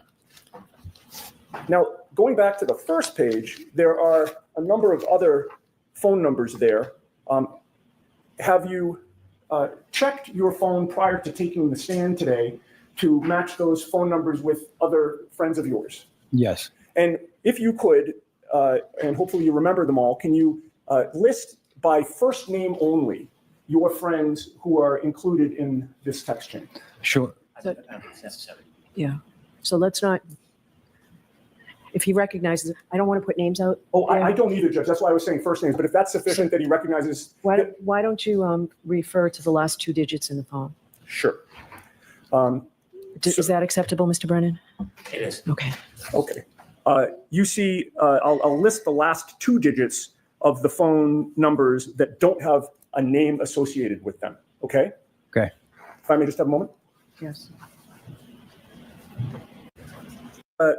The phone number that ends in 51. After you checked your contacts, is that a friend of yours? Yes, it is. Who was on the text chain? Correct. With regard to the phone number that ends in 68, same question. Is that a friend of yours who was on the text chain? Correct. Oh, I'm sorry. That is you. Yeah. Of course. Yes, it is. And they're on the text. And then there are 3 numbers there, one that ends in 11, one that ends in 46, and one that ends in 82. Do you see that those particular numbers have a nickname associated with them? Yes. Those nicknames, do you recognize them as being also friends of yours who are on the text chain? I do. And then finally, there is somebody listed as local user. We'll get back to that one. Okay. With regard to the other ones that you've just identified, sir, have you texted back and forth with them on those phone numbers over the years? Yes. And also with regard to this particular text thread? Yes. All right.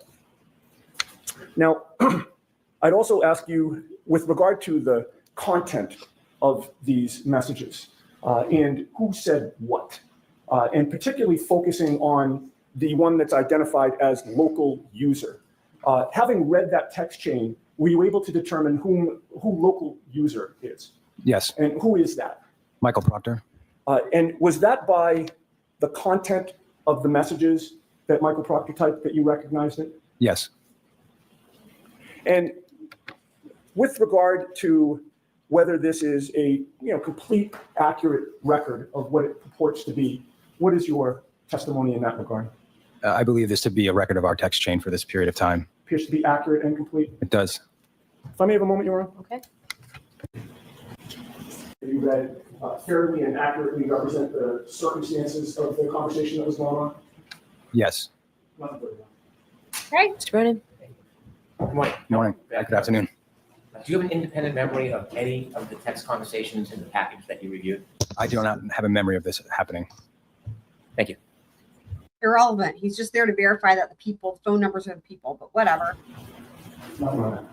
All right. So, sir, I'm going to ask you to, you're all set. Okay. I'm going to ask you to step down. Okay. Thank you. Your Honor, given that unfortunately this witness was not reached by the jury today, I would like him recognized as well. He has counsel here with him, right? Does he have counsel here with him? All right. Sir, you'll make sure your client is here when we need him? I will do so, Your Honor. All right. Thank you. My name is Thomas Campbell. My office is in Boston. And I'll speak with Mr. Campbell in terms of the appropriate time of day. He's been very cooperative. All right. So, sir, you can leave, Okay. Thank you. right? And thank you, Mr. Campbell. We'll see you. We'll let you know when we need you back. It's probably going to be Monday first thing. Understood. Thank you. So watch your step for me there.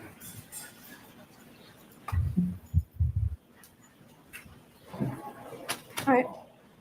We'll hear you, Ms. Giannetti. So, Your Honor, my understanding is there's an objection, so I'd rather respond to the No, objection. I want to hear you as to why this is admissible. Why Oh, right. this is admissible. Now they have to argue about it, this is crazy to me that there's even an argument at all. And also, if I recall, Breenan, not surprisingly, contradicts himself by saying like there's there's an objection, but like he agrees. Anyway, let's see what happens. Just a moment.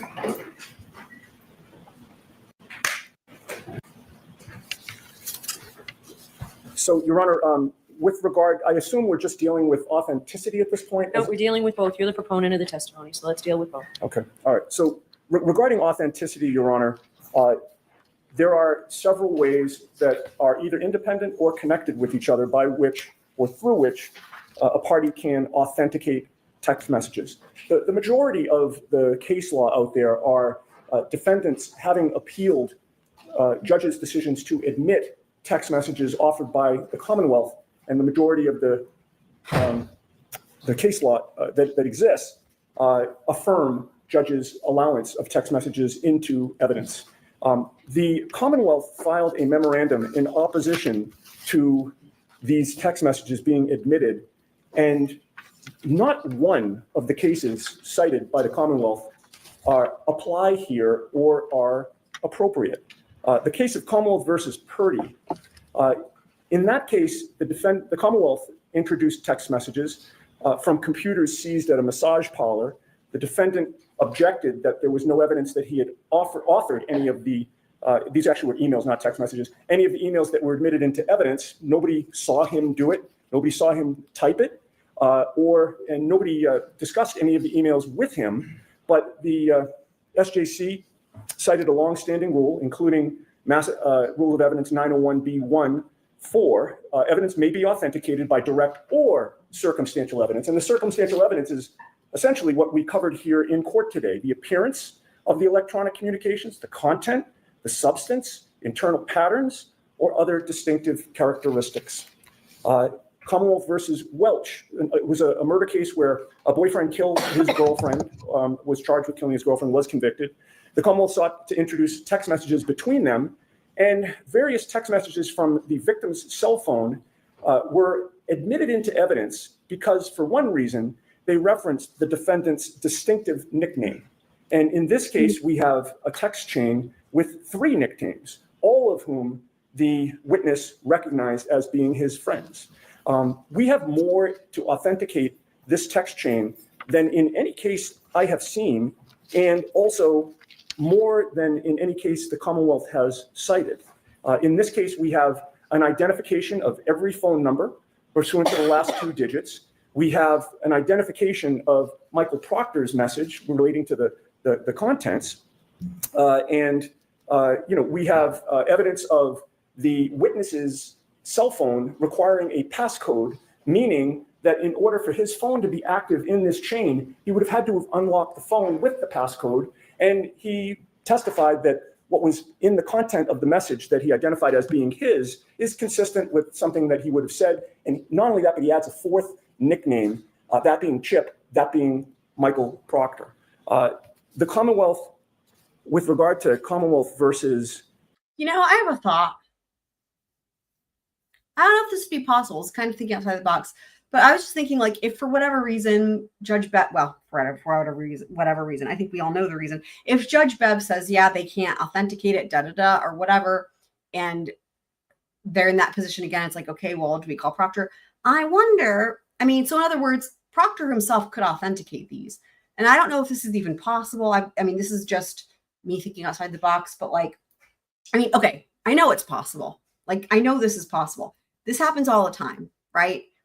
If both sides want to work together, they can both agree to authenticate. For example, outside the presence, just as a hypothetical, outside the presence of the jury, Proctor could be brought in, and if both sides reach an agreement, right, the agreement could be something like, for example, if Proctor agrees to authenticate these messages himself, can he do it without testifying? And this could be sort of as in a situation where they got to get these text messages in, but they don't want to call them. I guess the really only question would be here, why would the Commonwealth agree to this? The Commonwealth could agree to it if both sides decide that they don't want to, okay, again, this whole game of chicken that's been going on, right? But like I said, my personal opinion is that Brennan could not rehabilitate Proctor. If push comes to shove, and they're like, all right, we're going to call Proctor. Maybe that's what you do. Maybe if you're the defense, you say, all right, we're going to call Proctor. And then maybe last minute, what Brennan says is, look, fine. Here, we'll make a stipulation. And then outside the presence of the jury, it's like, can we have Proctor authenticate these text messages, right? And then both parties stipulate, and then nobody has to call Proctor. And then the text messages come in. So again, just to reiterate, the point being that if the Commonwealth is playing chicken and the defense is like, fine, well, we can't get it in through these dudes, so we're going to call him, right? But let's just say that they would really rather not call him, which in my opinion, I think that I would go with calling him. But, again, if they have any type of indication as to how he might testify, then they decide they wouldn't want to call him, but they're going to have to. In that case, then the Commonwealth, if Brennan is thinking to himself, yeah, there's no way I can rehabilitate him on cross, which is my personal opinion, then the Commonwealth could interject and say, hold on, look, we'll stipulate. You see what I'm saying? And that would be a situation where push comes to shove, and then both parties, like if deep down both parties really don't want to call Proctor, this would be a solution. This would be a solution that they can both stipulate. They can have him come in and authenticate these messages himself. Yep, they're mine. Okay, you get to go home, and both parties can stipulate, and then Judge Bev would read the jury a stipulation that these have been authenticated, and then the text messages come in, no Proctor. It's just one possible thing that maybe could be an outcome here. So we'll see. I just wanted to throw that out there as I'm thinking it through. Welch, which is again cited in their memorandum. This opposition, Your Honor, they state what appear to be rock solid black and white legal principles, but when you scratch below the surface and you actually read the case stands for nothing in terms of what they've represented it to be. They stated that in Welch, the court must find that each and every communication was authored by the individual member of the group. That's just plain false. The case doesn't say that at all. It's nowhere in that case. And in fact, the messages were let in, again, because of the circumstances and the content of the messages. Commonwealth versus Raposa, another case that they cite. The defense sought to call a neighbor to testify that he had seen the victim alive after the defendant had confessed to having shot him, another murder case. The problem was that the neighbor denied making the statement, so the defense wanted to call the neighbor for the sole purpose of impeaching him with his prior statement that he supposedly made to the police and use that statement as substantive evidence. So in that case, the defendant wanted to use an out-of-court statement for its truth. It was rank hearsay. That case had nothing to do with text messages or statements used to show state of mind or electronic communications. But somehow it makes its way into the Commonwealth's memorandum. Commonwealth versus Rajiv R., which is the second to last case that they cite, that dealt with a search warrant done at a juvenile's home. The police officer in that case was allowed to testify to what he was seeking, which was the goal of the search warrant, a firearm allegedly in the juvenile's possession. And he was also allowed to testify to what the juvenile's mother did during the execution of the search warrant, which is she directed the police to the juvenile's bedroom. The Commonwealth cited that case to say you can't use hearsay when trying to prove a Bowden defense or present a Bowden defense. That case had nothing to do with Bowden. The evidence was admitted to explain what the police were doing in the home. So it's a situation where, there are times when, the police stop somebody on the street or the police get a search warrant and then they show up at a home. And rather than just have them magically appear at the home with the warrant, the police are allowed to give some circumstances as to how they got there. Nothing to do with Bowden. It's just giving the jury a fuller picture. Yet it was represented to you by the Commonwealth that, geez, this is a Bowden issue and you can't use hearsay to present a Bowden defense. Commonwealth versus Sullivan, exact same situation. Testimony was admitted about DNA on evidence matching the defendant's DNA from a national database. The Commonwealth cites three principles. It's almost like they're setting a standard down that the court is supposed to follow with three factors. But again, none of the three principles that the Commonwealth cites is found in Sullivan at all. They're not even mentioned in the case. They're simply made up and put in a memo to ask this court to do something that the case does not support. And again, it has nothing to do with Bowden. So now we come to the arguments about the fact that the Commonwealth is claiming that these statements are hearsay. They're not. These statements contain insults of my client. I'll be kind and just mention the word. So I read them. Yes. Okay. Well, I mean, Your Honor, if you're going to allow this into evidence, I'll stop talking. Otherwise, I have to make my argument. I understand what you mean by insults. Okay. So I won't even mention them then. The Commonwealth is essentially arguing that we're offering these text messages to show that the insults were true. That's a silly argument. Obviously, we're not. Hearsay has three components. These are all statements out of court. None of them are offered for the truth of the matter asserted. None of them. Even the statement when Michael Proctor says that the homeowner is not going to catch any grief because he's a Boston cop. We don't know if that's true or not true. It's offered to show that Michael Proctor believes it's true. He's the lead investigator in the case. He has input into the case. He can decide who's investigated or not investigated. At least that's our argument. It's all consistent with our defense. It's offered to show his state of mind. Everything that he says is offered to show his state of mind and to show his bias. He, as the lead investigator, his bias in what he does or doesn't do. And in fact, Mr. Brennan said in sidebar earlier when we started this conversation that Bowden deals with what was done or what was not done. we're entitled to explore what was not done and not done, and we're entitled to explore why. We have evidence of why. We have Michael Proctor's words about why he did or didn't interview people separately, why he waited, for instance, a year and a half to interview a plow driver who was out there on January 29th, why he treated some people with kid gloves and other people with brass knuckles. He's stating it in these text messages. She's going to go down for this. We're going to pin it on the girl. We're going to make sure that there are some serious charges. She's effed. Those are what he says about, those are the statements he makes about Karen Reed in the infancy of this investigation. And to the contrary, is anything going to happen to Brian Albert? Nope. He's a Boston cop too. These are all statements about Michael Proctor's state of mind. The prosecutor and I have been over the statements. I realize he's objecting to the admission of these statements. I don't think he has a legal argument that passes muster to do that, but should the court allow them in, we're agreed on everything except for 3 entries, which I think we could deal with pretty quickly. And unless the court has questions, I'd rest on that. No, but I'd appreciate a copy of whatever you've agreed upon. Okay. So it's been a long day for staff, so I don't need to sit here and go through each one. Just get me a copy of what you've agreed to. Okay. So this is the only marked copy. I'm happy to hand it to the court. You can take care of it and email it in. We'll do that. Thank you, Ron. So, Mr. Brennan, I'd like to hear you on admissibility. I haven't decided admissibility, and I'll hear you on authentication.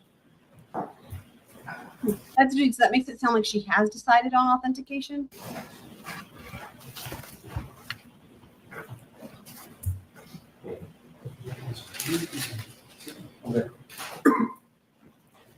On the first issue of authenticity, this witness has no memory of any of the text messages. I think it's fair to conclude he's on the text message string. He recognizes the people on it, but there is no authenticity if he doesn't recognize them. The person that could best authenticate these text messages is Michael Proctor. This witness does nothing as far as identifying the individual text messages and whether they're reliable, whether there's been any additions, deletions, whether in sum and substance this is part of the conversation. Notably, I think, according to the questioning by Attorney Yannetti, he's made one comment at the end of the string that really has nothing whatsoever to do with the text messages that are at issue. So authenticity, I don't believe this witness reaches that conclusion for them. Regarding admissibility, I do not dispute that in the right context, these text messages are admissible. If there is an investigator in a case that makes derogatory remarks about an accused, I can't say that doesn't go to bias, nor do I reject the idea that it shows an unfairness or a motivation. But really, you need to put that in context, and I think Attorney Yannetti highlighted that. He says that this is not hearsay, it's how he thought, or whether it affected a particular part of the investigation. It may have, it may not have. Even if he denies that it affected his investigation, it's still an appropriate question to ask just because that type of negative commentary, inappropriate commentary was made. But to explore the state of mind and put it in context, you need to ask the person that you're accusing of having the bias, because perhaps it did affect the bias. Perhaps the person was very biased and made decisions based on that animus. Or perhaps the person made negative comments but had nothing whatsoever to do with the investigation. It is surmised to say because these comments were made, a witness was not investigated, or there was some other amorphous, undefined ill that happened. That's the whole reason why the witness who made the comments should be confronted with the comments they made so the jury can fairly assess, is this relevant? Is it material? And what is the value of it? I am not opposed to the admission. As it pertains to, like, for example, not investigating Brian Albert further, for example, right?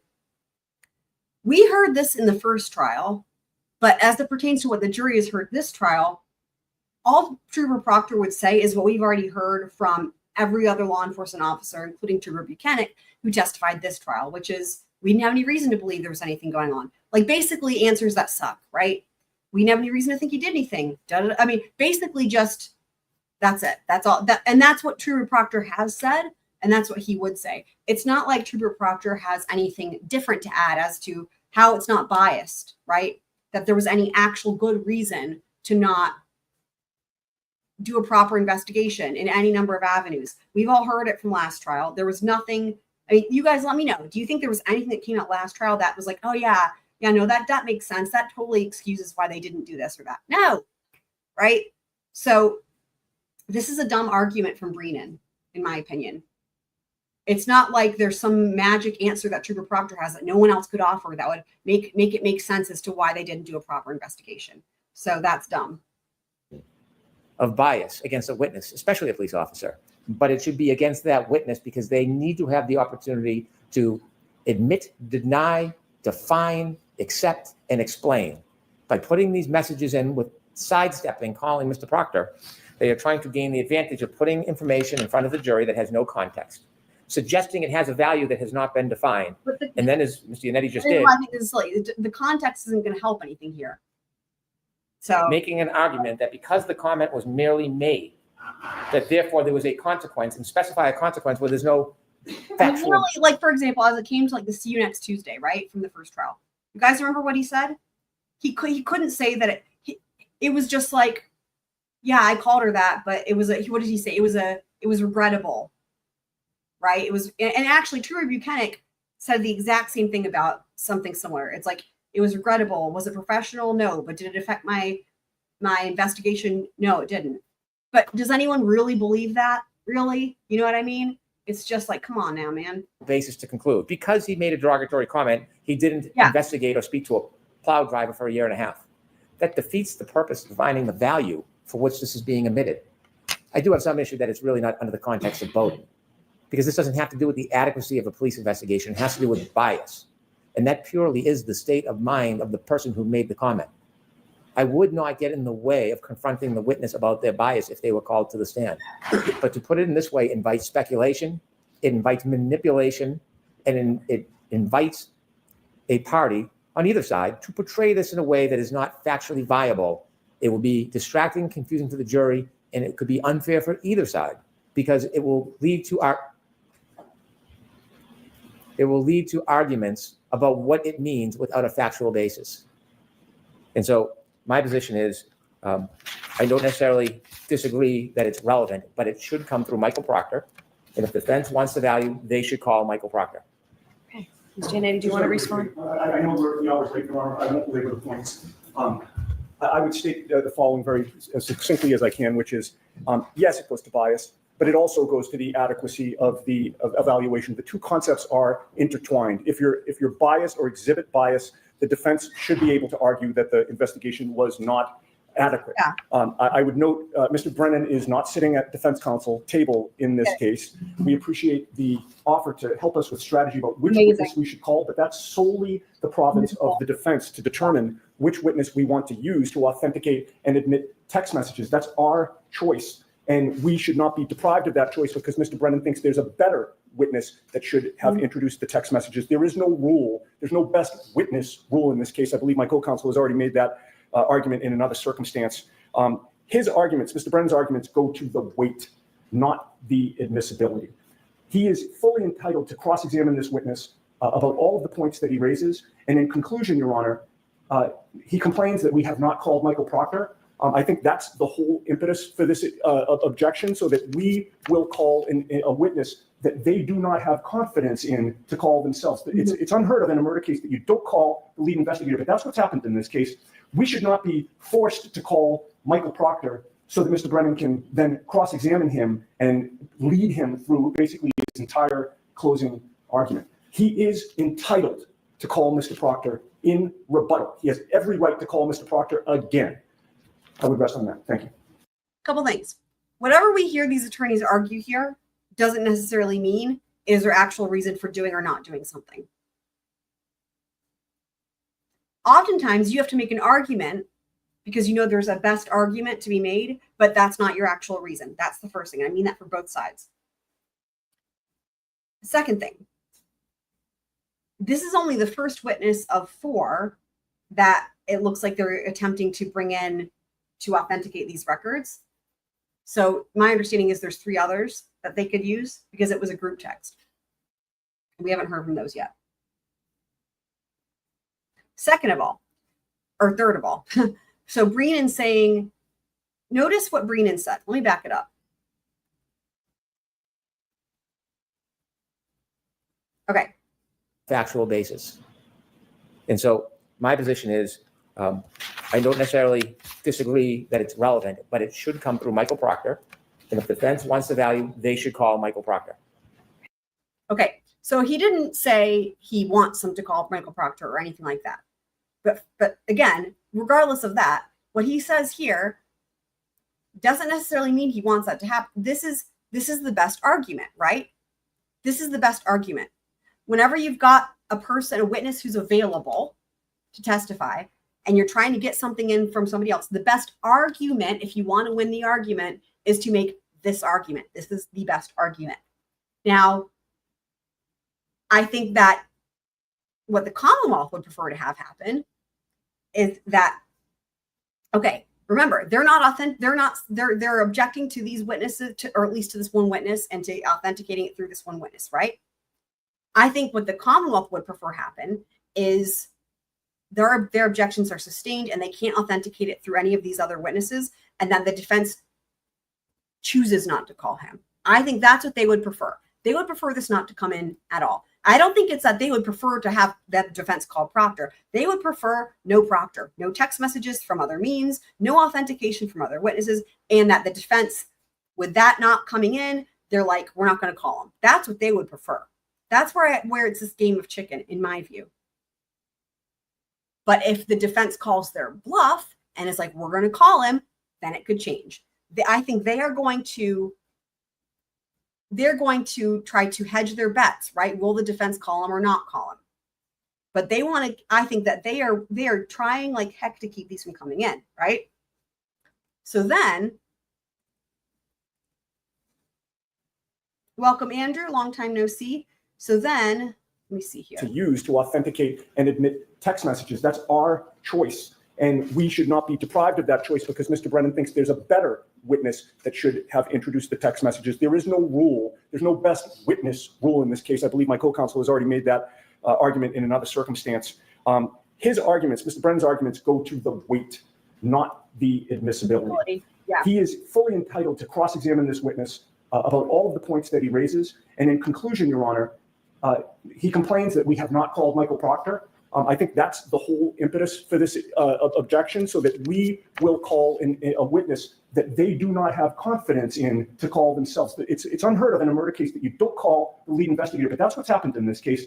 We should not be forced to call Michael Proctor so that Mr. Brennan can then cross-examine him and lead him through basically his entire closing argument. And again, that might be their best argument. In my opinion, I don't think that's really their impetus for this, because I don't think there's any way to possibly rehabilitate him through cross-examination. I don't think that's possible. Once the jury hears those text messages, I think it's done, right? Like the best case scenario for the Commonwealth would make it neutral, best case scenario. But there's not anything for them to gain by having anybody call Proctor if you're the Commonwealth. That's why the Commonwealth didn't call. Like, I just don't see how, like, y'all would, how the heck would Proctor help the Commonwealth if the defense calls him? How? Tell me how. I don't see it at all.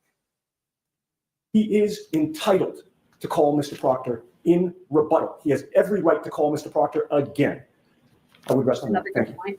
Okay, and just the very last thing, there's Commonwealth's motion for reciprocal discovery. Is there any objection to that?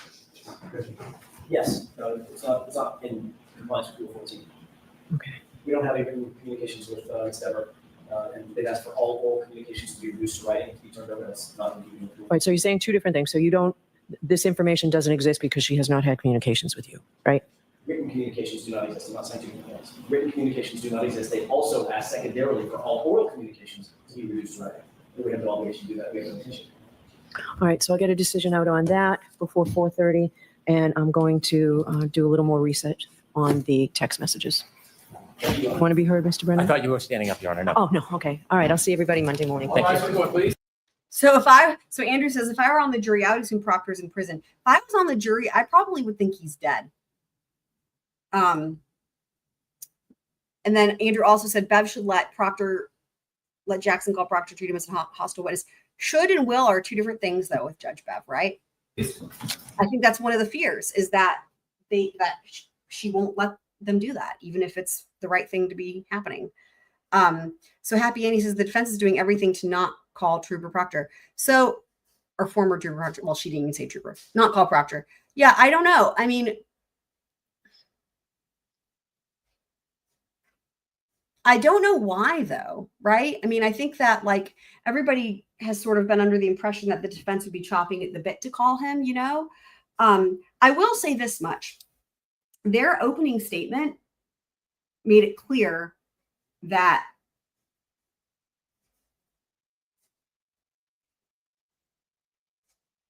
if push comes to shove, they'll call him, right? So much of their opening statement hinged on things that would only come in. Again, like I think I even said it, right? That I feel like from what I recall, even if they were able to authenticate these text messages and whatever, if they can, I feel like in their opening statement, there was other bits there that went even beyond that. Like my thought from the opening statement was that it operated under the assumption that Trooper Proctor was going to be called, whether it was from the Commonwealth or from the defense, that Trooper Proctor is going to be called. That was my takeaway from what I recall thinking from the opening statement, because there was just so much there. And it's like the evidence will show, the evidence will show, the evidence will show. You'll find out, you'll come to learn. You'll hear testimony about da-da-da, all that, right? So that makes me think that they were planning on calling him if the Commonwealth didn't. And again, I feel like it goes beyond even just having people that can authenticate certain things.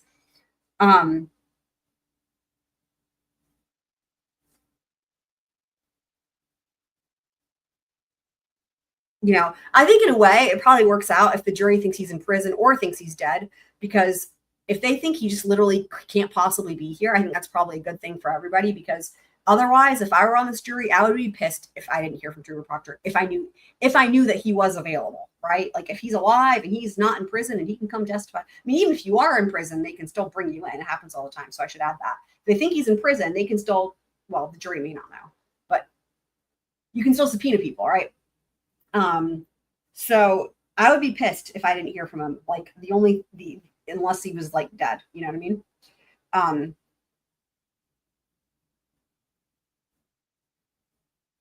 Happy Annie, are you asking if I think the defense is ahead or what? I don't know what you mean.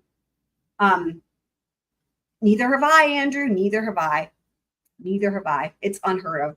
Which Unetti said, it's unheard of. It is absolutely unheard of to not call the lead investigator. Welcome back, Kane and Heather.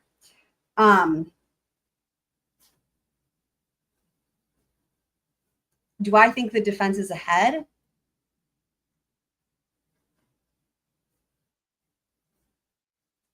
Absolutely. I mean,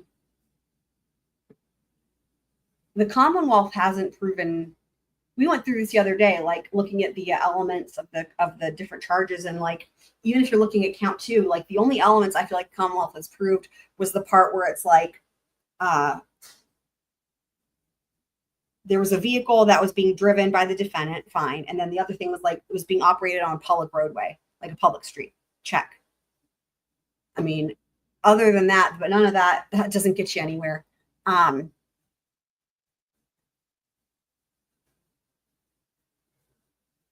That's my personal feelings on it. I feel like in a lot of ways,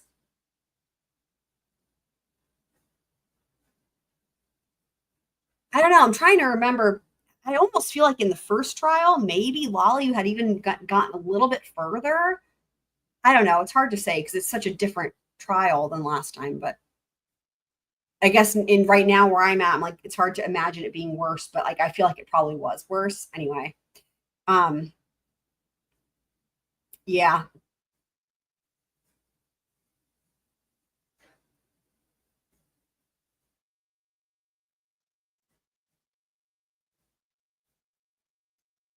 Another thing that still has not been the Commonwealth case in chief is done, right? They never, ever, ever addressed the 1236 Wi-Fi connection. They never addressed that. And that's a huge problem for them. And they never addressed that. Right? I think they almost kind of tried to, but not really, if memory serves. But like, it wasn't like it was never explained how it was possible. And that's a huge problem for them. Like that right there blows up the Commonwealth's case because of the time period that they allege this event happened. And remember, there is no timestamp. Like, there's no timestamp and there's no GPS putting her there. It's all just basically conjecture off of this text stream data and the triggering event, which that in and of itself has been a complete and utter disaster.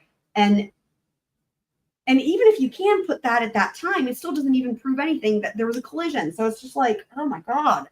You know what I mean?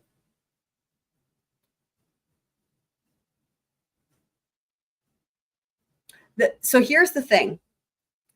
Because they have to deliver on what they said in opening statements. That's the reason. You can't put all this in opening statements and say the evidence will show, the evidence will show, the evidence will show, and then not deliver on that. That's a huge problem. There can be actual repercussions for that, but at a minimum, you have totally lost the jury. The jury is still going to be waiting to hear some of those things, right? And they were taking notes. And you can't just make all these, that's the whole thing. The evidence will show, the evidence will show, the evidence will show. You can't make all these, everyone knows, right? If you make one promise to a jury and don't deliver, they're going to hold it against you. We're talking like dozens of promises to the jury, right? About Proctor made in opening statements from the defense. Whereas the Commonwealth didn't even mention him. So they have to get that in or it's a big problem for them.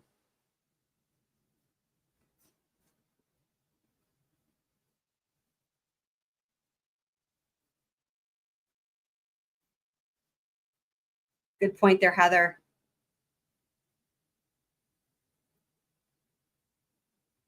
They're delivering, how are they delivering in a roundabout way, though, if the text messages don't come in through these other people and if they don't call him, how are they delivering? I mean, their opening statement is specifically things about Proctor saying or doing, like a lot of it. Go back and watch it if you haven't watched it. I've gone back and watched it maybe a couple times since it happened, but it is mostly about Proctor. Like, it's pretty, yeah, it's very substantial. Some of it they were able to deliver on, for example, like there's no piece of this case he didn't touch. They got that out in the Commonwealth's case in chief, but there's a lot that still I think it'd be something we could do at some point is go through the opening statement and have like a oh my God, what am I saying? Like a chart, like boxes, right? And like put a check mark, like, did that come in? Did that come in? Did that come in? Did that come in? You know what I mean? Like, what have they delivered on as it pertains to Proctor?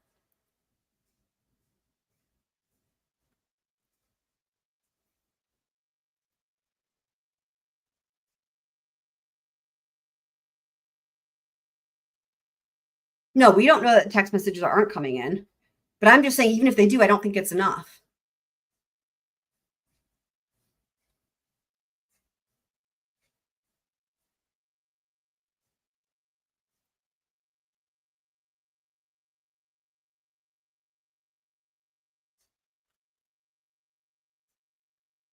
I mean, maybe, but still, my thought, again, I don't want to be a broken record, but my recollection from opening statements was that there was a lot in those opening statements that went beyond just the text messages. Because we've all seen those from last year. I mean, who else, though? I mean, I guess they could call Buchanan, maybe? I'm just trying to think of, like, who else could get some of that other stuff in.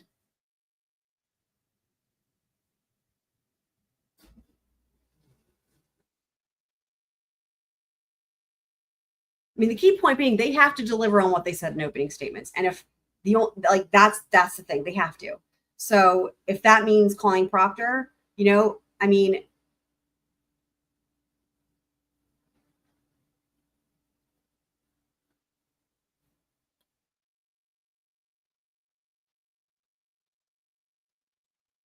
let me see something real quick.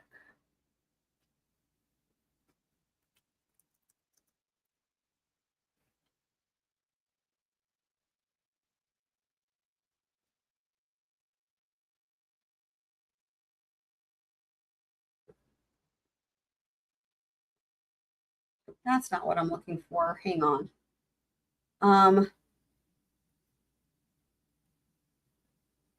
Give me 1 second.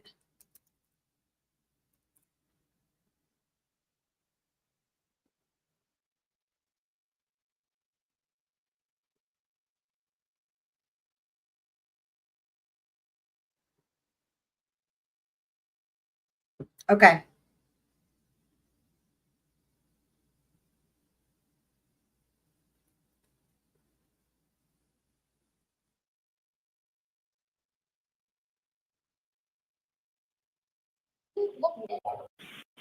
I simply want you to be. All right, thank you, Mr. Jackson. Welcome back, Can I have just a moment to readjust? Sure, the court officers will be kind enough to help you. Everything else. Okay. May I, Your Honor?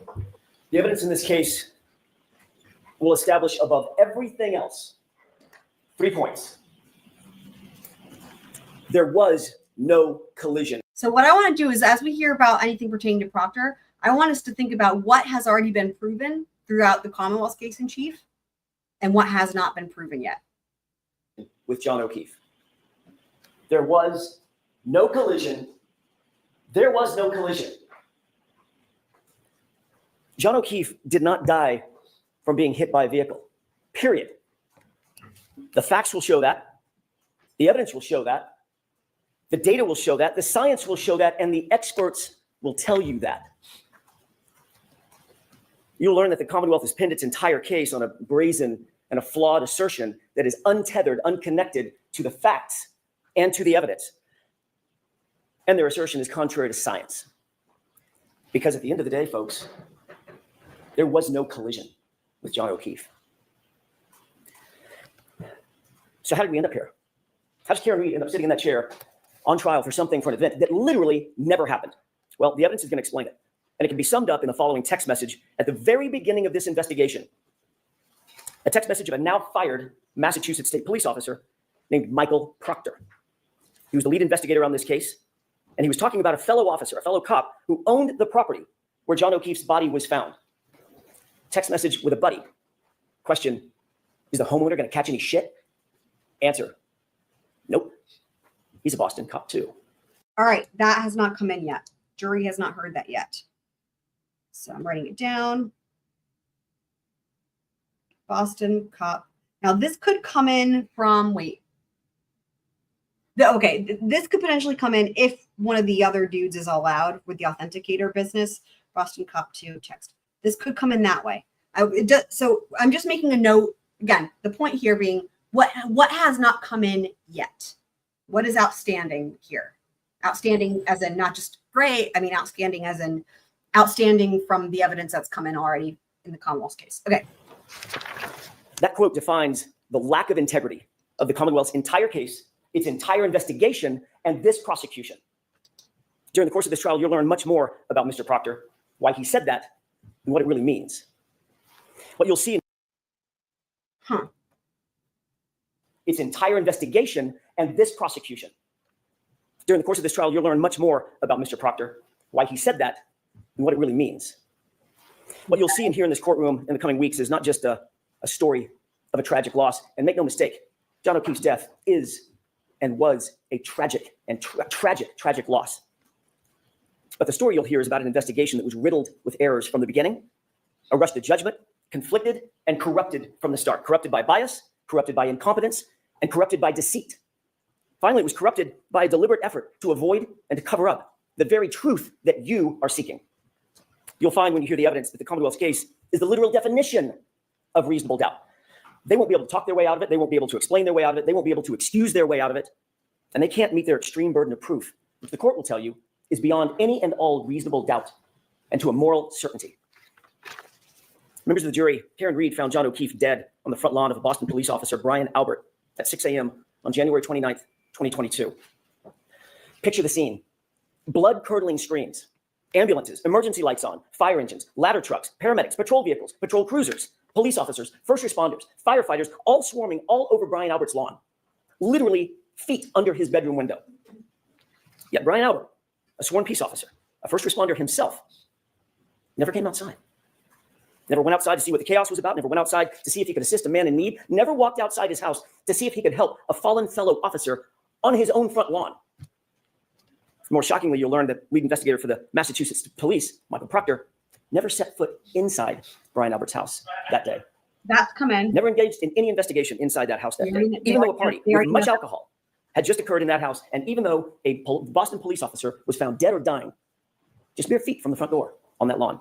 He never secured the crime scene, never separated and secured witnesses. He never properly collected evidence. He never secured the evidence. He never searched for signs of a struggle inside or outside the home. He never properly canvassed the neighborhood. Michael Proctor never did any of these things. Okay, y'all. Some of that, like the part about not going inside the house, I think that's come in. I don't know that specifically, this trial from the Commonwealth case chief, that specifically it's not come in that Michael Proctor didn't do all those things personally. Because remember, there was a lot of times where there was objections and it was like they had to ask, what did you do personally? And they couldn't speak to what Michael Proctor did. So let me know what you guys remember. Because I was going to say, yeah, no, that came in. But then I was like, well, technically that came in from all the law enforcement officers that were called. But I don't remember if specifically as it pertains to each and every one of those things, I don't think they could say that Proctor did or didn't. Do you guys remember? It came in through Buchanan that Proctor didn't do it. Okay. That was good. I mean, that was my initial like gut feeling, but then I was like, because I remember there was times where there was objections and it was like, you know, he was going to say Proctor. And then it was like, no, you have to say what you did. So anyway, but I'll leave it off my list for now. Even though fellow officers of Michael Proctor's actually mentioned, in their words, not mine, that it looked like John O'Keefe may have been, quote, in a fight. You'll have questions about that conduct. During the course of this trial, you'll find that the Commonwealth will not have answers. You'll see from the evidence in this case that this case carries a malignancy, one that is spread through the investigation, it's spread through the prosecution from the very start, from the jump. A cancer that cannot be cut out, a cancer that cannot be cured. And that cancer has a name. His name is Michael Proctor. Now, you didn't hear his name in the prosecution's opening statement. Not once. I suspect that was probably by design. But make no mistake about it. The evidence will show in this case that Michael Proctor is the very definition of the Commonwealth's case. And he's also their Achilles heel. He was the lead investigator on the case officer, the architect of the entire prosecution. You'll learn there's not a single part of this case, folks, not a single part that he didn't touch, that he didn't direct, that he didn't orchestrate personally. Every single bit of it.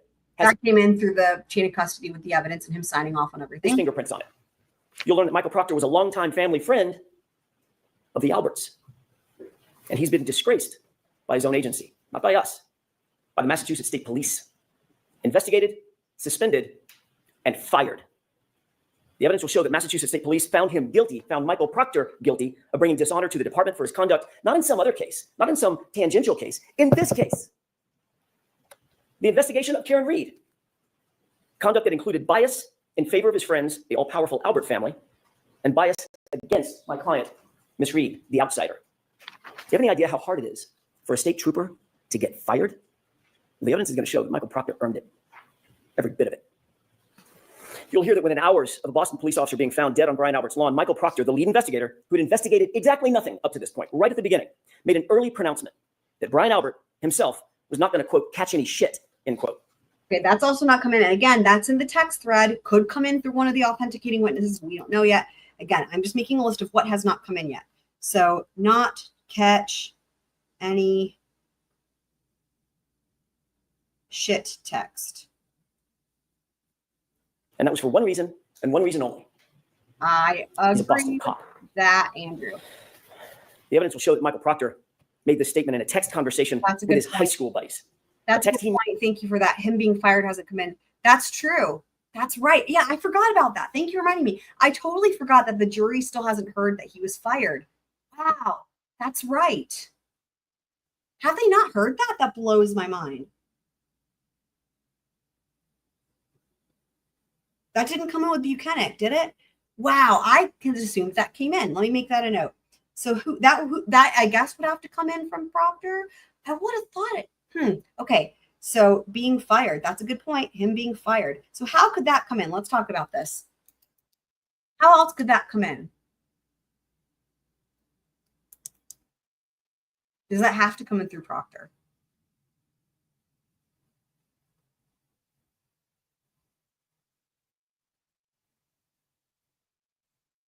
Because Buchanan being his supervisor, I don't know. Yeah, I had completely assumed that had already come in. Thank you for pointing that out, Happy Annie. Never thought would see the light of day. Certainly never thought we would get a hold of. And when he thought no one was looking, he actually said the quiet part out loud. He's a cop too. We'll give him a pass. We already heard that part. That's already on my You'll learn list. that in Michael Proctor's world, rank has its privileges. And the evidence will show that's privileges that you don't get and I don't get. But apparently a Boston police officer, Brian Albert, and his friends, they do get. You'll learn that in Michael Proctor's world, he didn't care about finding the truth. In his world, his priority was to protect the brotherhood, to protect that blue wall, to protect his friends who were at the Albert's house that night.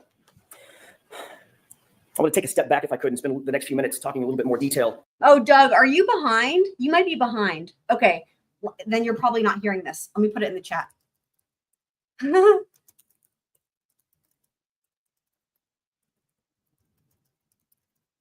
He's talking about, okay. I think I know exactly what Doug is saying, that he's probably getting him confused with Dr. Wolf.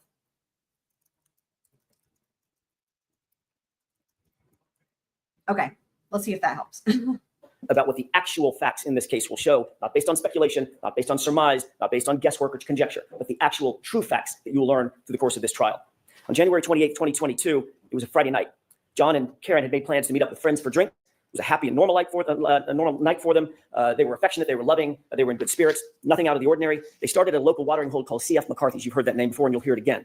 And eventually they made their way over to the Waterfall Bar and Grill, another bar where they ended up. When they got to the Waterfall Bar and Grill, the Albert family was already there, already heavily drinking.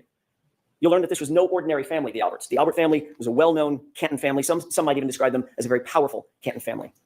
Brian Albert was there at the Waterfall. You'll hear that he's a longtime Boston police officer. His wife, Nicole Albert, was there with him. His brother, Chris Albert, a powerful Canton politician. He sits on the select board. The select board actually governs the police department, Canton PD. He was there. His wife, Julie Albert, was there. Their daughter, Caitlin Albert, was there. His sister-in-law, Jennifer McCabe, was there. Her husband, Matt McCabe, was also there. They were all there drinking before John and longtime friend, You'll see video footage from the Waterfall, which will show you that Karen and John were happy. They were affectionate. That same video footage which lead investigator Michael Proctor plainly chose to ignore that video footage. It paints a very different picture of Brian Higgins. Do we know that part? Do we know that part? Hold on. On a Friday night. Or, sorry, let me say that differently. Did that come in this trial? But that exact same video footage which lead investigator Michael Proctor plainly chose to ignore that video footage. It paints a very different picture. I think we know that some of it was ignored, but I don't know if we know that was ignored by Michael Proctor. Somebody in the chat, let me know what you guys remember. Again, some of the difficulty was there was things that it would get objected to, right? Like if they couldn't say if it was Proctor or not.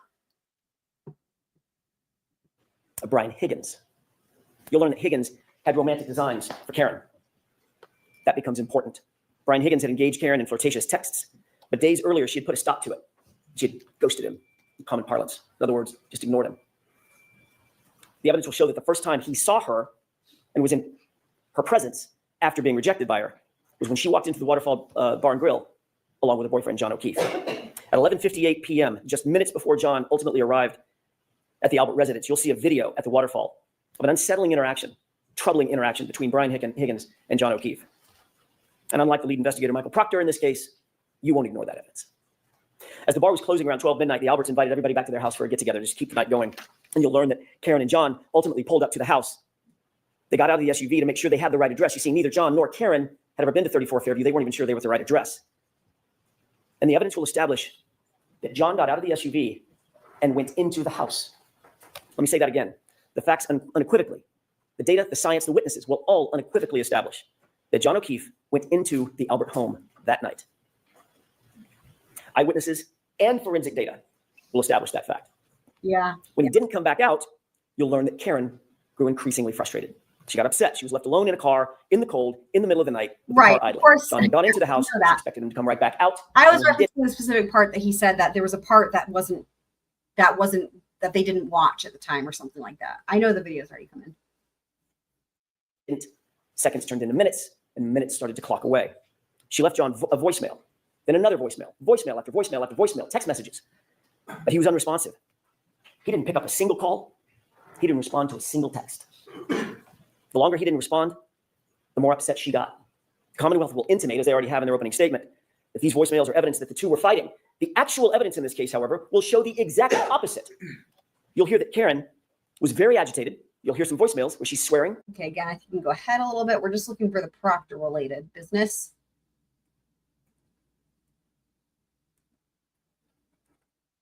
Case for Bello. Injured somewhere else, somewhere warmer, and his body had to have been 6 a.m. Single injury consistent with being hit by a car. Let me say body, his knees, his ankles, not despite the Commonwealth's contention that he Obviously, was all this is really important. We've already heard it. You know, this is the point is we're just going through to see what else is outstanding in terms of what they still have to prove about Proctor. slammed into. And scientifically, he could not have been struck by a vehicle. She will tell you that the patterned abrasions on John's right arm, the pattern or taillight. You'll take one look at these injuries and you'll agree with Dr. Laposada. The evidence will show that these injuries are from an animal. You'll learn that Brian Albert has actually admitted that his large dog, the family dog, is, quote, not good with strangers. And of course, John, never having been to the house before, was a stranger that night. Did that come in already? That his dog was not good with strangers? I know Brian Albert's not the point of what we're doing right now, but now I'm just like, well, is there other stuff? Anyway. You'll also learn that oddly, very oddly, after having their family pet for 7 years, a short time after this incident, the Alberts got rid of that dog. They called it rehoming her, but she was gone. Flat lawn, cold or otherwise. Raised or ledged surface, a surface that does not exist on Brian Albert's front lawn where John was found. Okay. The medical evidence will establish no hypothermia, no injuries from a car strike, no collision with a motor vehicle. The Commonwealth's own expert will ultimately support the exact facts that I just told you, including the temperature data. John O'Keefe was injured someplace warmer, and he was moved. That alone is reasonable doubt, but there's much more. You'll also learn that there were many people at that after-hours gathering at Brian Albert's house who would have left by the front door just feet from where John O'Keefe's body would have ultimately been, had he actually been there, right after 12:30 a.m., which is what the Commonwealth's claim is. There were nearly a dozen people who walked out, a single person in dark clothing, that same spot when they left between 1 a.m. The snowplow driver, a completely independent witness, charged with plowing the streets in Canton that night. You'll hear that Michael Proctor, oh, he's not done yet, Mr. Proctor. You'll hear that Michael Proctor wrote a report where he claimed that Fairview had not been plowed that night. You'll learn that that was completely false. That was a lie. That I don't think has come in yet. We know about him not interviewing the snowplow driver, but that specifically, I don't think has come in. Let's double check. Streets in Canton that night. You'll hear that Michael Proctor, oh, he's not done yet, Mr. Proctor. You'll hear that Michael Proctor wrote a report where he claimed that Fairview had not been plowed that night. Now, here's the thing. So he's referencing Michael Proctor's report. How else can that come in except through Proctor, guys? Help me with that. How else can that come in? He could have phrased this a certain way to leave the word report out. You know what I mean? He said it specifically, though. Ruh-roh. Independent witness charged with plowing the streets in Canton that night. You'll hear that Michael Proctor, oh, he's not done yet, Mr. Proctor. You'll hear that Michael Proctor wrote a report where he claimed that Fairview had not been plowed that night. So you're saying Lucky can testify that the road had been plowed. The part that will be the challenge, I think, is referencing what was in Michael Proctor's report. That's going to get objected to and sustained in a heartbeat, right? He can't ask Lucky what Trooper Proctor's report says. Lucky, the only person who can testify to that, I would think, is Trooper Proctor, right, man? Completely independent witness charged with plowing the streets in Canton that night. You'll hear that Michael Proctor, oh, he's not done yet. Pause, please. The distinction being Lucky can testify as to what he had plowed, what he hadn't plowed. But that's not what Jackson is saying. He's saying what Trooper Proctor's report says. Listen. Proctor. You'll hear that Michael Proctor wrote a report where he claimed that Fairview had not been plowed that night. That. I don't know who else can testify to what is in Trooper Proctor's report except for Michael Proctor's report except for Proctor, right? You'll learn that that was completely false. That was a lie. Michael Proctor did not want any more witnesses. He didn't want the truth. One more time. Independent witness charged with plowing the streets in Canton that night. So the thing is that what Jackson doesn't say here, he doesn't go on to say what Lucky will testify to. He references Lucky and then goes on to say what Trooper Proctor wrote in his report. You'll hear that Michael Proctor, oh, he's not done yet, Mr. Proctor. You'll hear that Michael Proctor wrote a report where he claimed that Fairview had not been plowed that night. You'll learn that that was completely false. That was a lie. Michael Proctor did not want any more witnesses. Again, the part that can come in obviously is the Lucky part, but I almost wonder if he's done himself a disservice here by referencing what Michael Proctor wrote in his report. You guys see what I mean? You want the truth. And he falsely claimed that the road was never plowed. You'll learn that he wouldn't look for the plow driver, but we did. Because the thing is Lucky doesn't know what Trooper Proctor wrote in his report, right? So. And we found, and we'll introduce you to, Brian Laughran. He plowed Fairview that night, and what he's going to tell you is that there was no body on that lawn at 2:30 in the morning. You'll learn that Brian Laughran passed by 34 Fairview, traveling right next to Brian Albert's front yard, and at 2:30 a.m., John O'Keefe was not there. But you'll see that the plow driver also provides some other Again, this is all going to come in through Lucky, but the part about Proctor's report. Troubling information, troubling testimony for the Commonwealth. You'll learn that after making that pass at 2:30 a.m., he showed up with his plow an hour later. He stopped at the entrance of Fairview. He was looking up Fairview to decide whether or not to plow it, but he saw an obstruction. At 3:30 a.m., he looked down the street, and in the very spot precisely where Karen would later find John's body laying at 6 a.m., there was a car parked in front of it, a Ford Edge. You're going to ask yourself, who's moving the car at 3:30 in the morning into a blizzard on the side of the road? You'll learn that Michael Proctor, the lead investigator, intentionally ignored this fact as well. He did no investigation to find out who owned a Ford Edge, but again, we did. And the evidence will establish that Ford Edge happens to be a favorite model of the Albert family. More than one Albert owned Ford Edge at the time. You'll learn I don't think that has come in yet, but anyways. that those facts will add to the mounting and the overwhelming evidence that there was no collision and John O'Keefe's body was moved onto that lawn. You'll find that this is yet additional reasonable doubt in the case. You'll be introduced to science and physics, even from the Commonwealth's own experts. That science will establish that Karen Reed's SUV was not damaged by hitting a pedestrian, and the Commonwealth mentioned triggering evidence of an accident. No evidence relatively common to the science will not John O'Keefe. You'll add that 29th for just a few minutes. Remember, Karen had gone home at Nice, that they were extremely busy. You'll learn that after a long kept in office at about 1:25. Busy bees with the cell phones. Now, a lot of this, I feel like some of this hasn't come in though, too, right? I feel like some of it was objected to. Again, it's not. We're focusing on Proctor, but some of the busy bee business hasn't come in yet. I feel like For 22 full seconds, both when they were confronted, came up with the exact same explanation: a butt dot. 2 a.m. And why did they both try to cover up that phone? Trained investigators got rid of their phones, both of them. that hasn't come in yet either. Huh.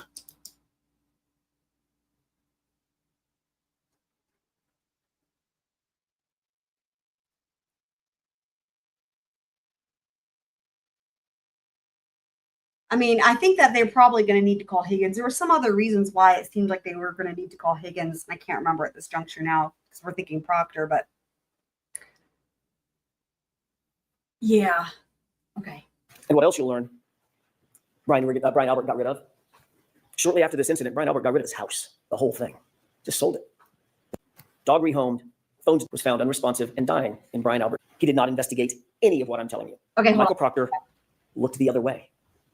He did not investigate any of what I'm telling you. He pre-selected Karen Reed from the start, and he ignored everything and everyone else. Let's get back to what was happening with the others while Karen slept. What you'll learn during this trial is that Brian Albert's sister-in-law, you've heard her name before, Jennifer McCabe. She was at the waterfall that night, and she was over at the Albert's house that evening as well. She left the after-hours gathering about 2 a.m., a little before 2 a.m., got home around 2 a.m. And you'll learn that according to the Commonwealth's own evidence, from a forensic software program called Physical Analyzer made by Celebrite, it's considered the gold. The Hosslon text.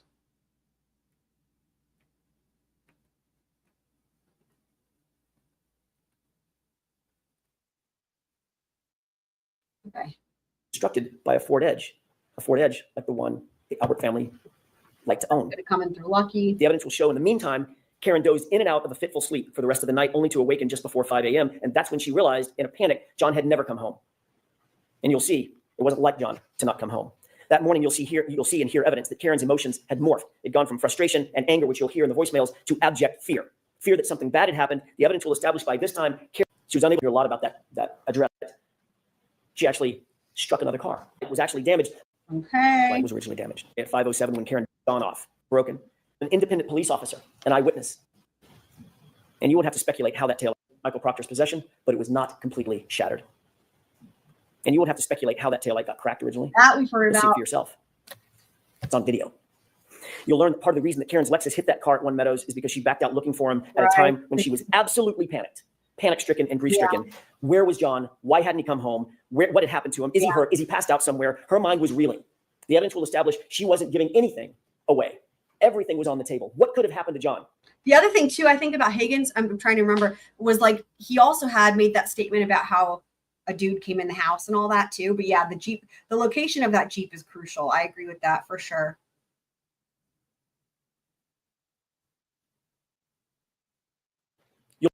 He'd gotten out of the car. He'd walked to the house. She was confused. And later, when she found him at 6 a.m. on the lawn, what could have happened to him?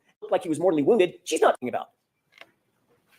And You're- it's so interesting too that when Karen says maybe a snowplow could have hit him, I mean, she's probably in her mind thinking it was Brian Higgins, right? Job will be to make sure that the evidence isn't presented to you too cute by half. She was saying that to herself and to other people. And the Commonwealth, very obviously, will try to seize on that panic and twist this into some admission. The person trying to make sense of an unexplained what happened on the day hit him. Never. To a first responder, it's never mentioned in a single report. It's never the evidence will show that the evidence will show that there were at least 13 members of law enforcement or first responders and 2 civilian witnesses. McLaughlin, I statement.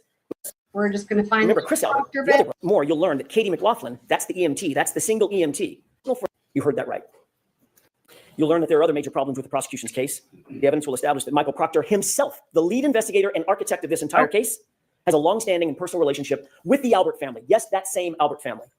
His sister was close friends with Julie Albert. He personally sat at head tables at weddings. Okay, that hasn't come in because they tried to get into it and it was objected to. Less important, but still, it's things that haven't come in. Architect of this entire case has a long-standing and personal relationship with the Albert family. Yes, that same Albert family. Yep, that was totally, that line of questioning was squashed. His sister was close friends with Julie Albert. He personally sat at head tables at weddings, or at a head table at weddings with the Albert family. He entrusted the Alberts with babysitting his own children. You heard that correctly. And yet he was the lead detective assigned to investigate the circumstances of a Boston police officer laying dead on the Alberts' front lawn. That's not come in. That's not just bias, you'll learn. That's not just coincidence. That, folks, is corruption. And you'll see how far it went. Michael Proctor was alone with all the critical evidence in this case, alone with Karen Reed's phone, alone with John's phone, alone with video footage, alone with the taillight material, alone when he claimed to recover evidence from 34 Fairview. He wrote the search warrants, he transported the evidence, he secured it, he submitted it, he did it all. That's Michael Proctor. And he did it without any reasonable oversight. You'll see during the trial that he intentionally lied and fabricated evidence during the course of this investigation. He lied in reports, warrants, he lied under oath. He lied about the time that he actually secured Karen Reed's vehicle. Why? Why would he lie about that? The evidence will give you the answer. He lied because he did not want it revealed that he had access to that vehicle and he had access to that taillight before any taillight fragments were found at 34 Fairview. Appreciate that. He had access to the vehicle before a single piece of taillight material was ever found at the scene. You'll find that there were 2 searches. The first and second search found 0, nothing. Nothing around John's body, nothing in the street, not one piece of taillight fragment. But once Michael Proctor had that SUV and had the taillight in his custody and control, suddenly items started magically showing up. And not just a few items, 46 pieces of bright red taillight laying in the snow, supposedly found in the exact same spot that was searched not once, but twice by independent officers. It came up with 0. To be clear, you'll learn that before Michael Proctor had access to that taillight, not a single piece was ever recovered at 34 Fairview. That will become vitally, vitally important. And what about those shards of plastic, by the way? What about this DNA that the Commonwealth mentioned? Mm-hmm.